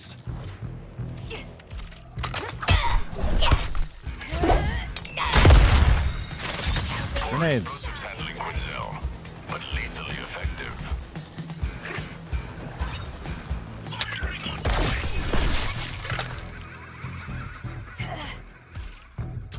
Terran signature found. Bunker needs busted?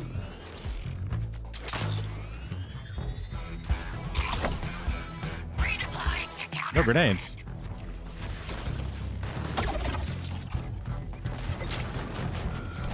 Shark mark for elimination!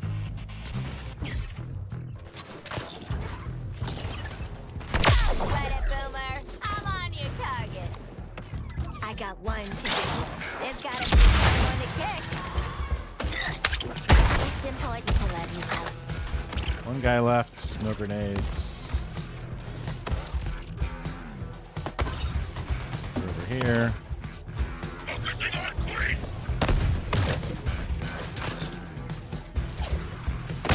Don't worry, Hal.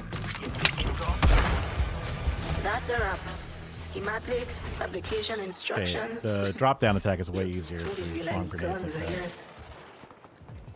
My comrades certainly do like guns. We're enthusiasts, mate!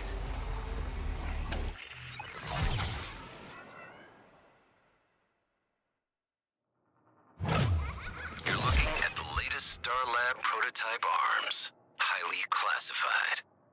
Burst fire. I thought I already had those.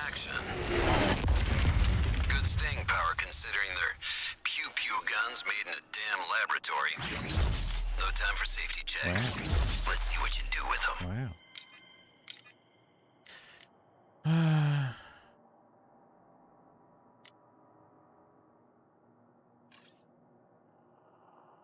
Basically the same damage. Less shield harvest. So this one does ammo gain from suicide strikes. Resource generation. Generation on melee hit. Not as nice, I don't think. So I'll just... Yeah, I don't really care about the big machine gun. I'll just take it for resources. I think the last thing to do now is just the big mission. Right? Because these are all done. Yep.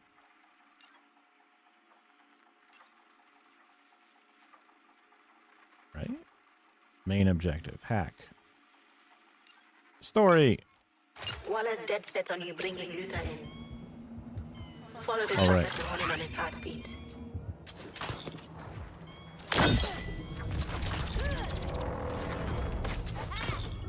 Wait, how can we know Luther isn't in league with the invaders? Wouldn't be the worst move. Boomerang, your ass ain't joining up with any alien invader. Look at this place. We're plugging leaks on the bloody Titanic. So, just cut and run, right? Let the world burn. Way I see it, if Mr. Skull's ship up there makes a better offer, I'm taking it. The hell is that giant Wonder Woman thing?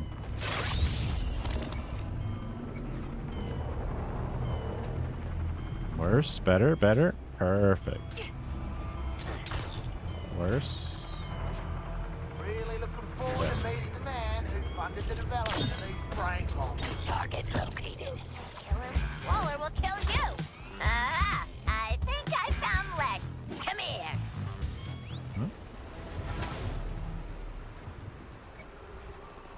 Hello, swag. Yet again, your feeble upper body strength betrays you, Boomerang. Shark, hold up. It's a... Holly, get us out of this! Harley, do not touch us. But you saying I can't really makes me want to, you know? No! Harley, no! Worth it. That's crazy.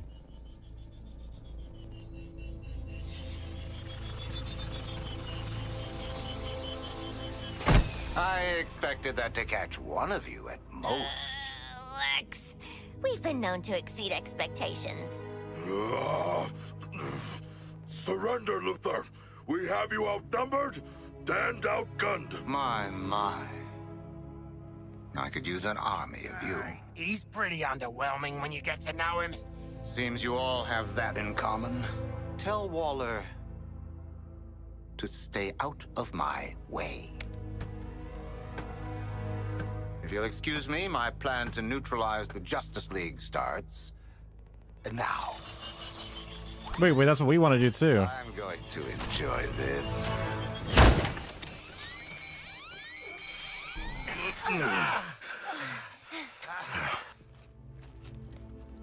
You okay?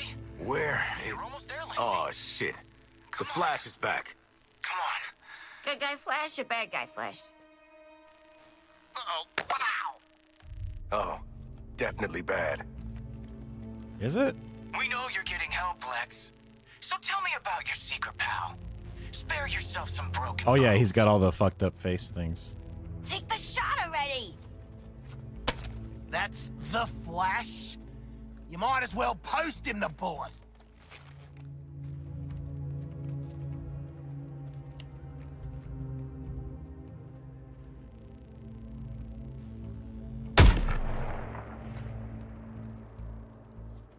Did you get him? Speed demon! Did you really scamper all the way up here just to huff this sweaty LexCorp armor? Man, you know it's gone to hell when you... Really? Why don't you just mail me the bullet? Anyway, what I was trying to say was... Let me guess. Brainiac's about to do some heinous shit to Luthor, and we're next. Blah, blah. Bullcrap. Yeah! Just give us money bags down there and we'll be splitskis. What, so you can roll him for beer money? No. See, Brainiac needs Luthor, and...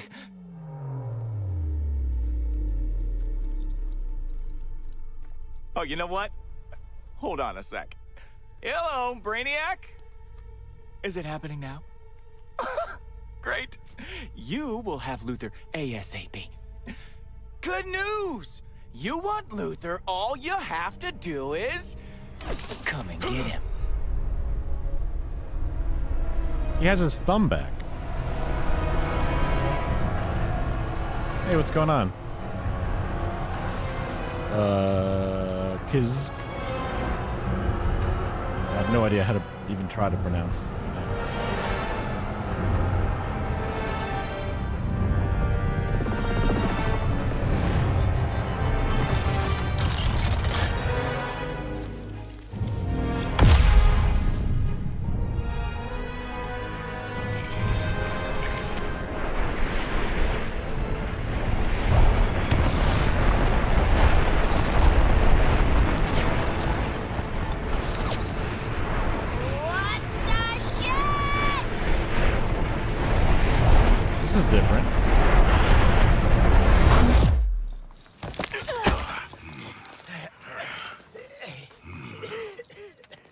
Harley. Huh. Really thought Flasher had us that time.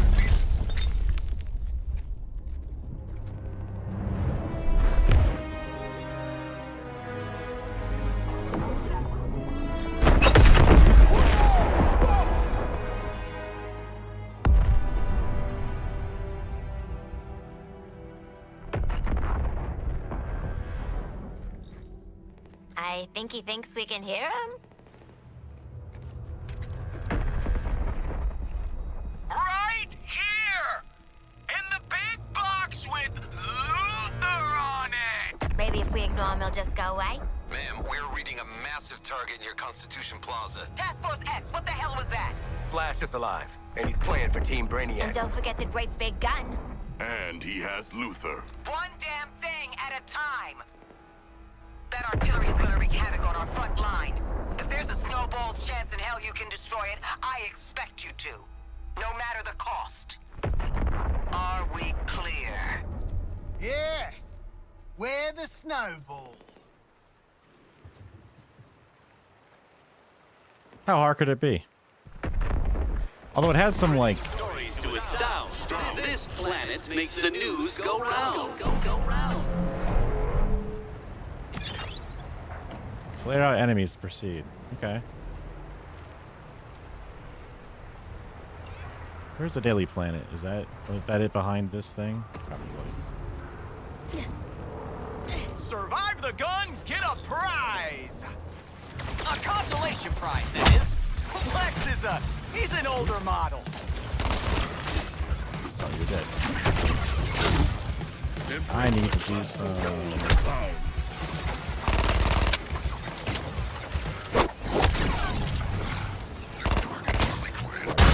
That's what I'm looking The for. famous boomerang that no one's ever heard of. Yeah, I never heard of him.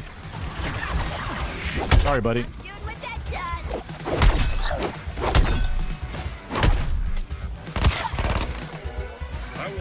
found your target, Harley.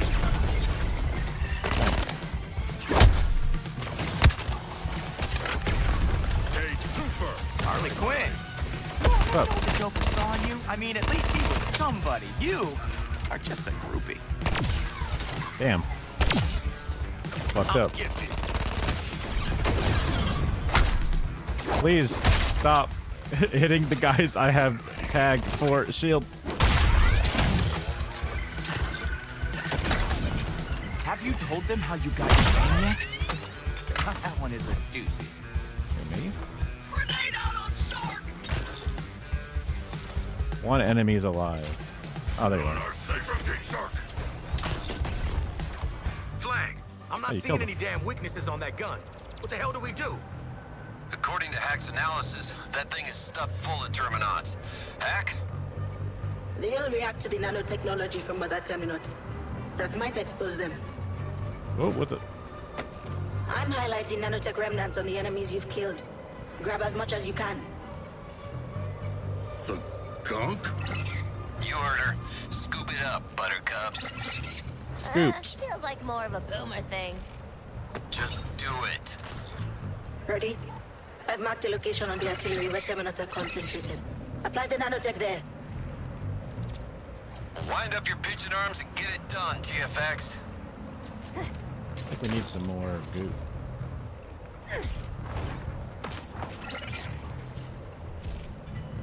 Terminal seats. Get them so we can open up the big gun over there. Going by these readings, you've got your damn weak point, TFX. Give it Yeah, we sure do. That did some damage. Get you some more Terminon nano crap, and let's crater that damn gun. I'll mark the next target area. Come on. Flashback! Now, I gotta hurt you idiots! Ah, no, you don't. Alfred Boomerang!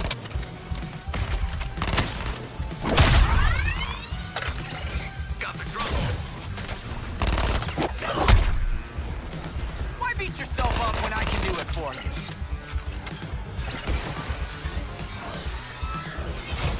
What is this?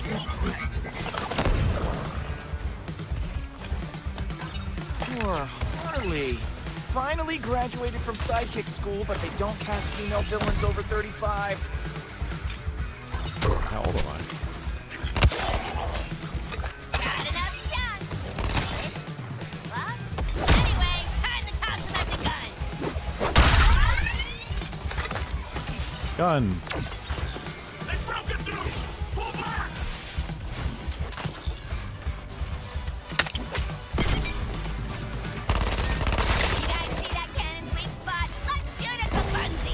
I feel like if the Flash wanted to kick my ass really hard. Oh, good. Thank you. Grab those chunks. They're the only way to open that thing up. Whoops! Whew. You four got its attention.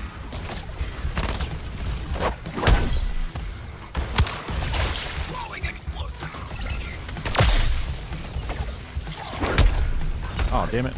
Key rash!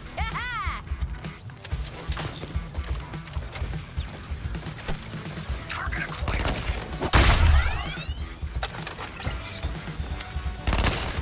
Yeah, incinerate them, Deadshot. Ha-ha!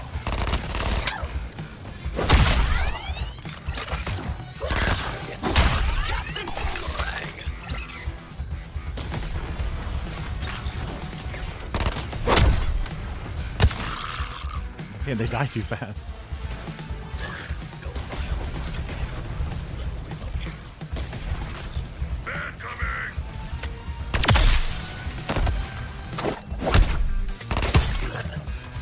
That's enough Terminot bits. Now where's that target hack mark?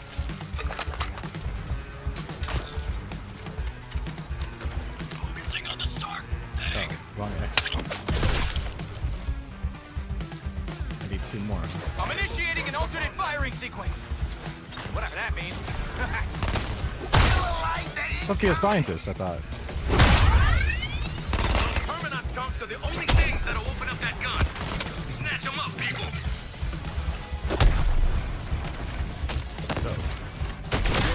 faces my wrath, Harley.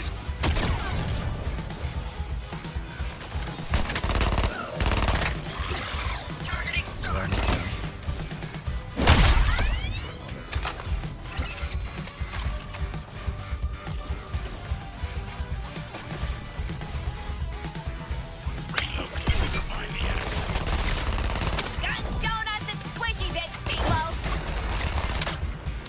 Ah, slow fair, breaking the giant gun a little bit.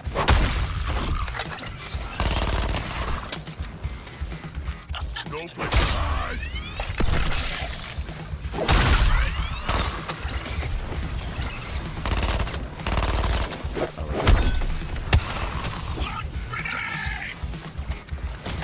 The cannon is firing its energy weapon. Get those Terminot bits! We gotta use them against that thing! Enough alien chunks for me, thanks. Oh, you are all gonna die, freaks.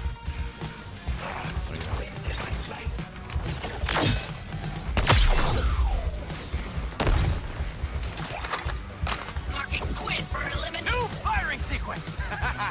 I'll be honest, I'm I'm just gonna get pressing zapped. buttons. Oh, there it goes again. Here comes the touchdown.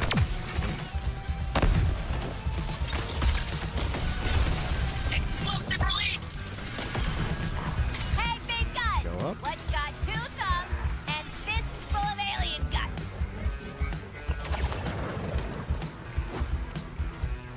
Negative. Try to make it on your own, huh, Harley? We both know you don't have what it takes. I ended up clicking that middle mouse or the middle left click way more than I want to. I heard the beam attack really stinks, you guys. The chunks will open up the cannon so we can hurt it. Yeah, I'm gonna do it in a second here. Just want to get some fucking help. Got enough of these chunks for one good throw at that thing.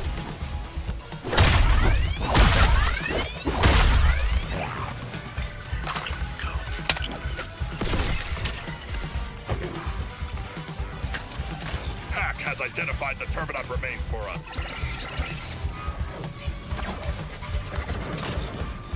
No targets. Go. New firing pattern, huh? Okay. Well, I'm running out of switches to flip, so let's try it. Giving up yet, Boomer? Hey, big gun. What's got 2 We have thumbs enough. and fists full of alien guts? Wait for it. Focusing on a new target.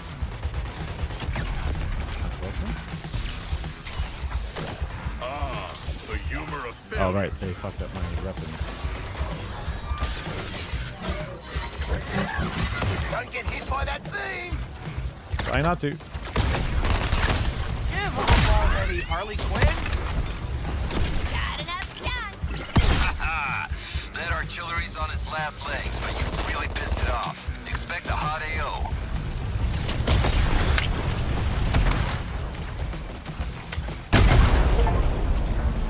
Woof.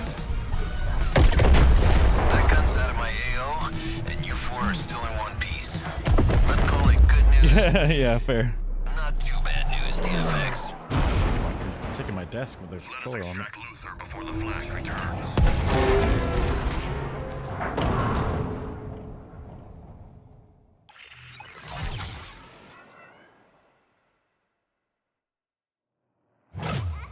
Let me see that. Oh, this is the good stuff. Real collector's item. Don't have to like the villain to respect strong branding. These personal numbers have tricks you can't find anywhere else. Might be something that fits your horrible needs. You let Penguin know. What's up, gang? Jealous of my cool new toy? No, that would be envy. More damage. Less crit. More mag. More rate of fire. The specialty thing is each enemy hit with this firearm receives Black Mask's Mark. Applying a Black Mask's Mark to 3 different enemies within 12 seconds causes all marked enemies to trigger a fire explosion that burns nearby enemies. That seems pretty good. And it does more damage. I think this gun really gets me, you know? This has more capacity and doesn't do the stand still thing, but it does damage reduction. Actually, probably pretty good.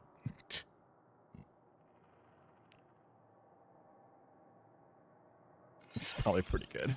Even though it's not legendary, it's pretty good.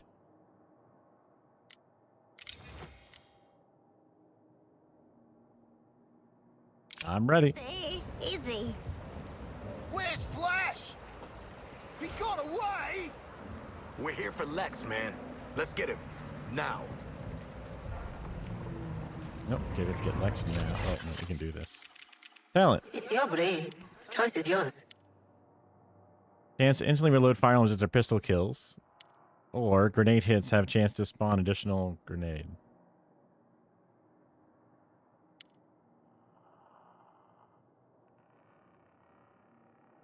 Pistol kills, a chance to reload firearms, or grenade hits spawn more live grenades. I mean, I guess this technically does more damage if you happen to do it.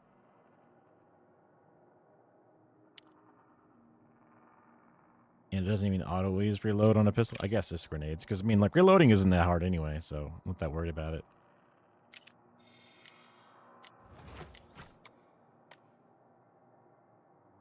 Yeah, wait, we haven't seen what crazing does. Is there like a way to look at it specifically? What does crazing do? Customize? I want to... Maybe I can hover with the mouse? What's craze? No?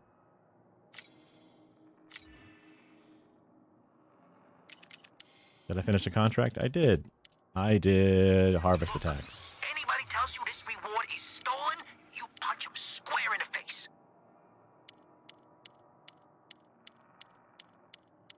BP is what? XP? 40 kills. Payday waiting for you on this one. See you at cash-in. Someone's taking out your patrols and installations, Bruce. Luther's weapons, or Wonder Woman.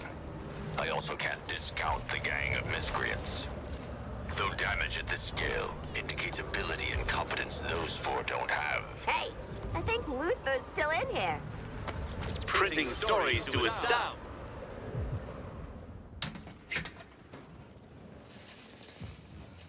Yo, what up, loser? You're naked, dog.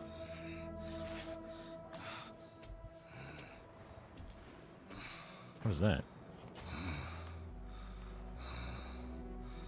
So, how'd the whole taking down the Flash thing go?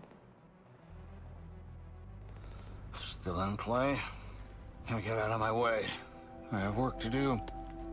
Waller says your ass can end this invasion. You're coming with us. No. I'm needed here. Waller is short-sighted. There is no quick fix for a cataclysm of this scale. If you want this invasion ended, it's going to take... Why am I explaining this to the help? Get out of my... Well, hey there, sleepyhead. We've got an interrogation to get back to. Oh! Coffee. I want you to stay awake this time. You know, for the torture. That is disgusting. Okay, we are done here. Hey! You think I'm just gonna let you walk away? And tell these guys everything you know? You think they can stop us? No.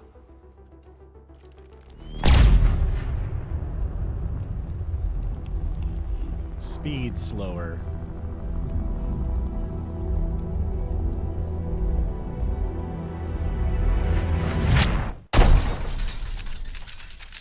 But I can.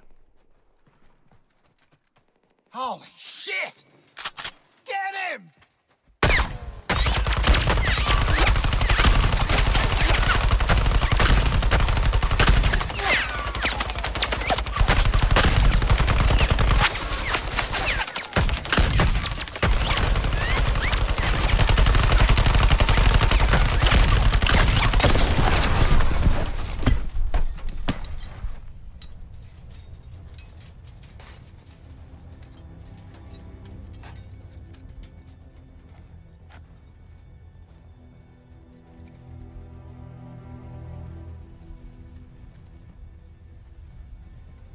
Nice one, Lex.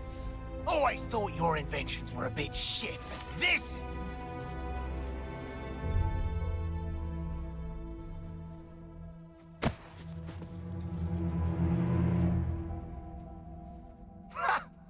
Would you look at that? He did have a heart.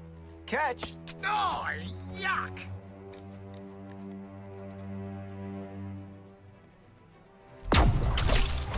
Ah, the thingy!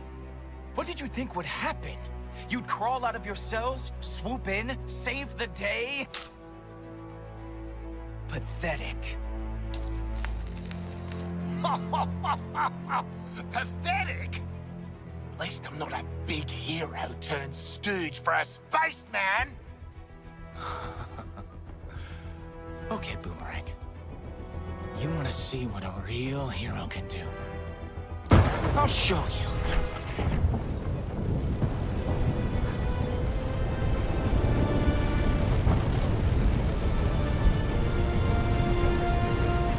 Ripping out his heart seems like one of those things that they can just do.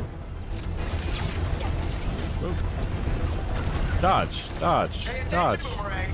I'm gonna murder your little pals here. What? No! They're more like work associates. You're my friend, Boomerang. Oh. The shield thing's not working. Is it really the best you've got?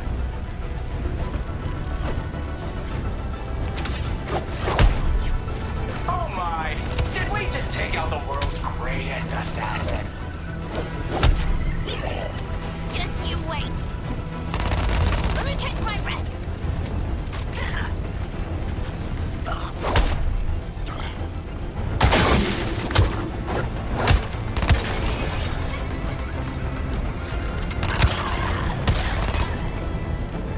Speed Freak brought more of his boys to the dance.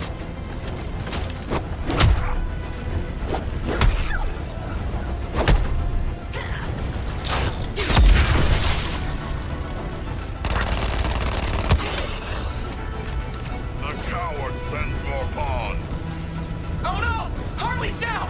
Does Good. anybody want to help her? No? Good. I assume it's like a plan thing.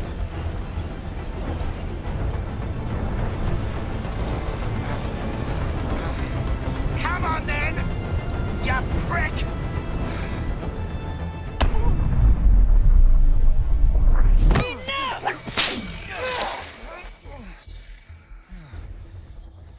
Wonder Woman?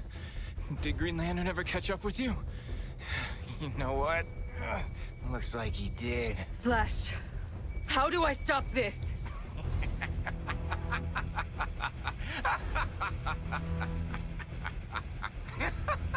You can't. Brainiac's going to transform Earth into a new Kolu. Of course we'll have to kill every man, woman, and child to do it, even the dogs. Oof. Barry! Please, tell me how. Barry?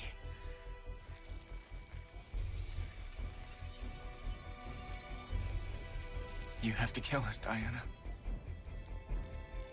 We have to die to save the world.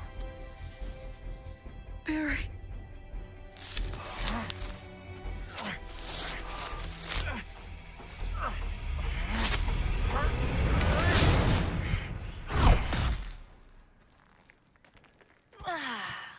Oof. Sucks you got off your pals, Princess. You know, killing Flash is on our to-do list. How about a team up?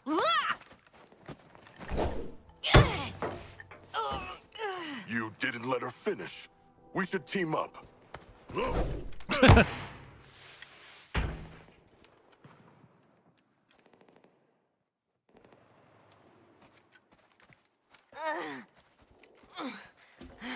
Barry? Who the hell's Barry? He doesn't even know who Barry is. Peace. I swore an oath to never strike anyone in anger. You four are seriously testing my resolve. This ain't so bad. Are you kidding? Smells like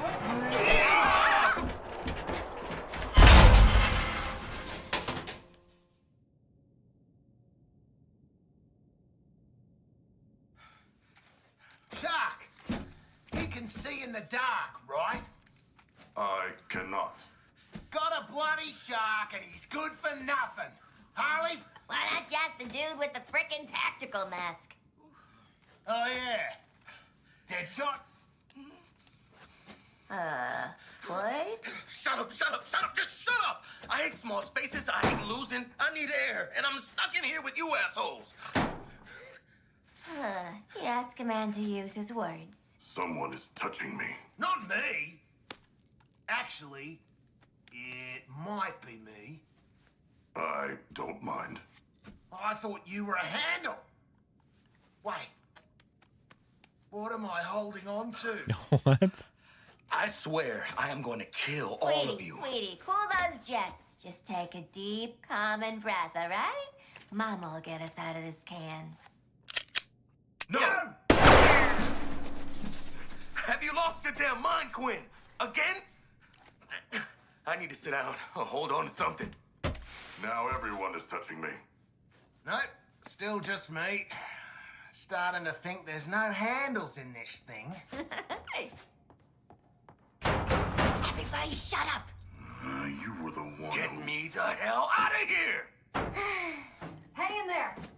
If you are who I think Lois you are, Lane. I hope you don't make me regret this. Oh, it's award-winning journalist Lois Lane. Why does King Shark know? I'll let you out. Forgive me if I don't stay around to shake hands. Oh, God. Things I do for a story.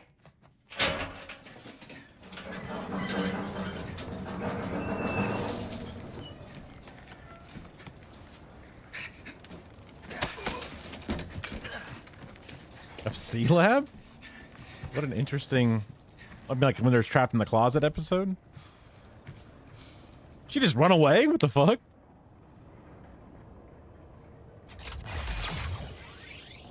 Breaking news. Lane. We got our asses kicked by Question is, The Flash. why are you four in Metropolis? Getting thrown into places we don't want to be is kind of this group's MO. All right. And have you seen Superman? Not yet. Perhaps Brainiac is still preparing him for some great atrocity. Oh no. If he was turned against us, we would need all the heroes we could get. Even you. That's editorializing a little, but fair. There's a balcony exit in Perry's office. Good luck. Oh, I got like a eyelash in my eyeball. Ay. I'll just rub endlessly until it feels better. That's the winning ticket. Don't steal any office supplies, Captain Boomerang. Yeah, righto. Not the kind of profiling I wanted from her.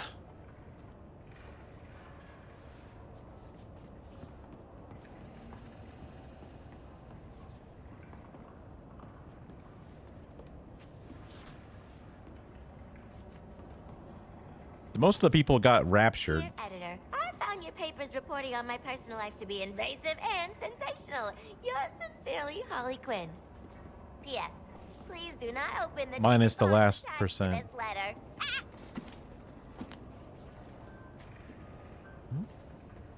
I'm confused now. Was there a door I couldn't open that I... Oh. I just didn't. My line. Oh. I prefer to stay out of the papers. Huh. You sure had a lot of those world's greatest assassins strikes again front pages in yourself. Task Force X, where's Luthor? He is very dead. And the Flash? Gone with the wind. I don't even know what I'm going to do with you yet. But you're not going to like it. What do you want us to do? He literally, you can't even shoot him. What the fuck do you want? If we were to perform tasks for Argus in the field, perhaps Waller would show us some leniency. Sure. We could get the penthouse suite in Bel Rev. There are no penthouse suites.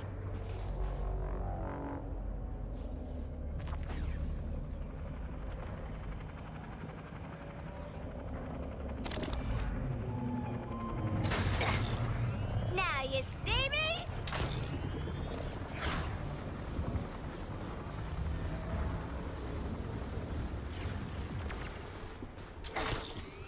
We.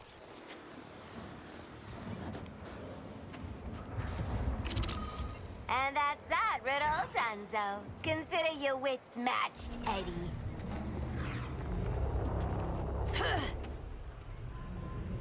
What are these things? Know what happens when I get impatient? Choose a mission, or you're gonna find out.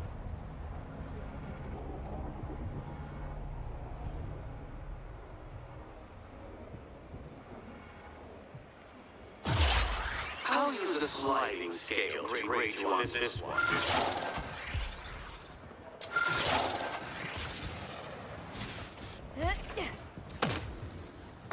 Welcome to the mission, Flash. Yeah, thanks, Lantern. Look, I know I made Luther spill his guts a little too literally, but maybe I can round up those 4 criminals. Flash, you're going to stand down and recuperate. Bruce, you can't be serious. You lost your temper. Cost us our best lead on Luther's informant. Stand down until I decide to put you back in the field. Hey, solving puzzles is actually kind of neat. No wonder Bats kept you around. I can see why they want Deadshot recommended.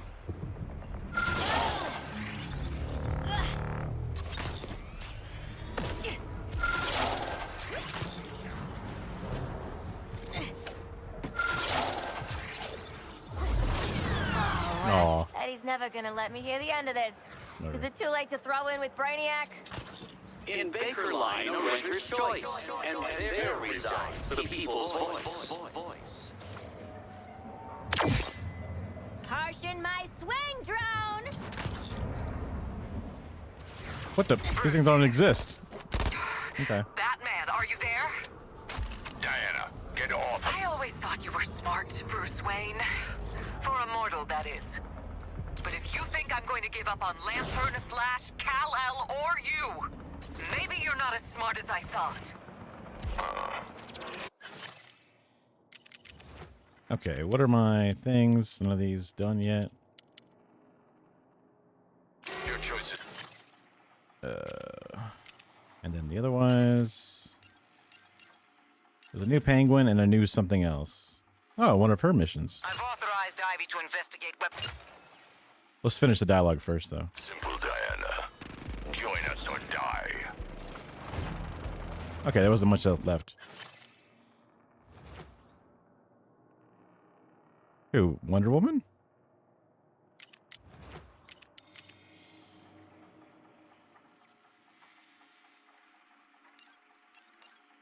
I've authorized Ivy to investigate weaponizing the effects of Bane's venom drug. It's a dangerous play, but so is activating U4. Crazy. We're gonna have so much fun! It's so easy to make meat work against itself. You'll see. I'm feeling this mission. Let me work. I need to know the true upper limits of Ivy's afflictions out in the field. If I'm seeing ground, you're doing something wrong.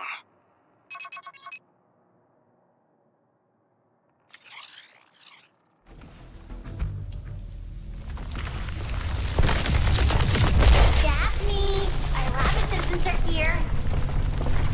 Oh, it's Daphne My new again. affliction triggers an anger response in the forebrains of the invaders. This must be the craze thing. Wants to make the bad guys go ape nuts. Who are we to stop her?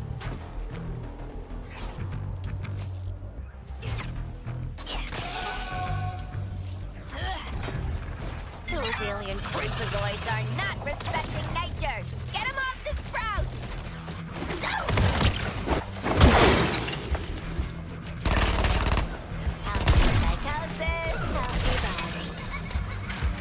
You saved them! Oh, I could hug you to death and fine!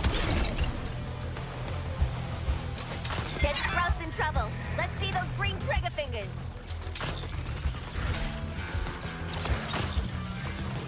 New target selected.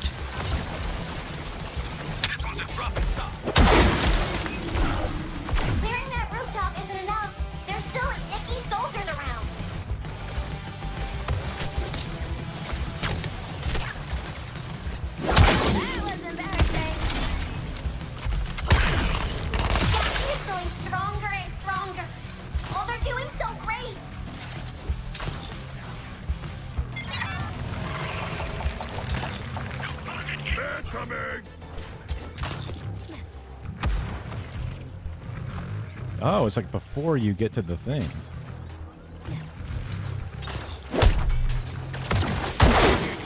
Attacking your target.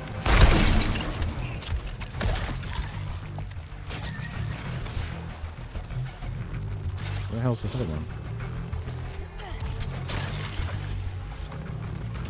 Hey, you leave bats hanging, drony? Look inside here.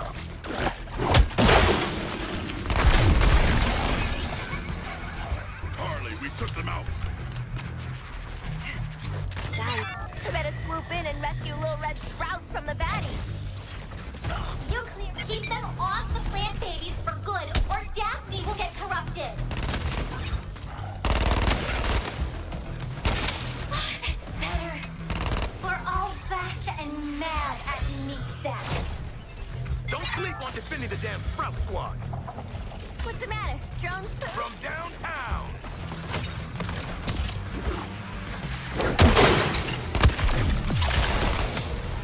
Good. Now make sure the others don't come over. Maybe annihilate them. Where are these others? Oh, there they are. That's all for you. Welcome back, little ones. Let's do more growing. However many criminals join your efforts, they won't be enough. Burning them alive is a good object lesson, Deadshot.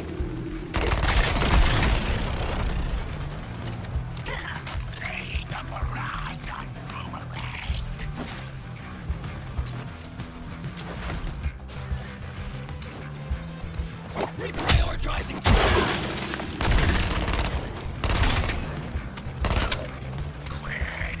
You are next to fall. No need to get this one back.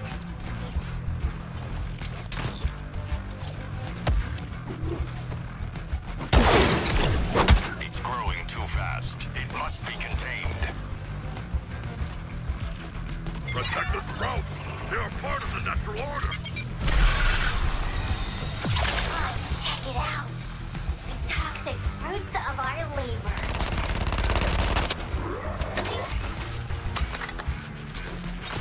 Switching targets. But I want to swing again. Woo! Taking attacked on tour. Sometimes I amaze even myself. We need to bring that seedling back under control. Quickly.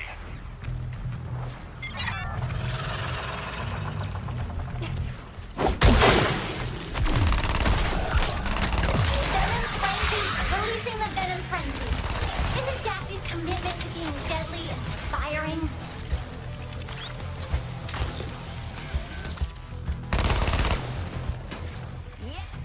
I got the new pistol I should try out. I've bent the invaders' minds. They kill for me!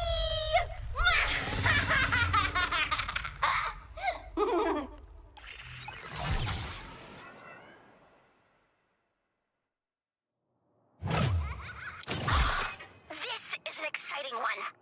My new Venom Frenzy has psychotropic properties which bind to the host's brain. Basically, it makes them so aggressive that they'll fight anything around them. Even each other. Good. Wait, Good. how do I know the word psychotropic?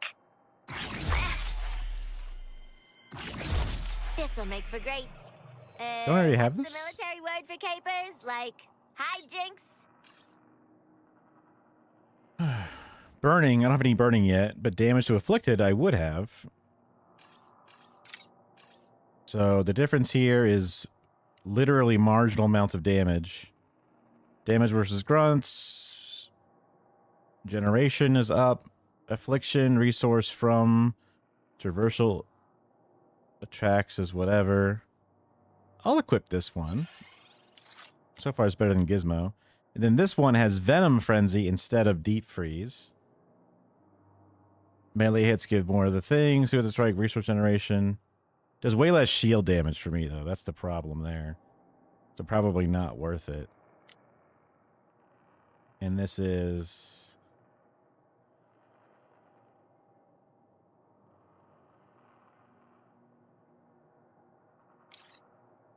Oh yeah, this gives them craze. That's kind of crazy that I already have that. And then this is something different. And it applies burn, which I was getting a bonus for burn, but that's, I think, mostly with the traversal attack, which is separate. So doesn't really matter so much. I'll just keep, I mean, whatever, I'll just keep them. I don't know. Talent tree. It'd be an honor to tweak your brain, Miss Quinn. Overcharge by 50% and shield pickup amount by increases overcharge and pickup amount by that much. That seems pretty good. Performing a suicide strike generates 5 additional combo. Yeah, I don't really care about that. So, yeah. I like getting more overcharge, and I like being able to pick up more shield for each shield I pick up. That sounds great.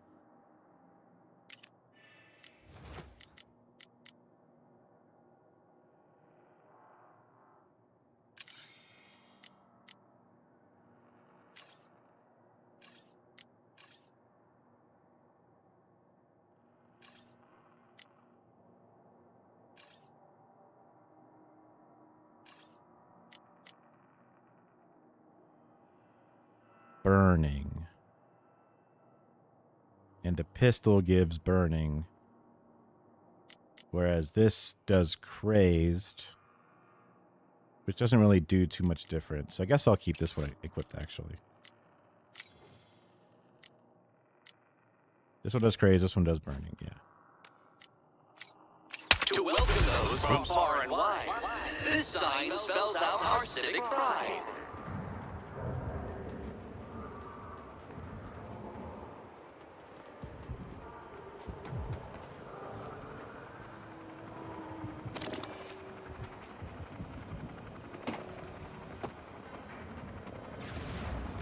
Where does Bruce get off? Huh? No, really, who put him in charge? Brainiac for one. Okay, obviously. But how are you going to bench the fastest man alive? Rookie, you're letting Bruce, Diana, hell, those 4 Arkham rejects get into your head. Stay on mission. Stay in control. Okay, you said too small before, now you're saying... Way too easy, Eddie. You really lost your edge since Batbrain bye-byed out of Gotham. Alright, what's the next actual mission? Oh, I have my contracts to collect. Done. Take your payment.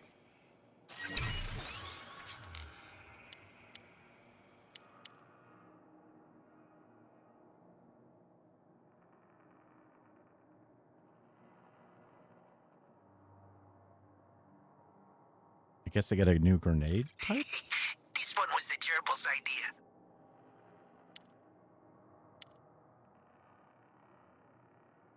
Grease this one up real good for you. Shame you can't digitize mouthfeel. There's a new penguin, but I don't really care too much about it.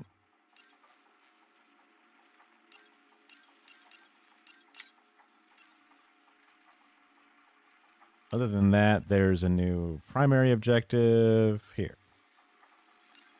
We're coming in, Waller. Maybe you could ask your goons to tuck it back. Maybe not blow us away on sight. You 4 don't get question-asking privileges. The way I'm feeling, you got get your asses back to base and maybe live out your days in solitary privileges.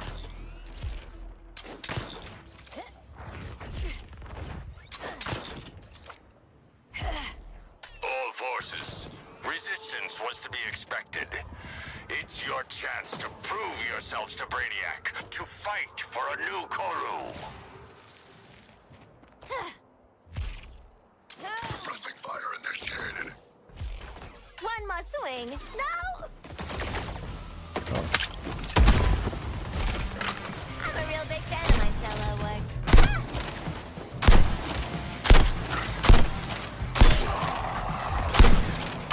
Oh, come on!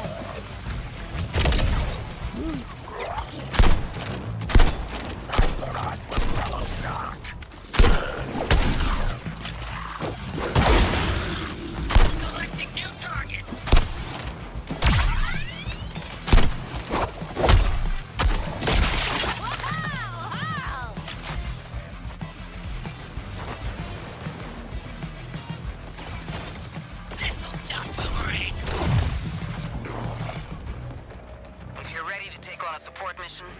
I'll allow it. Style and grace. Team comms only. Gotta get something off your chest. You don't want the wall hearing Deadshot. It's Hack I'm worried about. Come on, she's one of us. Girls on a leash like us, sure. She also knows every deep, dark secret we've ever had. I am an open book. We all have secrets, Sharky. She's not psychic, Deadshot, just ones and zeros. Yeah, and she's got our back. What's your frickin' problem, Lawton? She's got leverage, same as Waller. And at some point, she'll want to use it. Sooner y'all see that, the better.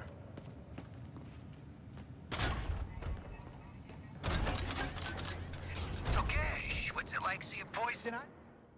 Oops. I understand, Mr. President. Thank you for your time. So, the Flash is alive. Give me one good reason why I shouldn't terminate this program and your lives. The speed demon is out of control. Yeah.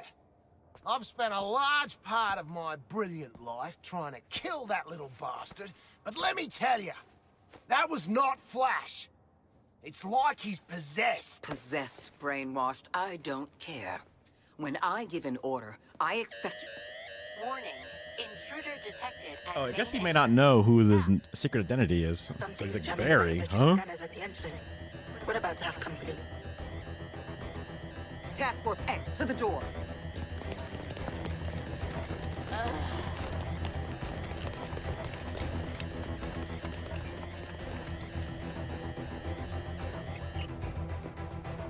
Thought he had a cigar in his mouth, but it's just his headset.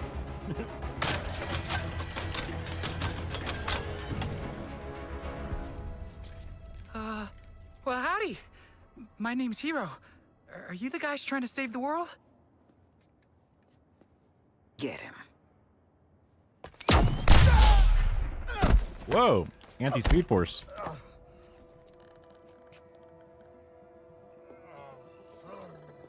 Holy hockey sticks! It worked! I fixed it! I am a genius! Looks like a metahuman, ma'am. I wish. I'm a mechanical engineer. I mean, I actually salvaged this anti-speed force tech.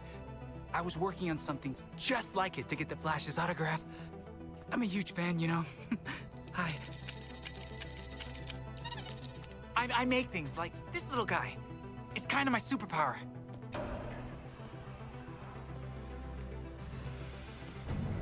I've been trying on the name Toy Man. More like Annoy Man, am I right?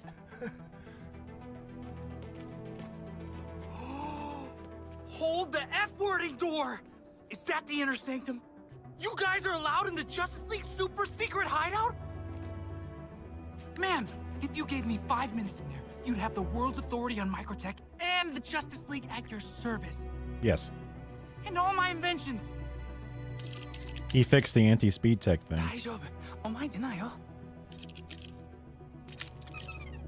Quiet, Otaku Gaigen. Konnichiwa. Pow! Ha ha! Payback, you little shit. Stop bombing children, you son of a bitch. Yeah, kid. Initiation. Huge congrats. Awesome. Aw, he's so sweet. He's not gonna make it. That thing in your hand. I want you to make more. 4 of them. We're gonna Get his autograph. capture the Flash. 敵からエネルギーを集められるのかな?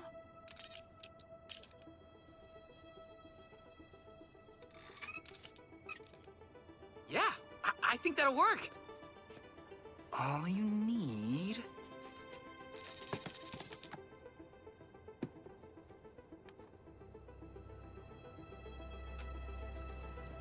is this.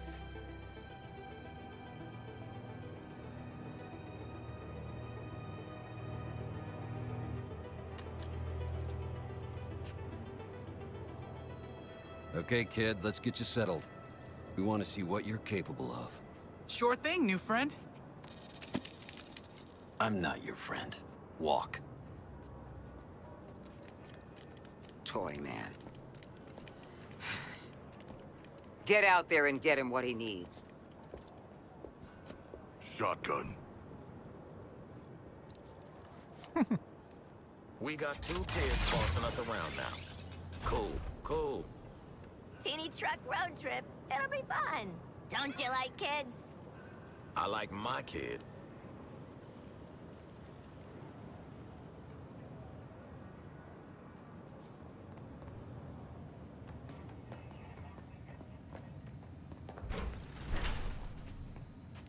We're getting kind of late. How's everybody holding up? I'm doing okay, but I wasn't sure if it was doing well. Who's gonna break it to Toy Boy that we're all killers? Oh, but his little face.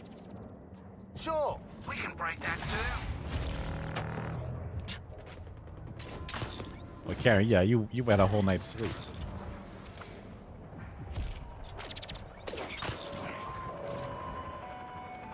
Hello, Metropolis. It's the middle of an alien invasion. So why are armed supervillains stalking our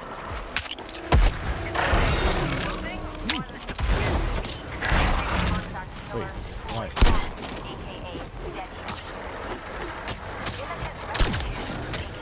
Why don't you do the thing? Do the thing! What's the... You was... Why won't you do the ice attack? Quinzel's down. Why won't you do the ice attack? Fishman and a fourth nondescript individual.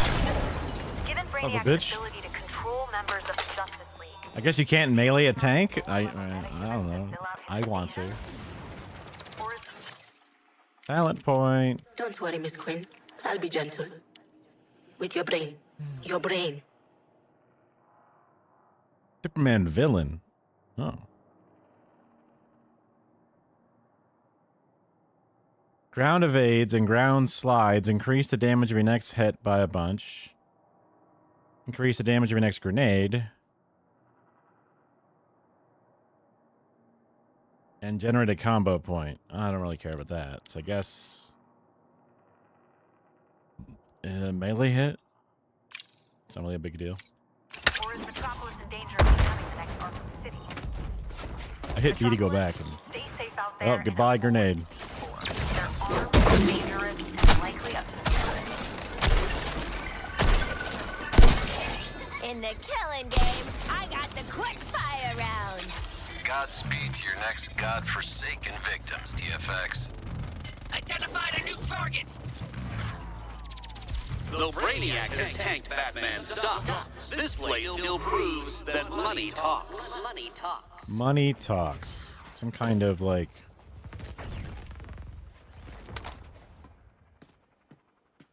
Oops. God, it's really hard to use this joystick. Whatever. Money. Darren scan negative. I don't see a stock exchange or some shit.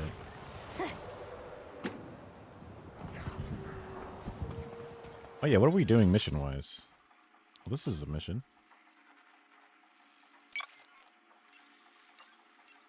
Okay, Task Force X. If we want to protect you from the Flash's Speed Force, we're gonna need Speed Force resonance data. Since we can't get it from the Flash, we'll get it from the baddies he hung out with. Take my truck to this location. Nothing to worry about. Just in the middle of a Speed Force shitstorm with a toy truck for babies. Bye, boys. Better than the other way around. So, now what, Boy Wonder? Cool. Was everyone clear when the truck expanded? I hope you're all pumped to gather data and not crashed. See, the aliens Flash was ordering around have residual Speed Force traces, and my truck's cool audio-visual experience will attract bunches of them to you. You just need to take them out and collect their data shards.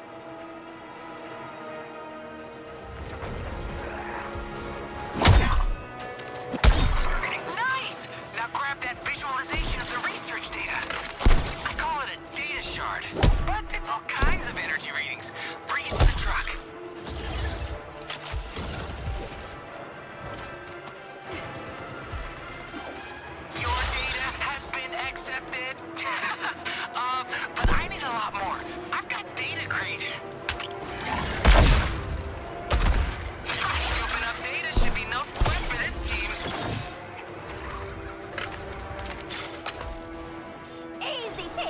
How many do you need? 50% down, 50% to go. Go team! Great data collecting, everyone! Now to clear the whole dang area with a powerful energy pulse. How powerful we talking, kid? Could everyone please scoot back to the safe zone around the truck? Okay, we've gone too fast. You want us to go here?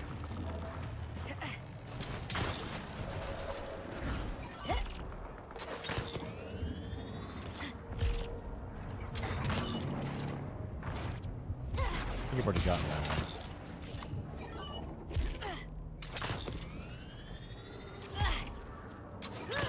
Targeting another resistor. I think it's important to Drone ain't pulling my weight. right at the halfway part of the thing to jump. Great start. Let's get more residence data. It's gonna do it. Give me one more sector's worth of data, and we'll be green across the board. Got it. Yanking my chain, me and Betty. Reminds me of old times.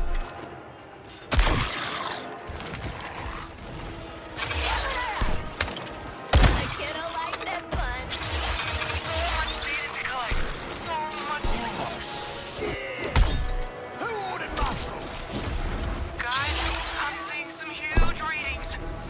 We too are seeing huge readings. A Goliath of an enemy. Okay. Take the opening when he's airborne trying to slam you, or after using his beam. I think Deathstroke the damn Terminator would have come up with that? Nope.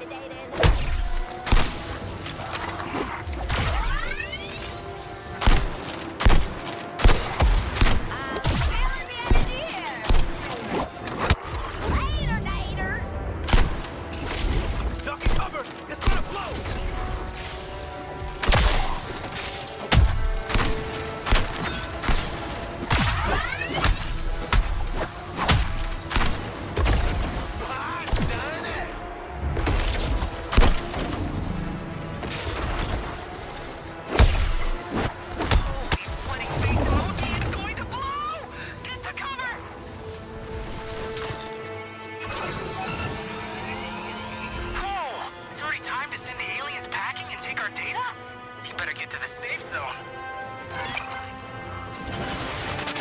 Yep, that good shot. The truck worked! And you guys were great! Go us!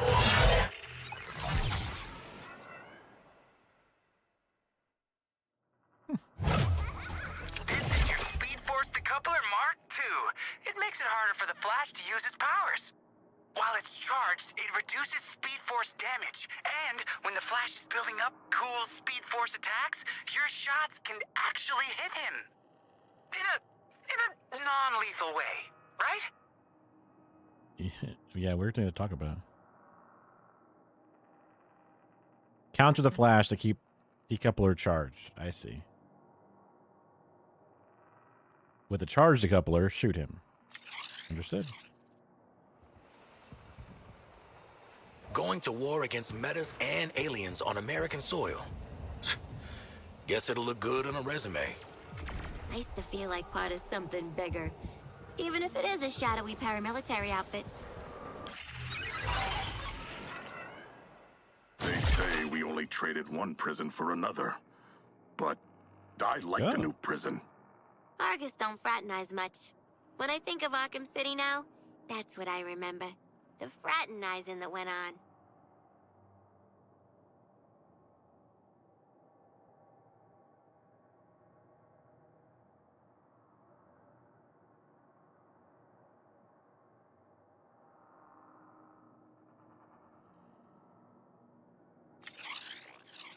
Sweet. Force X. The anti-flash test was a success. More of a success than you've all had this whole operation. You ain't seen nothing yet, Waller. I'm gonna get Flash. Just need the right place for the show. If I learned one thing from my ex, it's that nothing says dramatic confrontation like a fun fair. Or a steel mill. Or a theater. Oh, I choose the fun fair.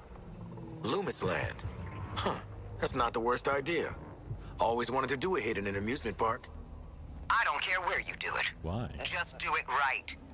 If you need to boost your arsenal first, there are plenty of Argus missions on your map. Waller out. I think we're good.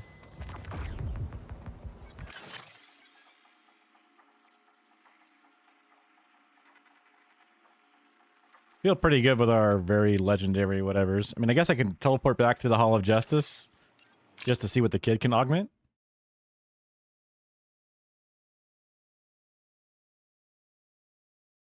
Gotham. Another thing I know. The ringleader never cares for their pawns.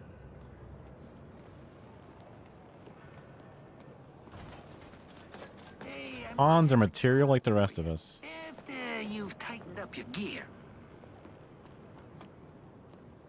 Boy, man. Miss Quinn, I promise these will give you more than just a shopping dopamine rush. So hey, talking rare collector to rare collector, have you seen those weird Terminauts out there scooping up materials? I'm serious. Instead of turning people into monsters, they're sort of collectors too. I can't help you find them, but... Oh, they make a noise like this.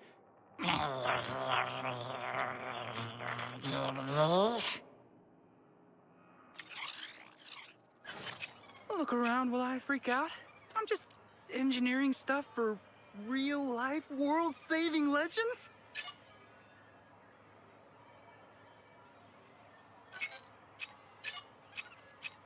Modify. What if you modify my melee weapon?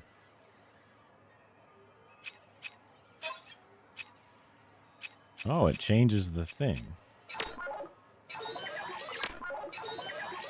Time for me to get to work for your satisfaction. Toy man, go! I see.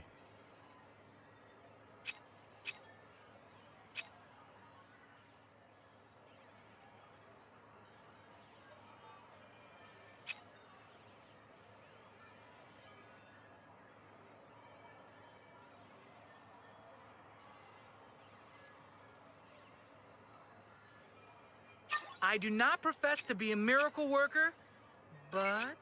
Ha! Look at this masterpiece!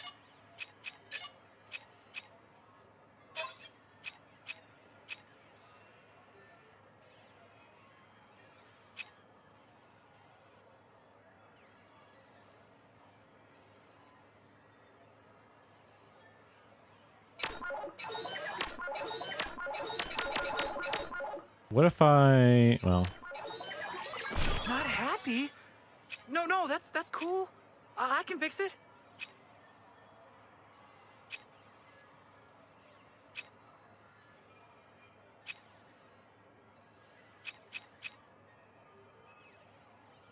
Sometimes the best thing to do is just to stick with Old Faithful. The old switcheroo, huh? I get it. Sometimes you just need a change.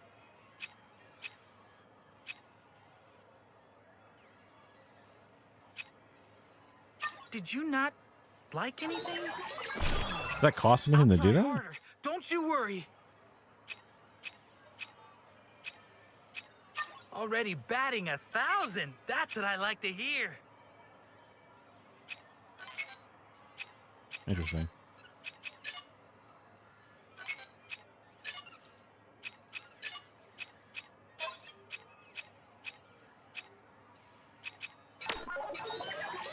My job is to see that you're satisfied. Let's make you something you really love. Sure.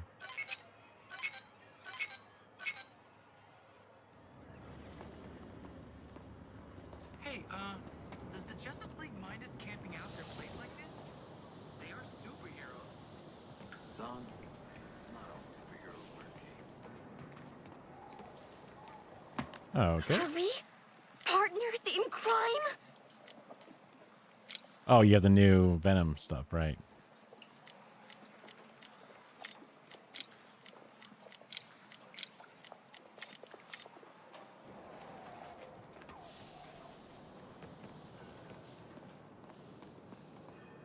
Okay.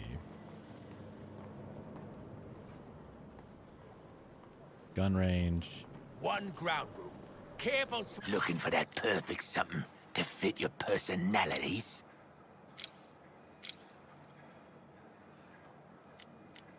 Extra damage to Frozen's not bad. But what happens if...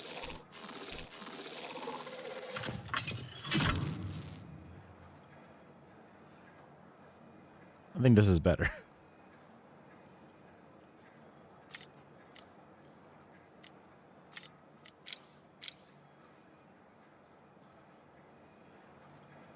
I can do craze with the other gun.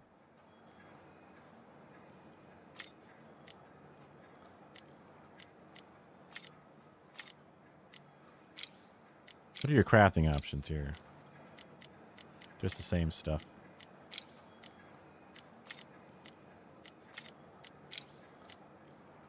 And I don't really care about these things. Okay.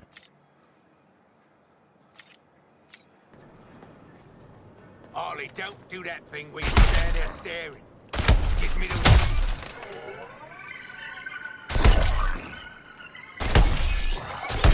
Oi, got an opportunity for you and your chums to get some melee weapons out there. Whistle when you're ready. New melee weapons, huh? That's interesting. But still, I'm okay.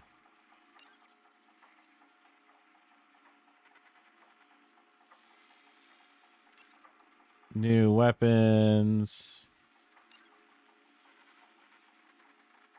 Let's try and take him out. We've been running simulations on your chances against the Flash. Short answer, you're below potential. Is the long answer you're below? But You lost 573 times. But you won twice. Room for improvement. Oh, we could chance it.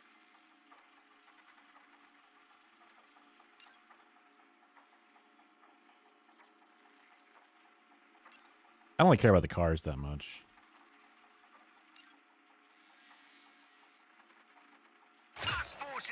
Legendary crafting for melee weapons might be cool. You can swipe Brainiac's know-how. That true? Oh, sure. By hijacking a Terminaut's evil brains and starting a huge fight. Oh, then have I This is got a backwards. proposition for you. Give me some alien secrets. I'll fix you up with some better head-breaking kit.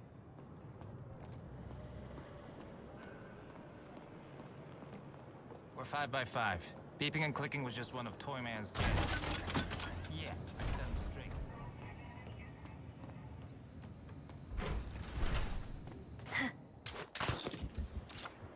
Hey, Shark, you enjoying yourself? I have mixed emotions. That's the real shame. Generally, when you break out of prison, you want to have a better time than you did back in prison. Stand for putting 0 hits.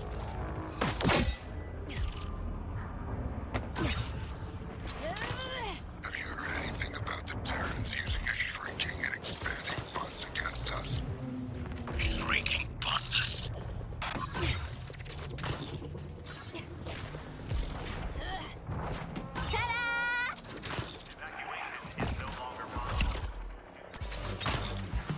Mark for elimination! Are you avoiding my challenges? Do you mean to tell me you're stupid, bumbling, and Oh, Droney needs a break.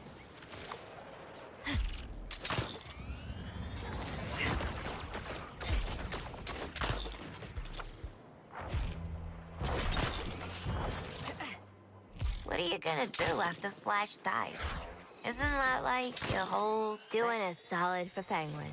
Wild. Anyway, found a target. Damn it, I missed out on the fucking dialogue. New target! Harley Quinn!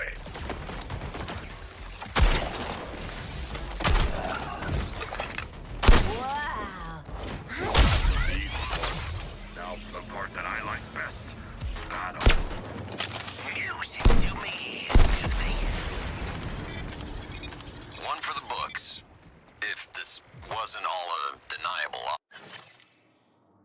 Okay, so this one hits way too hard and makes people burn, but I do extra damage against burn, so that'll be good against, I guess, big bosses. But this one does extra damage against crazed, shooting them in the legs makes them crazed if I hit them 10 times, which is kind of a lot of bullets, but extra bullets gets them ready to get hit by the big thing there. So I guess that makes the most sense to use that as the starting weapon. And then bust up the pistol for the big kills.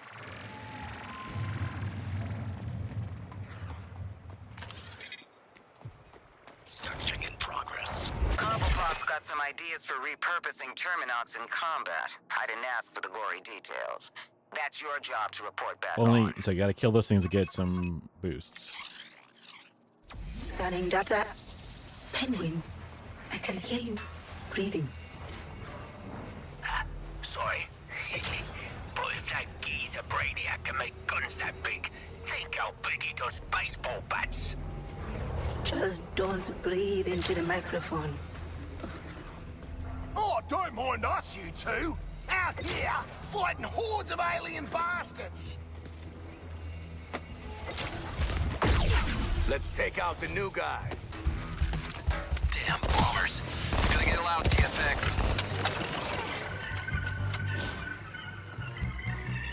Marking quit for elimination.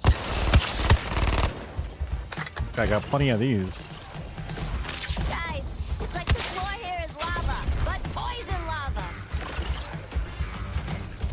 Where are my enemies at? Oh, there's a bunch of these guys.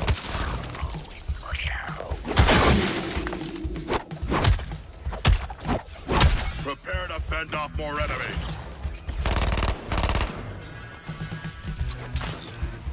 Targeting dead shot.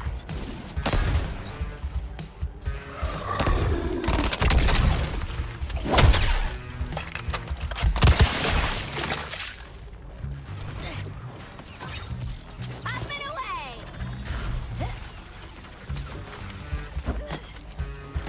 It's a talent. Tank's getting a lock on me. Need to keep moving. Need more of the little guys.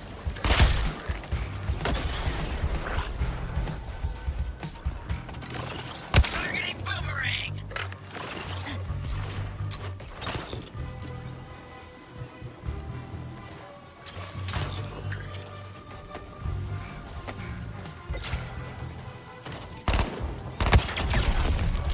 Yep, I'm a role model for Patriots Youth. Diving for a meal.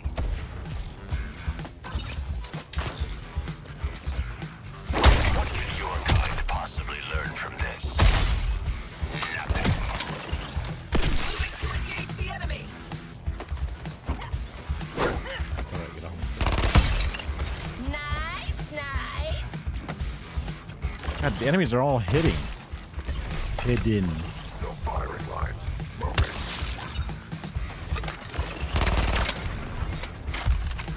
Focusing on the shark thing. Here comes the touchdown.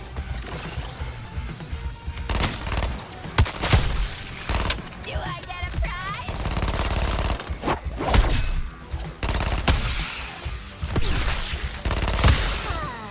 I found my happy place.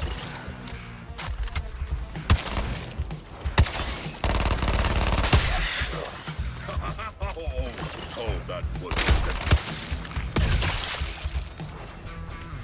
I see. Those guys explode into enemies.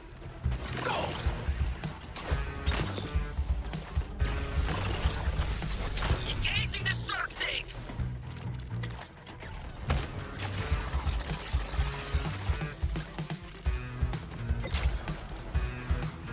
Bunch of little fucking Ribleys. Actual enemies. Unacceptable losses. Keep pushing until the last unit.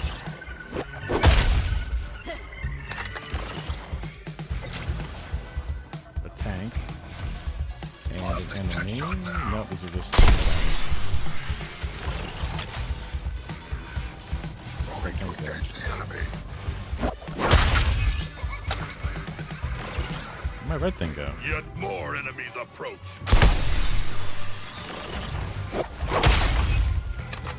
Ah, the terror that is Harley Quinn unleashed. No viable targets here. Let's relocate. Oh, it's beneath them.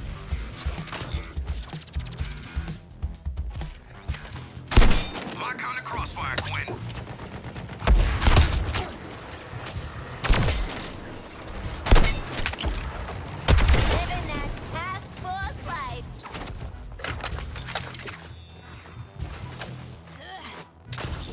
Okay, all little gribblies.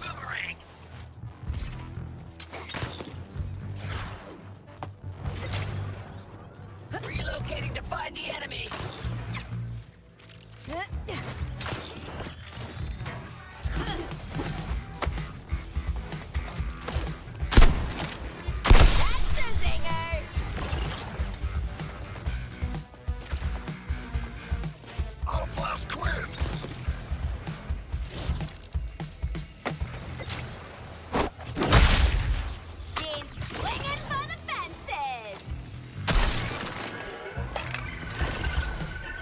Enemies?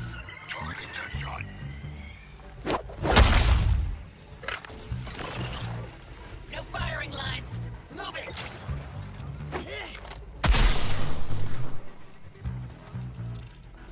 Time to stick the landing.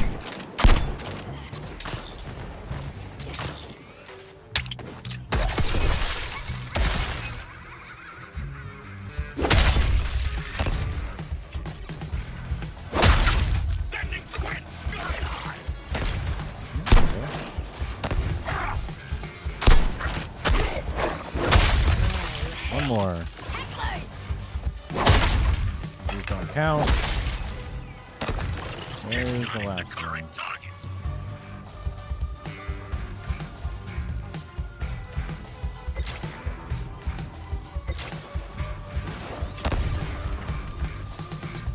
Drop doesn't kill ya. I do. Deadshot is the current target. Well, where are you? Oops.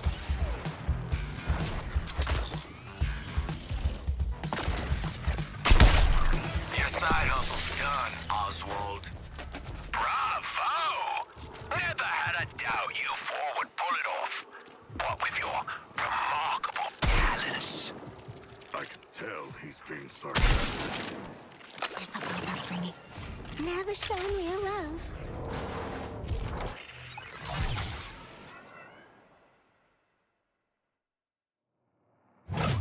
Not to be disparaging, but most costume freaks, they slap a paint job on their weapon, a trick blade or two, and call it done.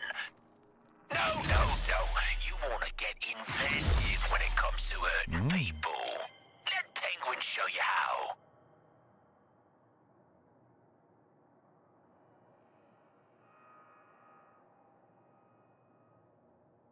I'm okay with that. Negative. That sounds great. These all look great. A good gun's like a good punchline. Delivery.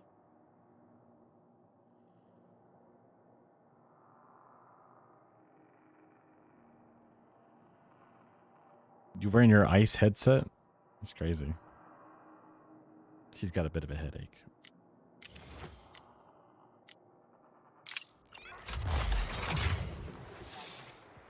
That's the new one. Flash must die. Psyched up Boomerang, obviously, but, you know, we're not going to use Boomerang. I'm pretty happy with the legendary weapon I just got. So I don't feel like unlocking different guns. Don't really care. So let's just go to the fucking mission. Let's go kill the Flash, shall we?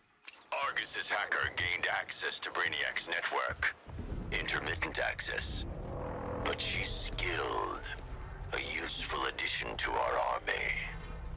We'll ensure her mind is integrated. Yeah, Ezra Miller, yeah. In time.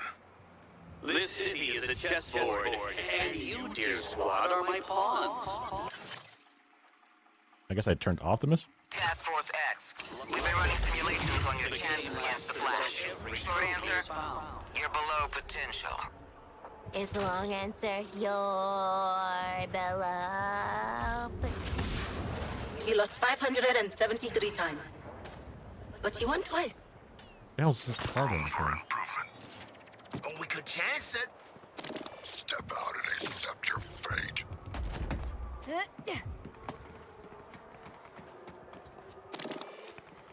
This Symbol of Brainiac raining is taking something, down the smartest green man something. alive, Okay. the fastest man alive. That maddest man alive? Who's saying we're outmatched?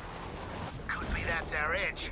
You lot aren't the best at anything. You're practically incognito. attacking the shark brazier.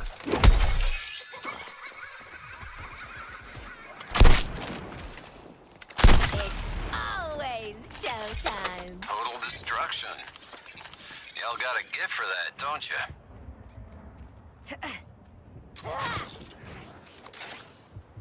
One more swing. No! Rising high a sun-kissed tower, a beacon of the city's power.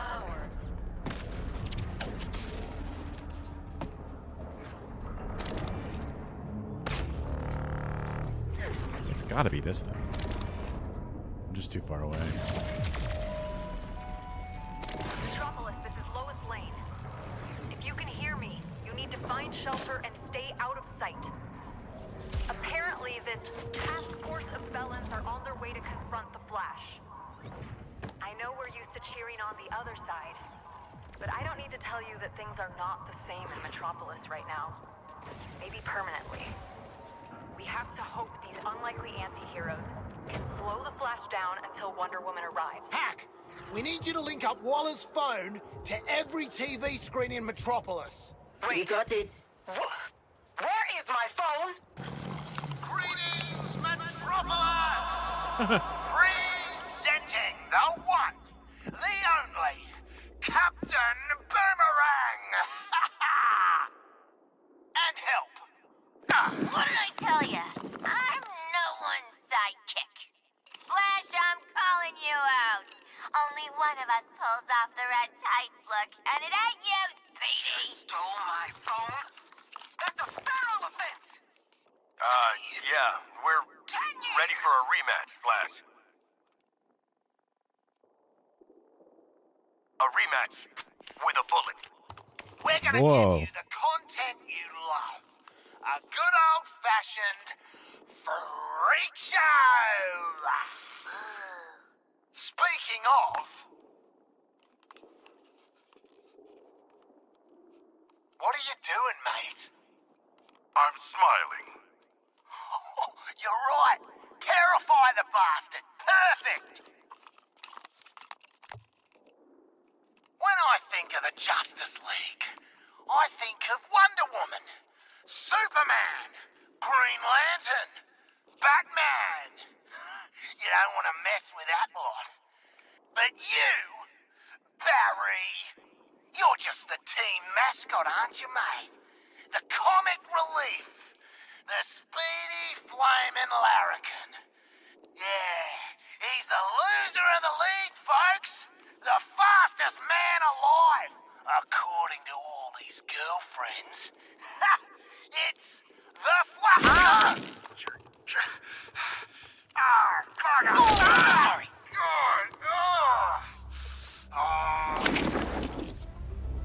Hey, Metropolis! Do you like live executions? Well, don't touch that dial, or I'll break your fingers.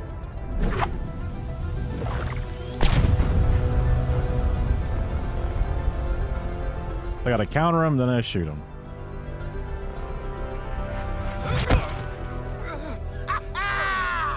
How do you like that, Barry? Did you see that? Tell me you did. I was like, how do you like that? We saw it, sweetie. Now get your damn gun out!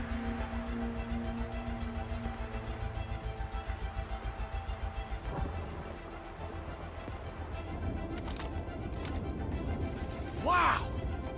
Wow, guys! You duct taped Lex's anti-speed force doohickey back together? Oh! You've all got one! Who hooked you up? First to fess up dies last. I did want to grab you one at a time and run fast enough to burn the skin off your bones. Friction, you know? Ouchie. But I don't need to touch you to tear you apart. So let's play! Hi, team. Really hope Flash is listening to reason. But to be safe, use your counter shots on Flash to keep those Speed Force decouplers positively charged. Yeah, if they run out. Flash requires more effort to access the Speed Force. Our technology is working. Shoot him while he's winding up, before he tears us a new one. Remember when I punched Lex's heart out? Good times.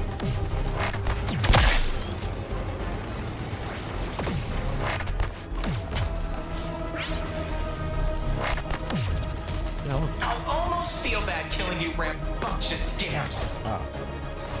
Deadshot, this might hurt a little.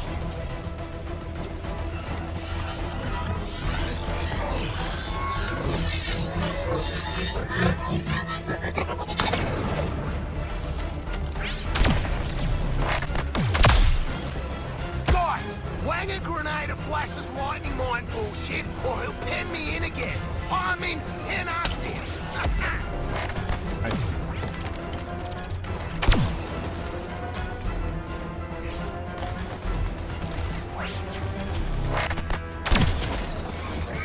Slow, Flash. Always wanted to say that. It's like I attract hopelessly overmatched villains or something. Hey, Boomerang! Catch!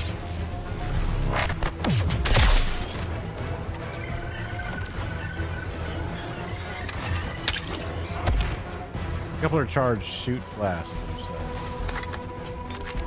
First one.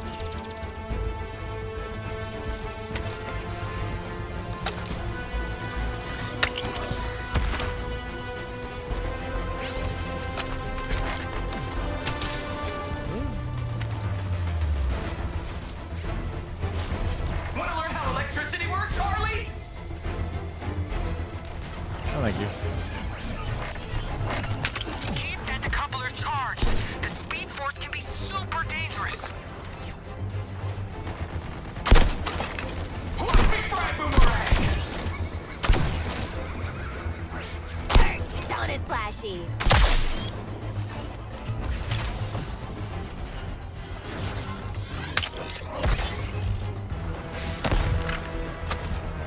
Harley, this is something that may shock you.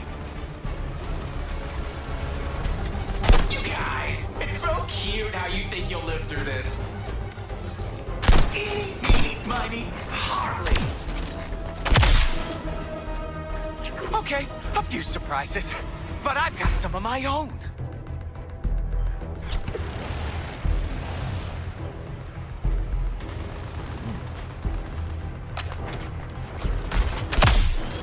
Come on, kids.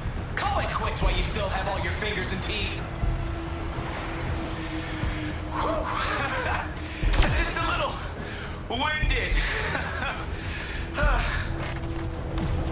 Aren't you four a little curious about seeing New Kolu? Okay, you four. You want to see what the Speed Force can do? So only the other guy's faster than a speeding bullet. Bloody wind at me. Speed Force tornado takes a lot out of you.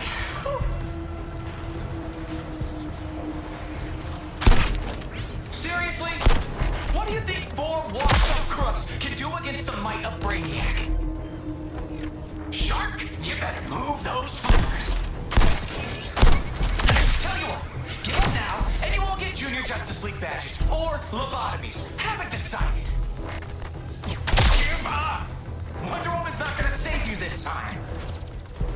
Another tornado? You need a new bed, Flash. Get it together, Flash. Get it together. Oh, he's making another bloody tornado. Time out, gang. Just feeling a little woozy.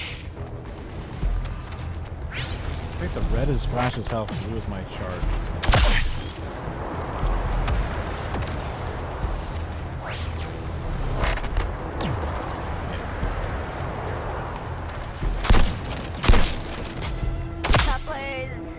Kinda busy saving the world with Brainiac, so let's get this over with quick. Cool? Cool.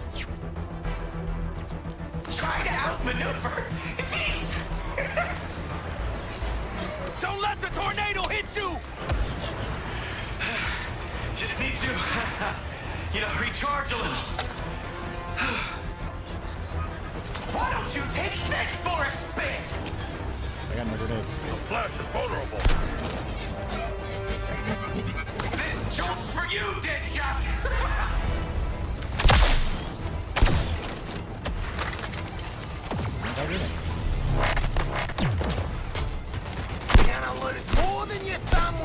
darn Flash.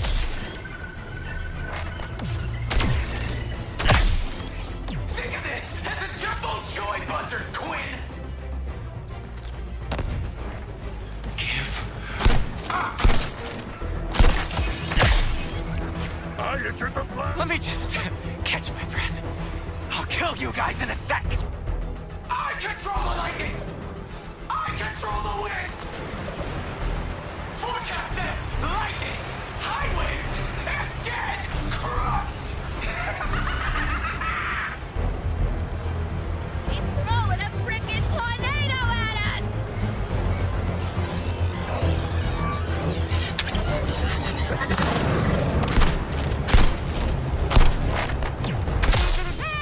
Charged! Gonna show Flash who's boss! Stay still, Quinn!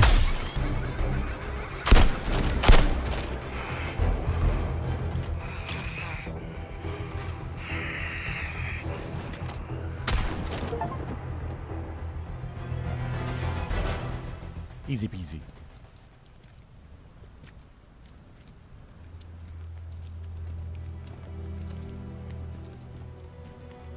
And so the Flash has expired.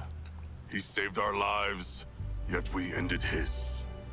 As honorable warriors, we will show proper respect to this fallen hero by... Show a little class, man. That... Holy shit. Congratulations. Makes sense. The gods have cursed you in every other way. Guess you got what you wanted, Boomer. Too bad no one saw it. Yeah, well, I saw it, all right. Look, I'm not gonna make a big deal of it. Oh, thanks. We really appreciate it. But I've prepared a speech. It's necessarily long. Take a seat. Sharky, I know you love the dramatic stuff. I really do. To my massive and disappointingly male fan base.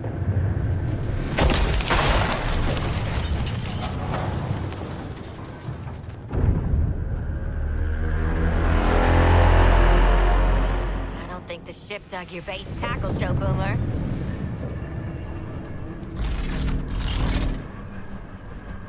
Run!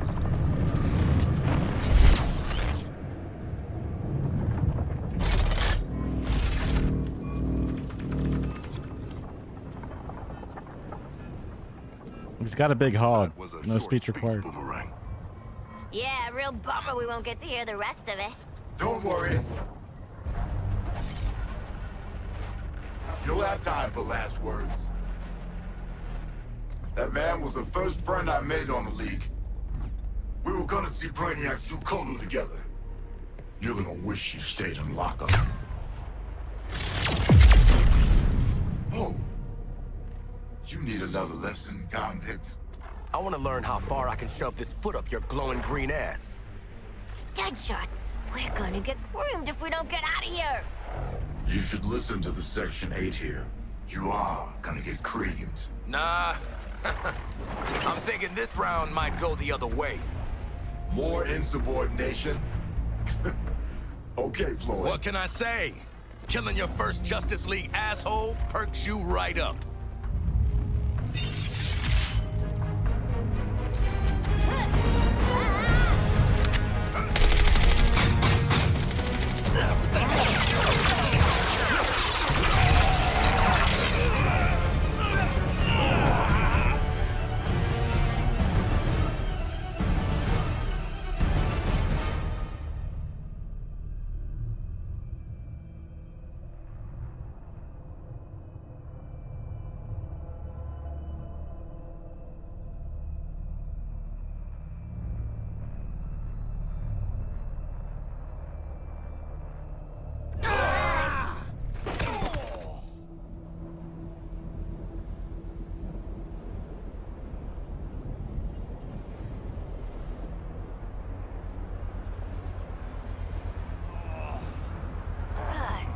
Get your scaly hands off me!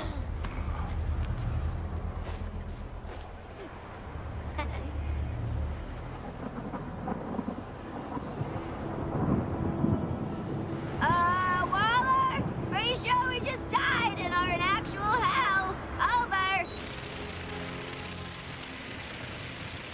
Waller, you're gonna want to fill us in right now. We must find a way back to Metropolis. Are we in Metropolis?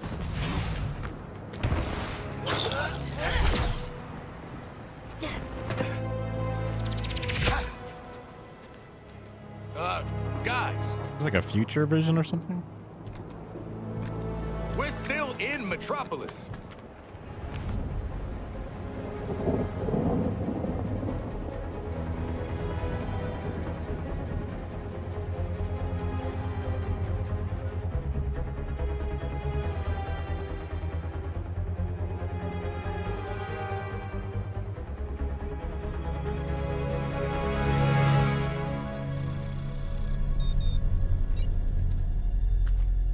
Our trackers for Lex Luthor? Not getting shit done up here, and we're exposed. Anyone got a better idea than following a dead guy's heartbeat? I do not. Sure! Let's find dead Lex in dead Metropolis!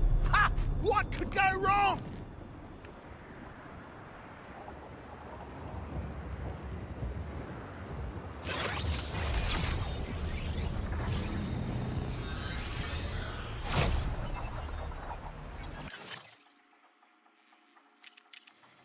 New look. Oh, trophy. Oops. Wait. A pin. Got him.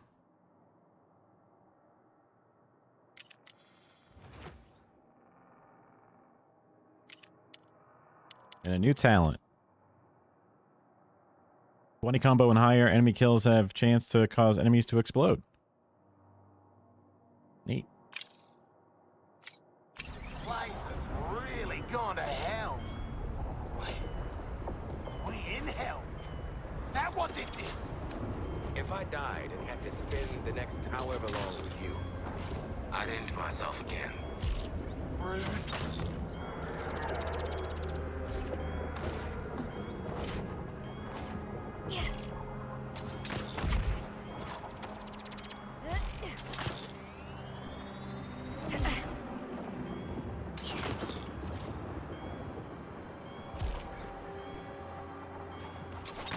Sheesh. Oh, the smell of this place. I'll die in refrigerators and bath salts. Yes, the atmosphere is ruined.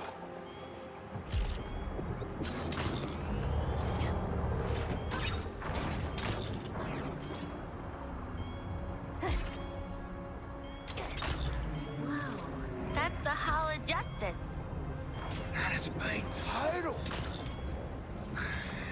Guess this place has its pros and cons. One empty-ass Hall of Justice. Are the readings off? Because everything else is sure off.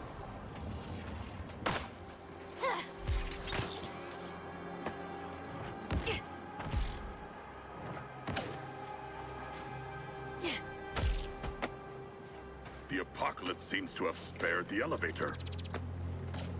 Convenient.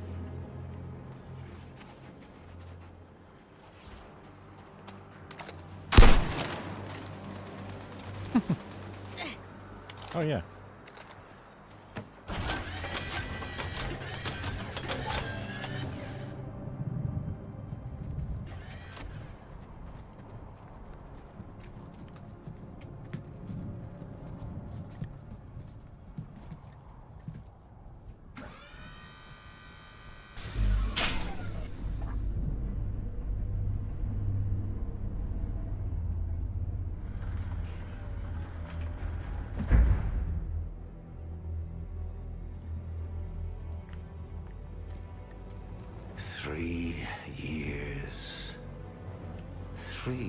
Scrabbling in the dirt of a dying world, working with scraps to finesse my escape plan.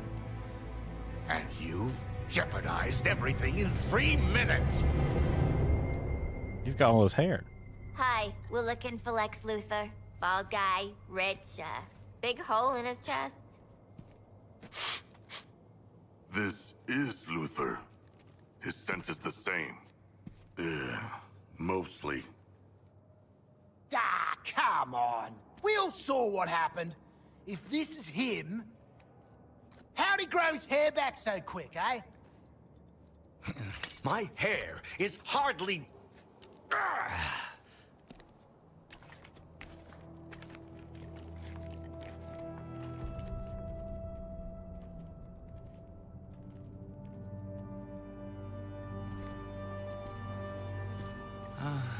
Of all the people he could send. That explains why you're dressed up like Deadshot and Lady Boomerang. Outfit yourselves and meet me topside. We have to move while the storm clears. Wait. Did you say Lex Luthor is dead?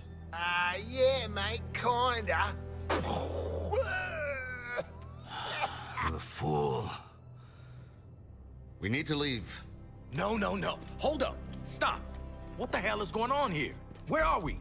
How are you alive? What happened to Metropolis? Is it a parallel universe? Yes, this is a parallel universe. To you, it would be an Earth 2. Invaded, defeated, and now terraformed. I had been communicating with your Lex Luthor, preparing him for Brainiac. I want boots on the ground, flushing out every rat hole till you find them. Save Floyd Gordon for me. I got something special in mind for him. So emotional. Topside. Now. Redheads. Who died and put him in charge? Everyone else on the planet. This is a billionaire's dream, is to be the last surviving. You might as well put my collection to use. The previous owners, self-styled heroes and villains. I doubt they're in a position to miss them now. Though strong as individual artifacts, optimal power comes from completing the set. An aspirational goal for you, if we survive our escape. Way more and a better overcharge. Sounds pretty good. Doesn't have as much damage reduction, but what's the Lex Luthor thing? Crit damage to brutes. And also a bunch of other good stuff? Sure. Then what's this thing? A second Lex piece.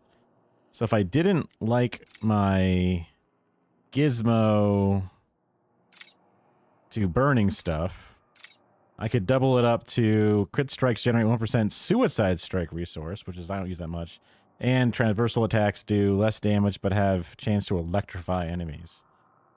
They do less damage, but I electrify. And electrifying is probably good. This also does more damage flat out than the other one.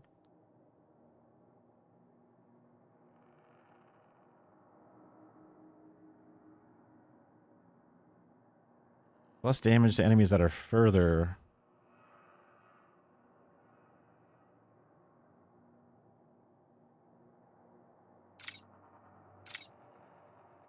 Whatever, I'll just put it on, just because I have a full set of infamy. Ready. Regrettable as it might be, we need each other to escape.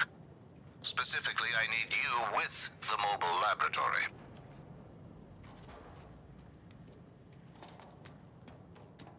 Shaka, put that sniffer to work. Anybody been here? I'm no bloodhound, here to sniff out clues, Boomerang. But no, no one else has been here. What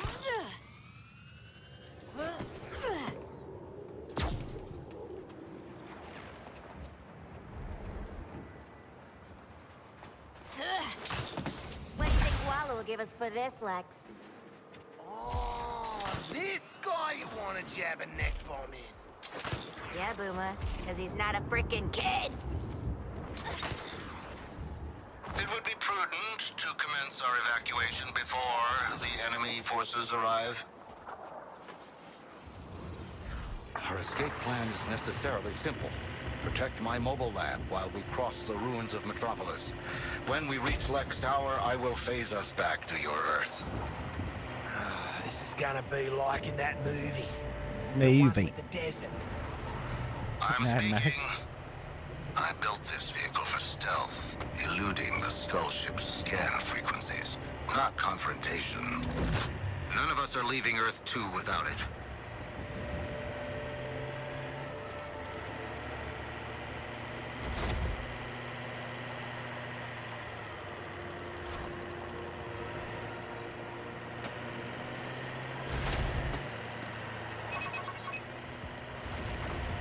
As expected, Brainiac's minions are scanning for my lab.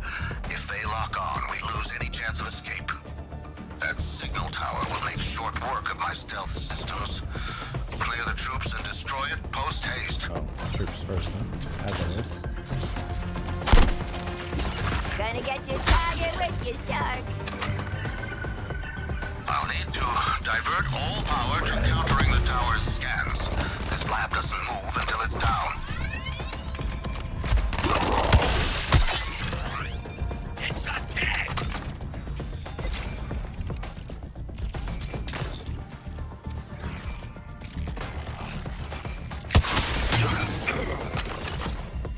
A vulnerability has opened on the tower. Apply yourselves. One variable solved for. Continuing on. Luther Corp is waiting.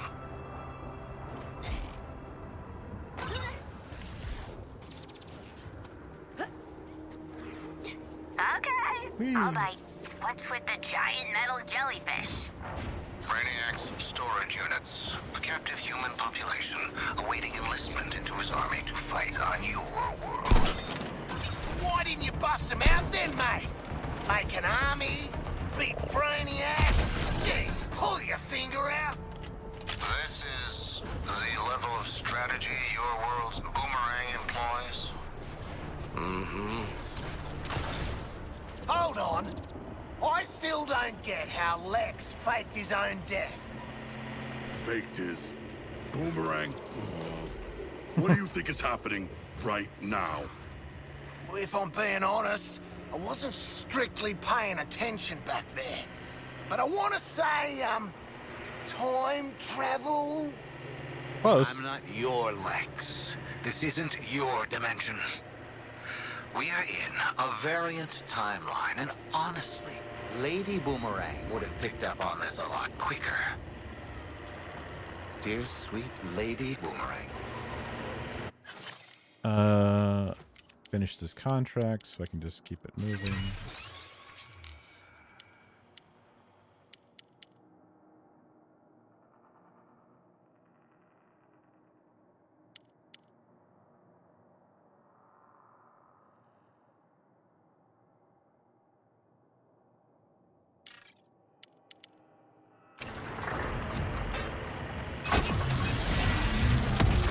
An ambush. My countermeasures to slow their scanning are not unlimited. Your assistance is mandatory.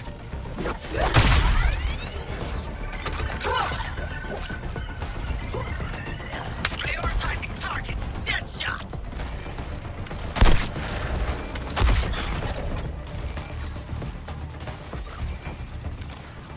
Well, that was embarrassing.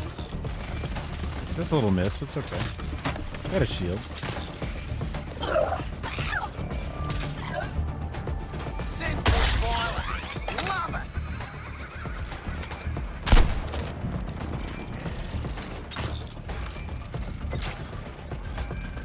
Enemy. Oh, there. Affirmative, Sharky. Shooting the target. Aha! The tower's structural weakness is revealed. Hit it, please. Hey, new guy. What do we call you? Lex Luthor. Yeah, but that's kind of weird. We saw Lex die. I'm just gonna stick with Luther. Luther? Please don't. I was just brainstorming. Let's try on Lex 2 for now. Until something funnier comes along. I think Twofer is definitely funnier. So, this planet Colon, is it a big shitty beach too? Colu? No.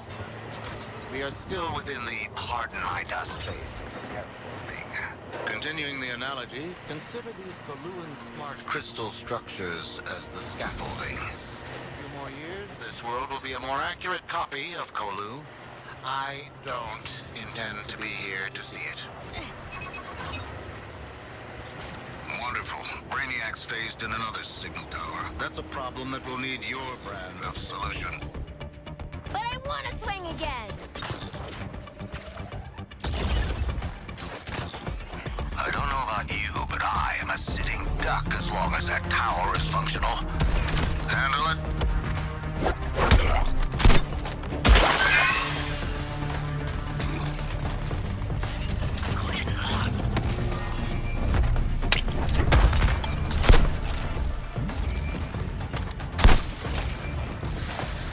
Getting out of Quinn's range.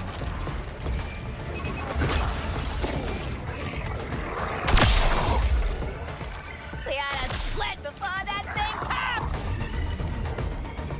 Power system.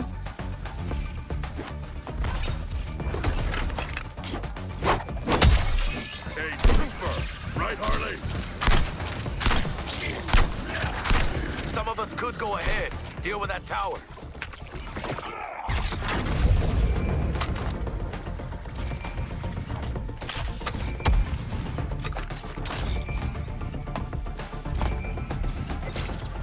We can't stop this. We gotta kill the enemy first. Should probably skedaddle out of this.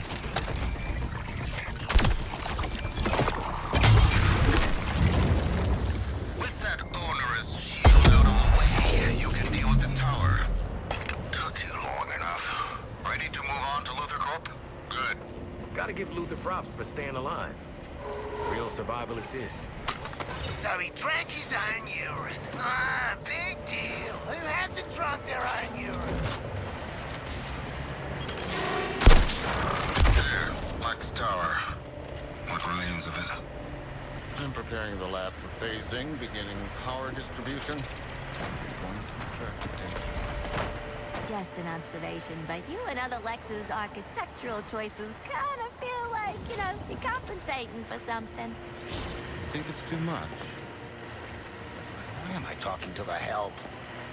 You said that before, and I still don't care for it.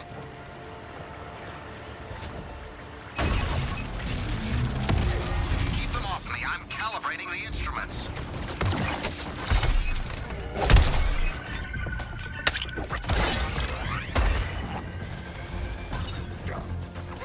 Focusing on Quinn. I think it kills while sliding. Jump in this one. And they kill him too fast.